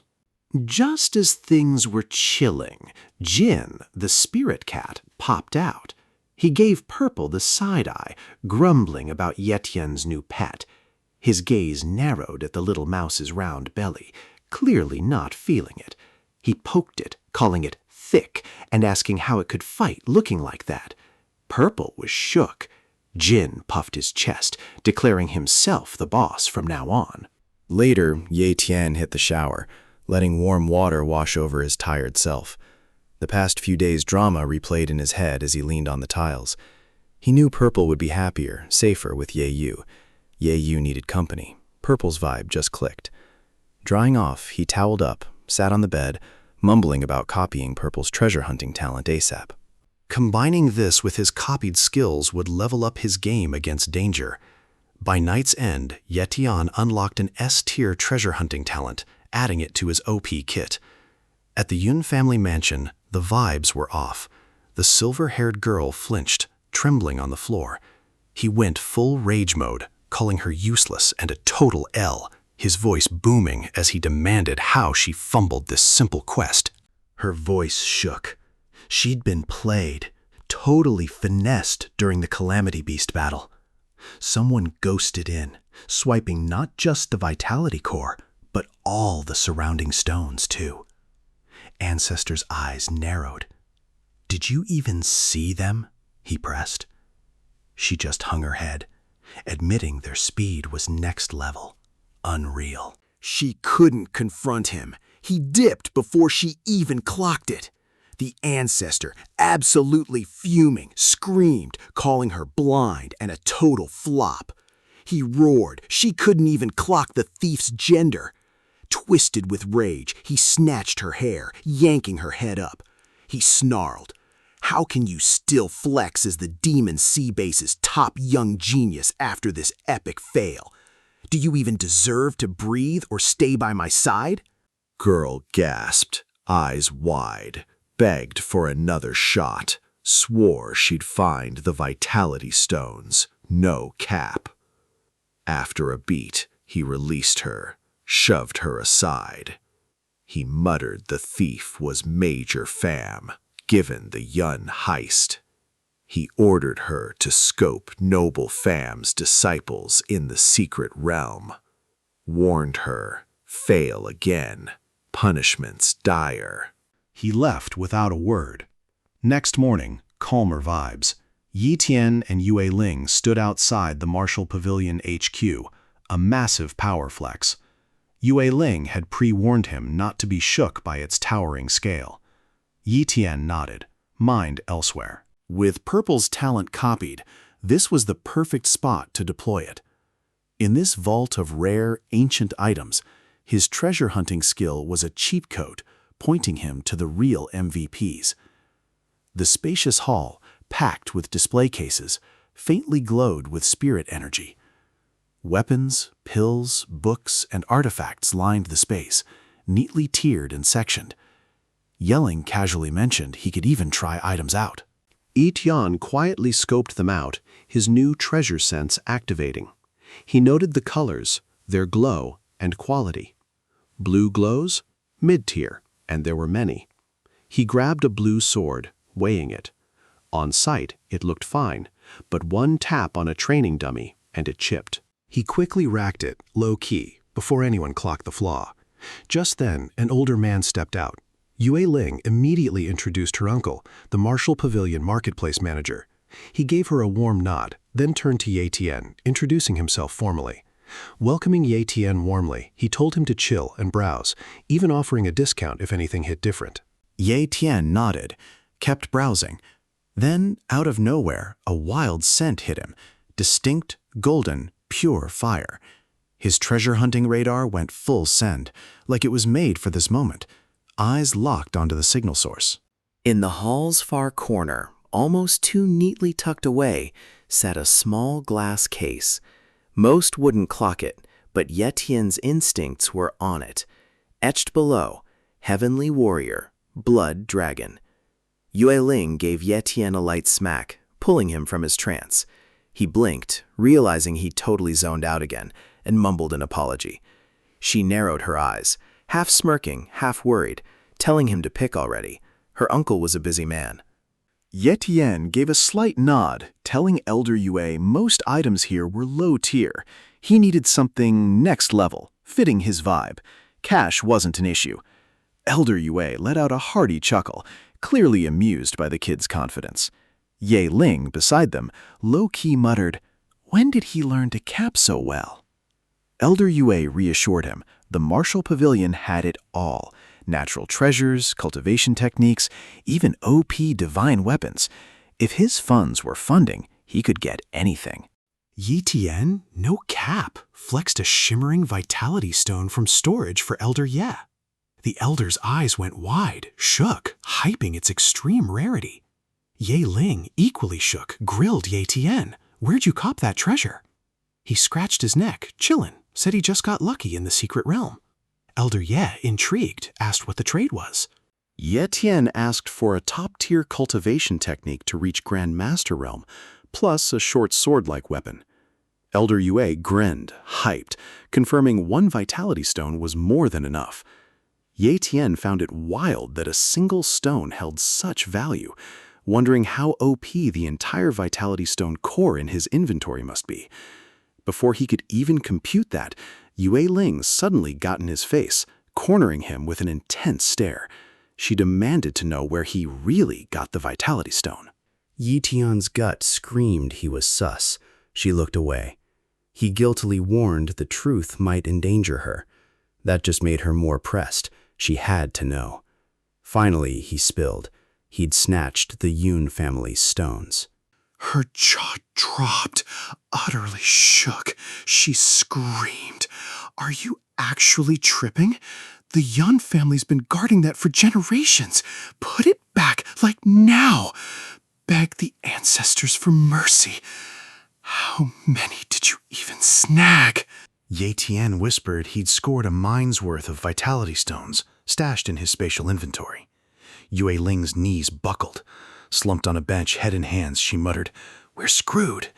The Yun family will investigate. Connect the dots and we're toast." Ye Tian, trying to chill her out, said he'd covered his tracks, no cap. He was chill, thought the Yun fam wouldn't clock the theft. She, trembling, warned the Yun fam's OG was not someone to cross, never forgetting such shade. She added, if it went south, Ye Tian better not blame her, though her concern was clear. Ye Tian scoped the shop while chatting. A faint golden glint on a shelf caught his eye, so he grabbed it. Elder Ye returned with the goods, the purple cloud body refinement tech and a monarch short sword. The tech buffs your physique. The sword, found in a forgotten monarch's grave, surrounded by mad loot. Ye Tian held it, giving it a practice look.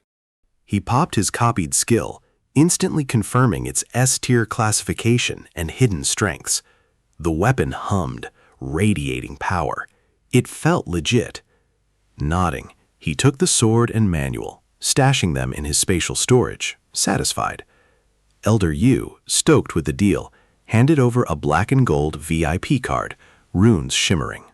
He explained the card gave Ye Tian free access to all Marshall Pavilion branches with a massive 70% discount, a significant display showing respect and investment.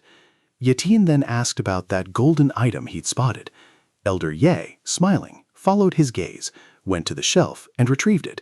It was a red gold egg resting in its protective casing. He told Ye Tian it was a fossilized dragon egg, snagged from a wandering cultivator way back. They'd tried everything to hatch it, but it was a total bust, just ending up as decor. Given Yi Tian's clutch plays today, the elder decided to gift it to him, no cap. Yi Tian was shook, asking why he was getting such an OP treasure so easily. Yi Ling cut in, explaining the egg was basically dead weight now. She low-key hinted the pavilion wanted Ye Tian to keep bringing rare treasures, like vitality stones. Ye Tian then eyed the dragon egg. Others slept on it, but his treasure-hunting talent ID'd it as high tier, still holding major potential. He felt a faint, ancient, powerful pulse within. He realized it wasn't defective. It just hadn't hatched. A quiet resolve sparked. Ye Tian, chill as ever, gestured to his crimp's path. Rarely asking company, he subtly offered a meal, mentioning his sis, Ye Yu, was a top-tier cook.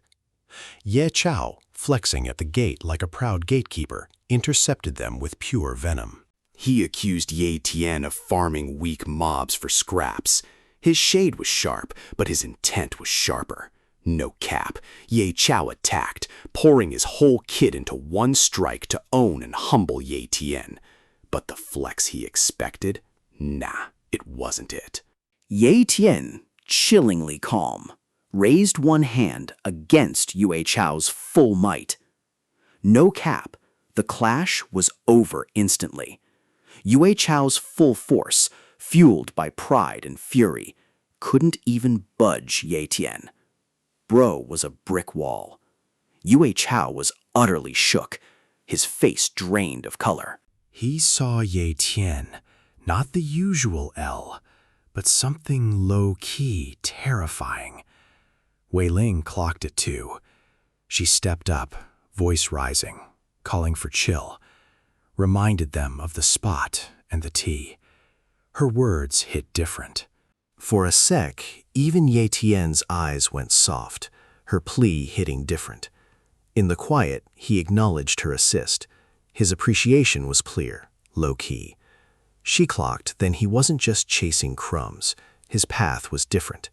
Fast forward to now, Ye Tian headed home.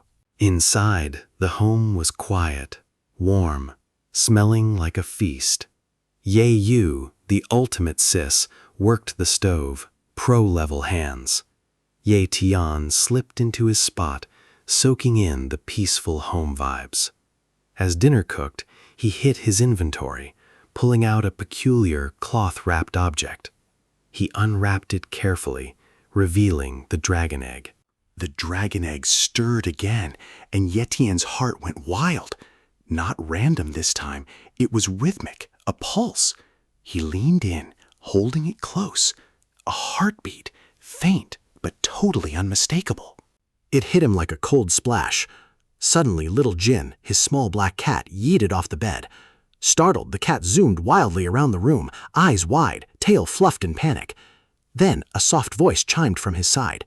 It was Little Purple, his tiny, treasure-hunting mouse. The little beast blinked up, clearly unsettled. The question dropped innocently. Why did Ye Tian even have a dragon egg? He just snagged it from some cultivators trashing it, calling it worthless. Little Purple after a deep dive on the egg here in lesser creatures. This vibe was different, screaming beast hierarchy. And dragons? Seemingly way above monarch tier. Yetian, low-key shook, asked if a rank above monarch existed. If dragons were that OP, what's beyond the known cultivation ceiling? Little Purple shook his head, admitting he didn't know the official name. He was sure dragons were next level, linked to realms few dared to whisper about. The talk stopped when the egg went still again. Marshal Pavilion called it worthless, but now it's got main character energy. What's the tea? He decided to stash it, not risking it getting messed up. He popped his storage skill, but the egg twitched harder. Before he could react, Little Purple perked up, eyes wide. It clicked. The egg and vitality crystal core were linked. Yet Tian was shook. He'd stashed both in the same pocket space. He didn't even clock it, but that touch woke dormant life in the shell. The Vitality Crystal Core is low-key the rarest, pure, condensed life force from eons. Even a trace could revive plants, extend life, or, apparently, stir a sleeping dragon embryo's heart. Yet Ten finally understood. He didn't just awaken the egg, he kick-started it. The dragon chugged the Vitality Core's essence, powering up. The bond was for real. Yi Tian gave props to Little Purple's intel. When asked, what next? Little Purple advised max caution. The Vitality Crystal must keep juicing the egg. Interference could halt its awakening. Left undisturbed, if this dragon's truly next level, Yi Tian could get a beast companion that's absolutely busted. Food smells hit different, snapping him back. Ye Yu had dinner ready. Approaching the table, she reminded Yi Tian to wash up first. Later, after dishes were cleared and the moon high, Yi Tian sat alone. His thoughts hit the purple refining technique. This tech was next-level rare and complex. Mastering it wasn't just transcendent talent. You needed a complementary one for peak body cultivation, a combo few ever pulled off. Ye Ling came to mind. Her talent was only top tier, nowhere near transcendent. But she grinded her way to Grandmaster, flexing on expectations and earning respect even from the OP Sun family. He grabbed the ancient manual again, thinking the technique needed a respec into smaller, manageable phases. Bone refining first, then body, then skin tempering, essence cleansing, and finally, chi refinement. This modular build could create a stable path, letting each phase be leveled up independently. Even normies could ascend, no cap. As he spread the old papers, something caught his eye, a faint shimmer, a spatial mark on one scroll. Sus. He leaned in. The ink pattern wasn't just ink, it pulsed with hidden energy, a seal for something else. He spoke, and boom, light exploded. Space glitched, the room warped. Yi Tian, poof, gone. New world. Dim, but not dark. Violet and crimson hues painted the air. Beneath his feet, the floor felt alive, a breathing organism of ancient blood steel. He was in the purple blood refining realm, a low-key spot sealed by its OG creator. Up ahead, he clocked movement. Yi Tian froze, seeing the long purple-haired dude. The figure smirked at his successor, Yi Tian, dropping his name, the divine immortal of the striking thunder. Meanwhile, a dude on horseback bolts through the dark forest to a temple where a silver-haired lady waits. He drops the news. They found her guy. He's Yufom. An outsider glitched the secret realm, names Ye Tian. She's low-key concerned. Who's this guy linked to the Yufom? I don't know their connection, but Yuling brought this dude from the Yu family, from Linhai Base's 15th Academy. And get this, Yuling hit Grandmaster rank yesterday. Wait, for real? You sure about that news? Totally. Everyone at Demon Sea Base knows. They're calling her the current GOAT genius here. And you're hyped about it too? Nah, not really. She kicks him hard, declaring herself the top genius of their generation, and forbids further investigation. The man, sprawled on the ground, helplessly agrees. She adds she'll confront Ye Tian herself.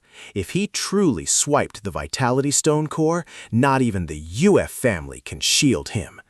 Meanwhile, a purple-haired dude arriving sarcastically hypes Ye Tian's skills. He claims the current Ye Tian is just a mirage of his engraving talent, despite this entire place being formed by it. Ye Tian wonders, Monarch rank strong?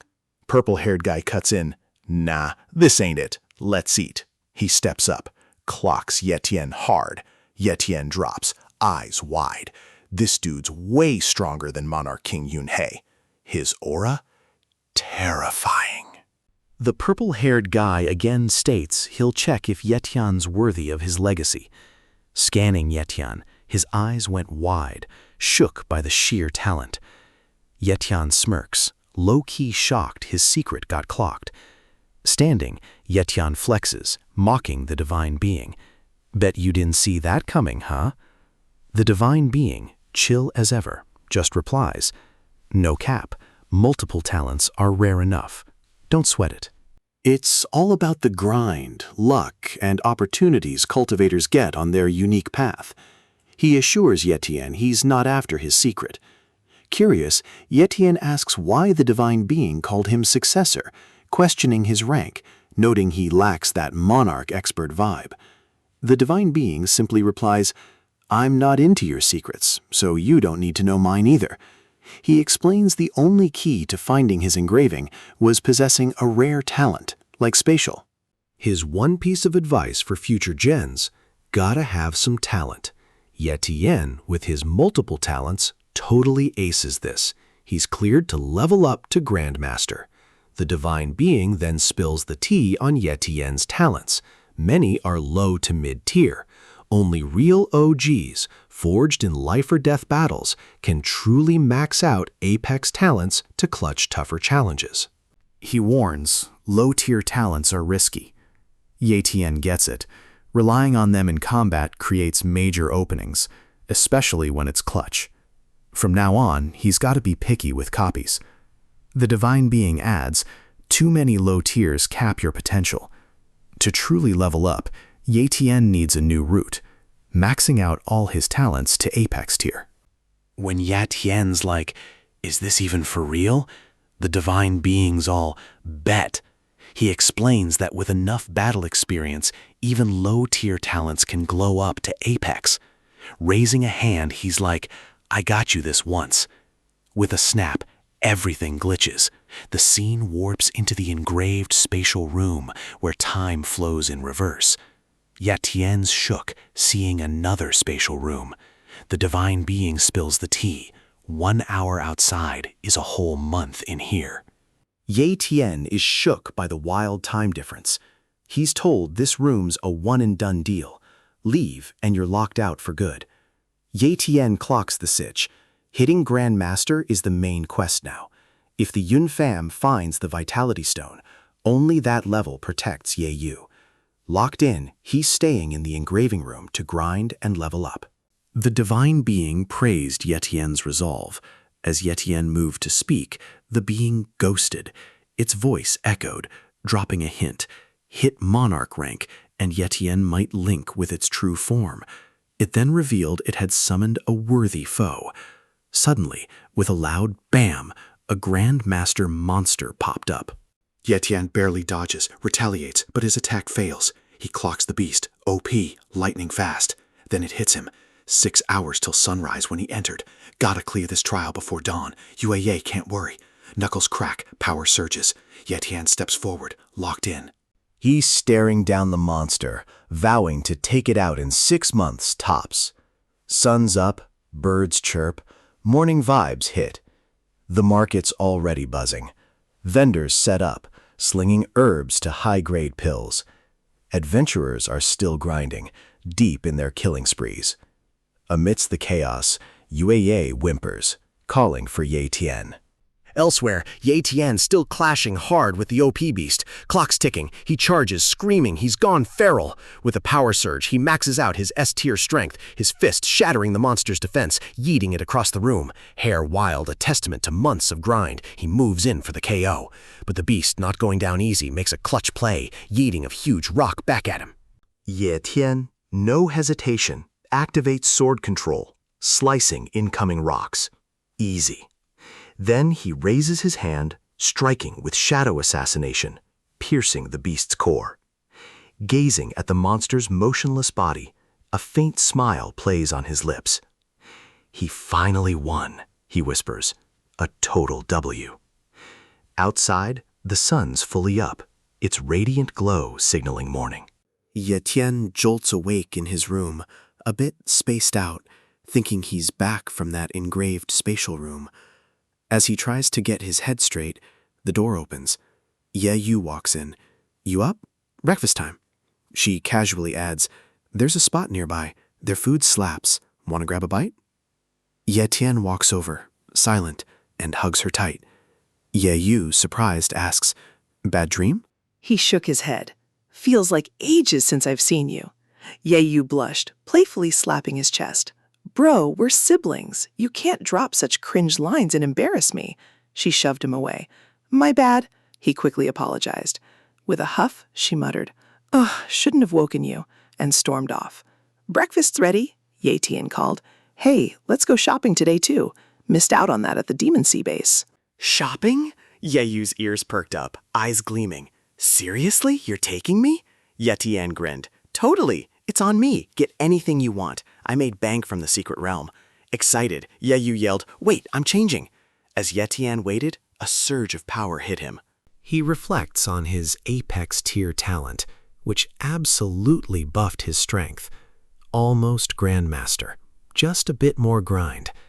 Later, they hit up the bustling Demon Sea base market, streets buzzing. Ye Yu suggests calling Yue Ling and Xiao Yu for a thank you feast. Ye Tian agrees, wanting her to vibe with everyone at the base.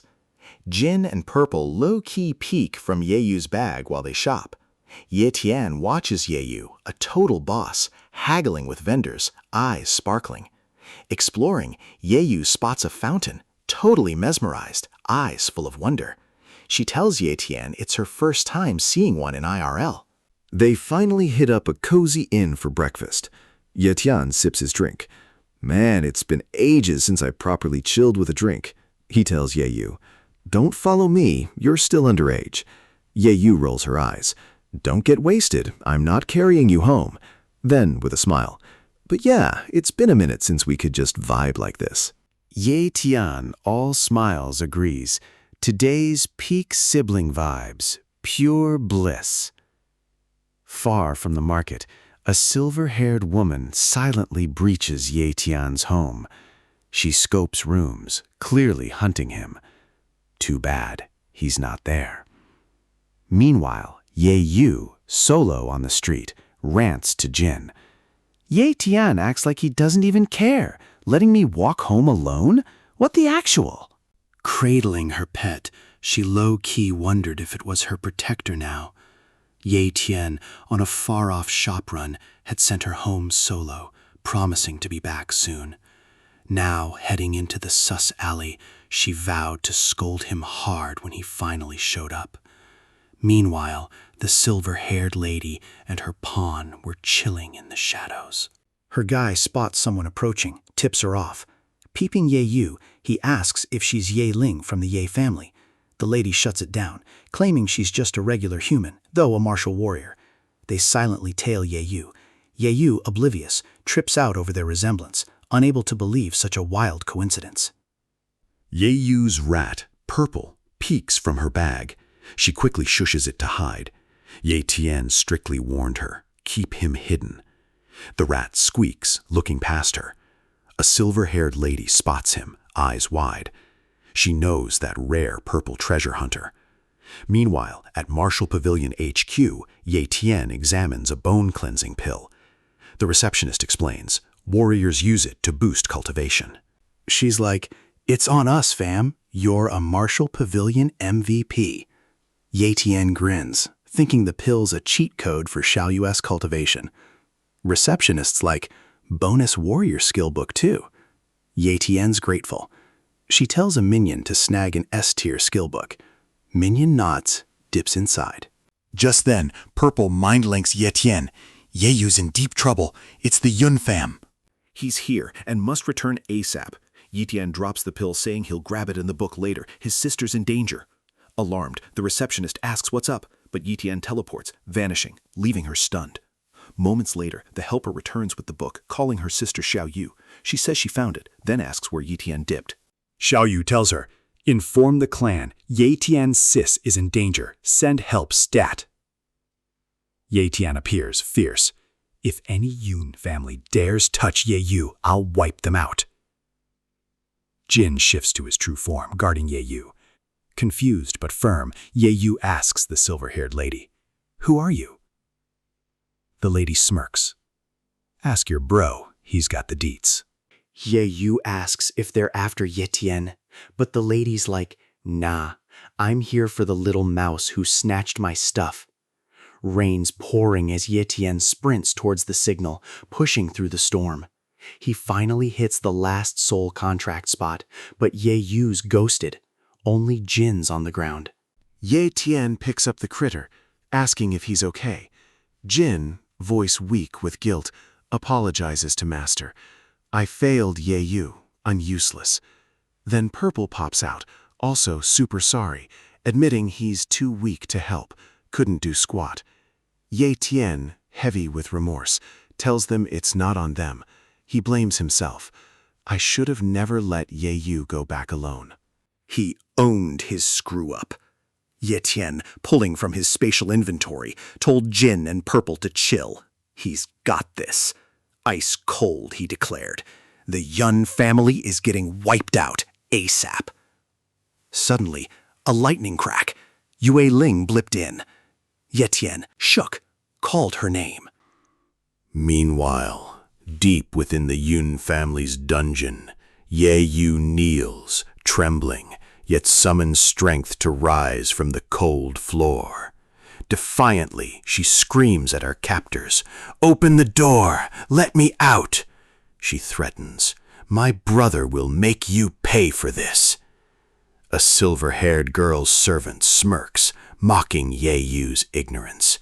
He coldly reveals, "She deliberately spared your soul-bound beasts. They're alive, just to alert Ye Tian via their soul contracts." Ye Yu, enraged and confused, demands answers. The servant, no cap, reveals it's all a setup, a total trap. He grimly adds, if her bro shows up, it's game over. Outside, Ye Tian's out cold. Yue Ling stands silently above him. Ye Tian dreams of his sister, Ye Yu, wounded and crying for him. He wakes up, sweating, in an unfamiliar room. Disoriented, Yue Ling pops into his head. Flashback, Yue Ling at Yun Mansion, spilling the tea. It clicks. Yun family snatched Ye Yu because they knew he yoinked their vitality stone mine. He's feeling the guilt. Yuling tries to calm him, saying the Yun family just wants the mine, so Ye Yu's safe for now. But Ye Tian, absolutely fuming, steps forward. Yuling tries to stop him, warning it's a trap, they're waiting, he'll be toast if he rushes the Yun family. But he refuses, yelling Ye Yu's his only fam, he has to save her. He argued, if she wanted to help, don't stop him. Hurt, but driven by concern, she struck him with a poison needle. He was instantly paralyzed, collapsing. Flashback done. Yue Ling stood by the door. Ye Tian woke, asking what she did. She replied, "Poison needle, paralyzed you. No side effects, no cap." He asks where he's at. She explains he's chilling at a Yet family mansion, safe. Yetian, still feeling the guilt, insists he must save Ye Yu. He tries to stand, but instantly collapses. Ye Ling reminds him, the poison's still hitting different. He's too weak to fight them and save his sis. She adds, going against Yun He, a monarch, is a total L. He offers the vitality stone mine if they don't touch his sister. She calmly spills the tea. Her spies say the Yun family is chill, just waiting for him. If he bails, Ye Yu's safe. If he goes, both are done for at Yun's mansion. So, the Demon Sea Base's Yun and Yue fams have been beefing for ages. Yun wanted to wipe out Yue, but lacked a legit reason. They rallied strong ones to snatch the Vitality Stone mine, aiming to rule the Martial Pavilion and take down Yue. But Ye Tian totally snagged it instead. They must have dug deep, finding Ye Tian enter the secret realm via Yue's hookups. Now they're convinced he's part of the Yue squad. She drops the bombshell. Ye Yu's kidnapping isn't just to mess with Ye Tian. Their true endgame? Sparking a monarch's war with the Ye family. Ye Tian's gutted, feeling powerless, that Ye Yu got caught in this mess for no reason. Yu Ling, opening the window, gets real. They're forced into moves they hate. This world's rigged. Strong thrive, weak suffer. But you gotta keep pushing. Outside, the rain hits different. A dad carries his hungry kid, almost home. Back in the room, Ye Tian's ready to follow her lead. What's next? Yue Ling turns. Took you a minute. She lays out the plan, warns him not to be reckless. Ye Tian gets it. Just then, a servant pops in. Yue Ling, visitor for you. As she leaves, she tells Ye Tian they're linking up tomorrow. He asks where, but she's gatekeeping, only saying he'll hit Grandmaster there. Next day, Yue Ling pulls up with Ye Tian at the Yue fam's mansion. Someone clocks them, like, thought you were afternoon vibes? Meanwhile, Yue Ling guides Ye Tian through the courtyard, then into an underground passage. Ye Tian gets sus, asking where she's taking him.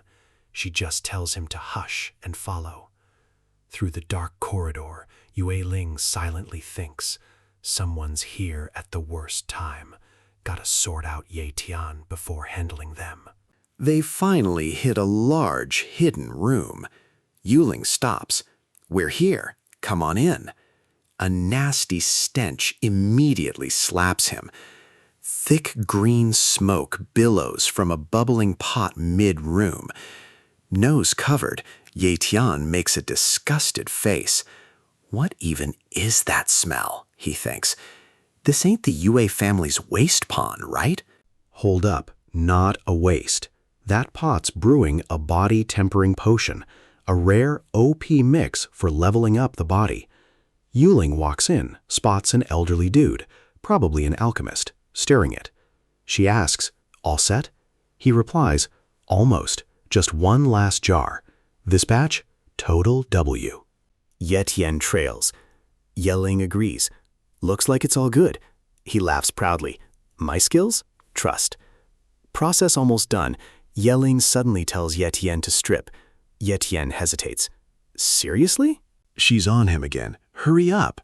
He's not moving, so she tries to force him. Ye Chen, embarrassed, quickly says, I got this. I can undress myself.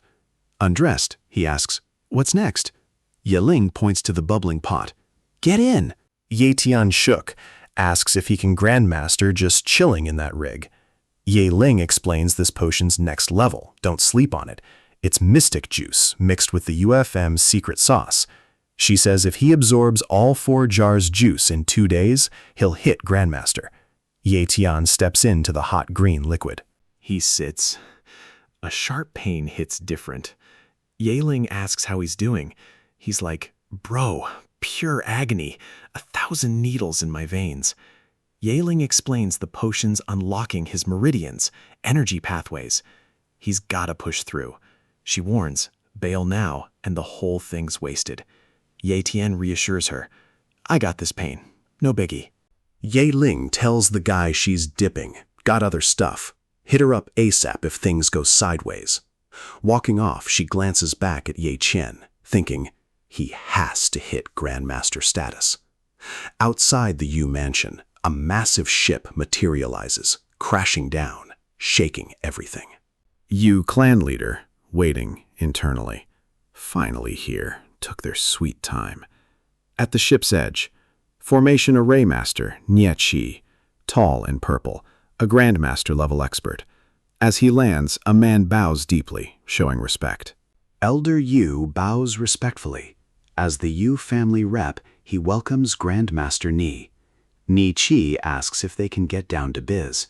As they walk, nearby folks are shook, clocking how respectfully the clan leader treats him. One says the guy's a formation array master. Another's shook. Array masters are legit legendary, super rare.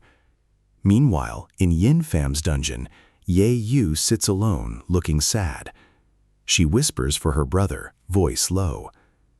Back at Yue Fam's underground, Ye teens in boiling liquid, eyes closed, enduring sharp pain. The dude nearby's asleep. Suddenly, Ye Tian's mind glitched. A red egg appeared. He clocked it. The dragon egg. A crack hit its surface, shell splitting. Back at the Yue fam's HQ, Elder Yue thanked Grandmaster Ne for pulling up to their spot. He calls it clutch for the Yue fam, asking Nei for a solid. Nei Chi straight up says he's booked, not into family drama. A nearby dude clocks his major flex. Elder Yue claps, tells his servant to bring something. As the servant brings the item, Yue Ling intercepts, grabs it, says she's got it. A small wooden box holding something major. Yue Ling enters, opening it before Grandmaster Nei. His eyes pop in shock. The vitality gathering pill. He realizes the Yue family's resources are next level, dropping a medicine that grants monarch rank so easily. Yue Ling knows even an array master like him can't refuse. Elder Yue asks if he's satisfied. Grandmaster Nei laughs. How could I ever refuse such generosity? What can I do for this gift? Elder Yu declares, Yun's fam, him and his crew, are arrogant, reckless, having repeatedly defied the Yu family. They snatched our business, even harmed our disciples. This is intolerable. He urges Grandmaster Nei to link up and take down the Yu fam. Meanwhile, in Yun's underground room, Yu Tian suddenly struggles, realizing the dragon egg is about to hatch. It's chugging down all the meds super fast. So Yu Tian's like, bet, and gathers all the body's potent brew, letting it chug it all. The pot of thick, boiling potion goes boom with wild energy. The man feels an earthquake as the ground shakes hard. He eyes Yi Tian, wondering why all 4 cauldrons of medicine are stacked. He realizes Yetian's about to pop from absorbing it all. He rushes to warn Yue Ling. Meanwhile, Yetian's mind is blown by the Yue family's oaten secret recipe. Suddenly, the dragon egg devours the vitality core stone's energy. Just as Yetian senses he's leveling up, a massive explosion rocks the entire Yue mansion. The mansion's shaking, big time, earthquake vibes. Soon, a guy reaches Yue Ling, warning her that kid's acting sus. But Ye Tian finally leveled up to Grandmaster, low-key snagging an unexpected extra perk. His status window? Blood contract done. Level up. Ye Tian stares at the freshly hatched baby dragon, rubbing its nose. He's shook he actually hatched the egg. The red baby dragon hovers, growling, clearly famished. Seeing its wide maw, Ye Tian wonders, elixirs or monster flesh? A quick mental rewind. It hatched after munching the Vitality Core Stone's energy, so he feeds it a Vitality Stone. Bro's got teeth, chomping something so strong, yet Tian's genuinely impressed. After several stones, he holds the dragon, trying to scope out its level using human power terms. Panicked, Yi Ling's shouts hit Ye Tian. He yeets the baby dragon into his inventory before she arrives.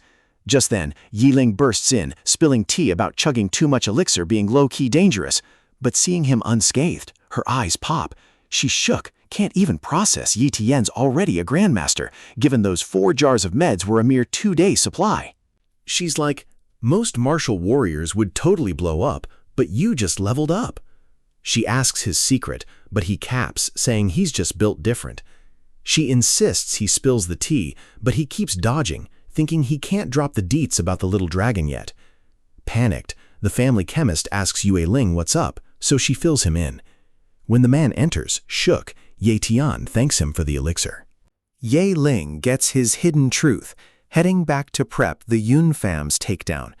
She tells Ye Tian to chill. He stops her, asking, when are we saving Ye Yu? Peeping his impatience, she assures him they'll roll out soon. After the chemist escorts Ye Tian, Ye Ling checks empty cauldrons, wondering his strat. In the Ye dining hall, Ye Tian chows down until a wooden box floats his way.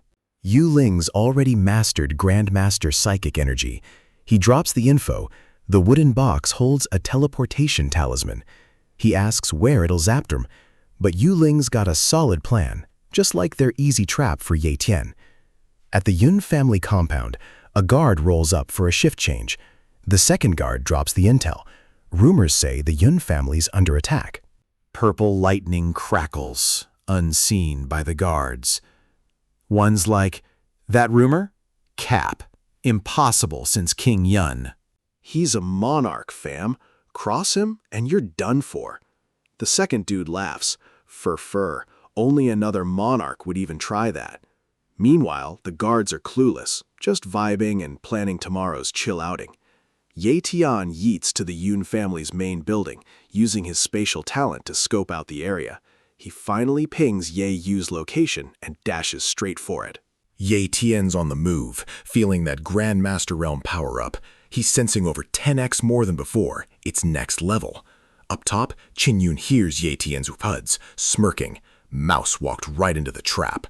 Ye Tian sprints for Ye Yu, then poof, teleports straight into the basement. But the instant he lands, a silver-haired woman's pawn throws a strong punch, barely missing his face. He's stunned. His spatial sensing missed this guy completely. Mystic tech to ghost his presence? Without a beat, Ye Tian throws a punch, connecting hard with the guy's face, then drops a bind spell. His Grandmaster-level psychic energy shatters the dude's mask. He's barely an advanced martial warrior.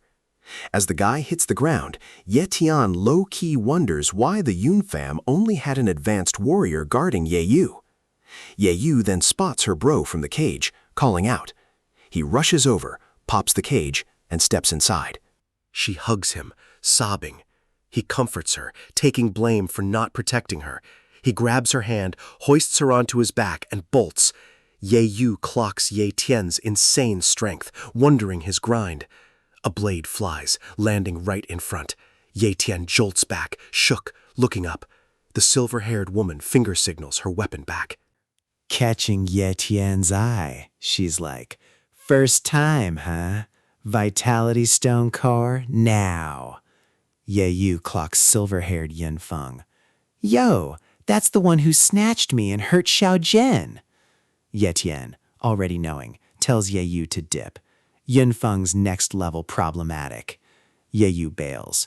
Yin Feng lunges, weapon out, a move Ye Tian barely parries.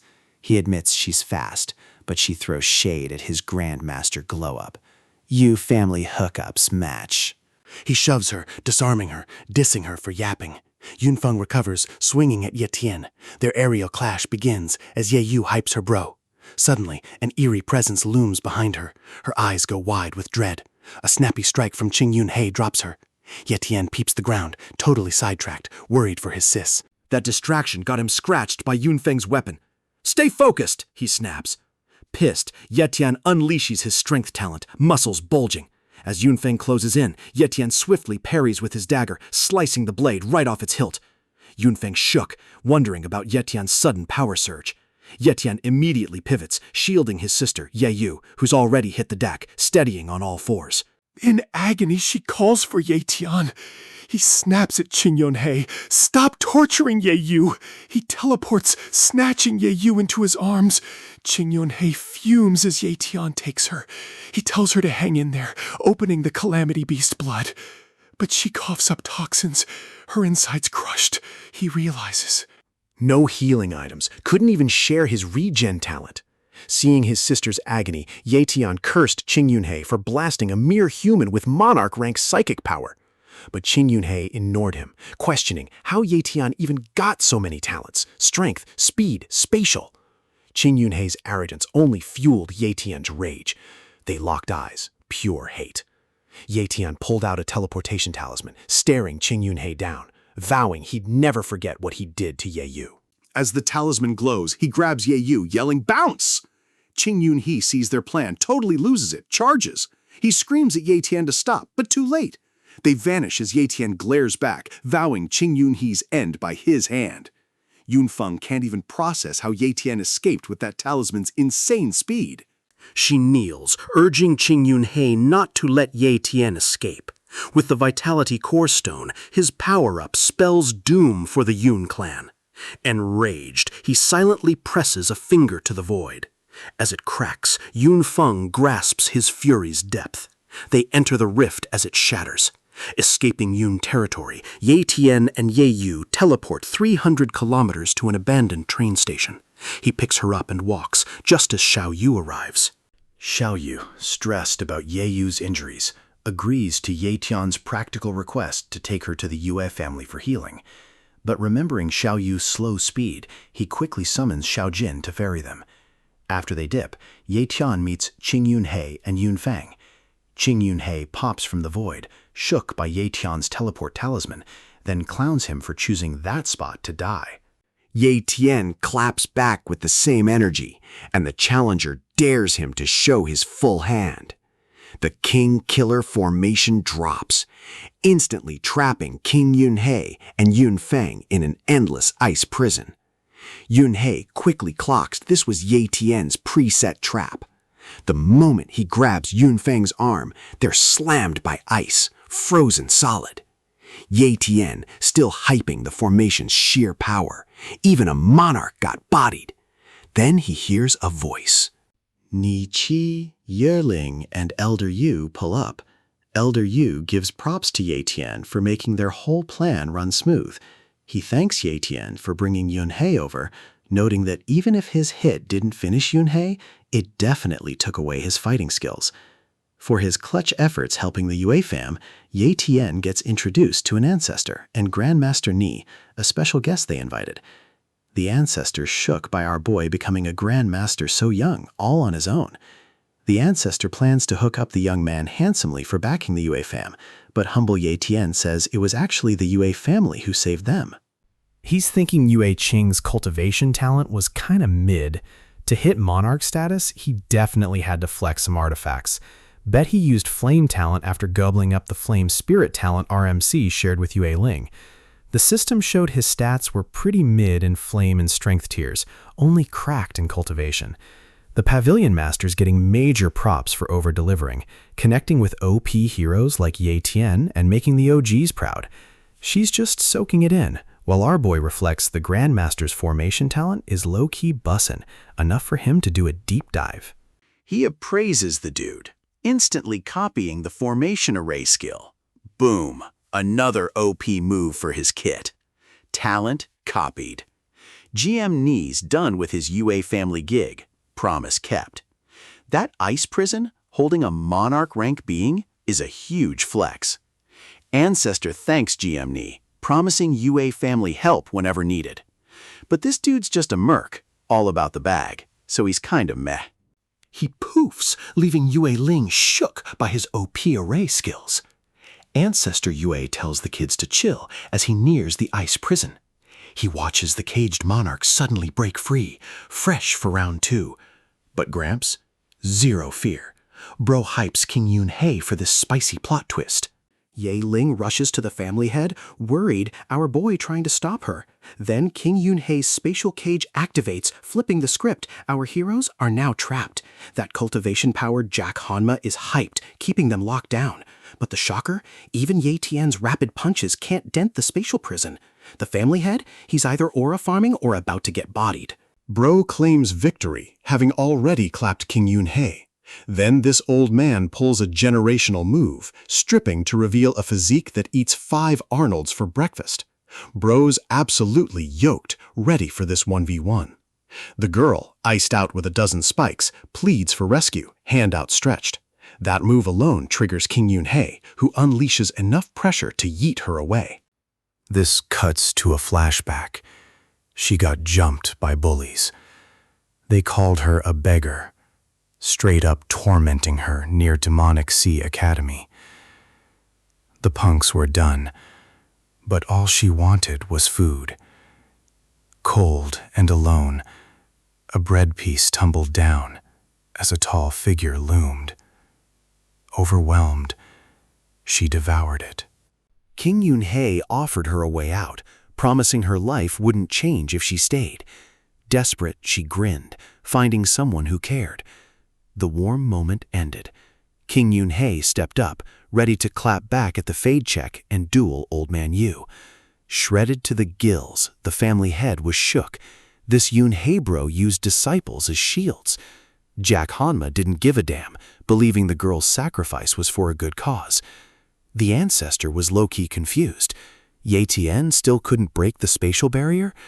Was a monarch's restraint cage truly OP for Yu Ling and Ye Tian? Exhausting options, the pavilion manager unleashes her sword talent, trying to cut the spatial cube, but nada, not even a scratch. King Yunhei flexing spatial powers like this just screams how OP he is. Nothing's landing, and our boy knows they're cooked. The elder's life is on the line. Then another spatial move drops, the collapsing domain. Yeah, this is a true domain expansion.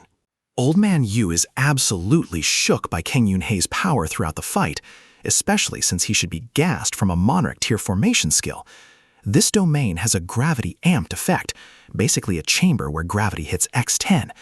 After locking down the old man's mobility, King Yunhei lands a heavy punch, connecting the first hit.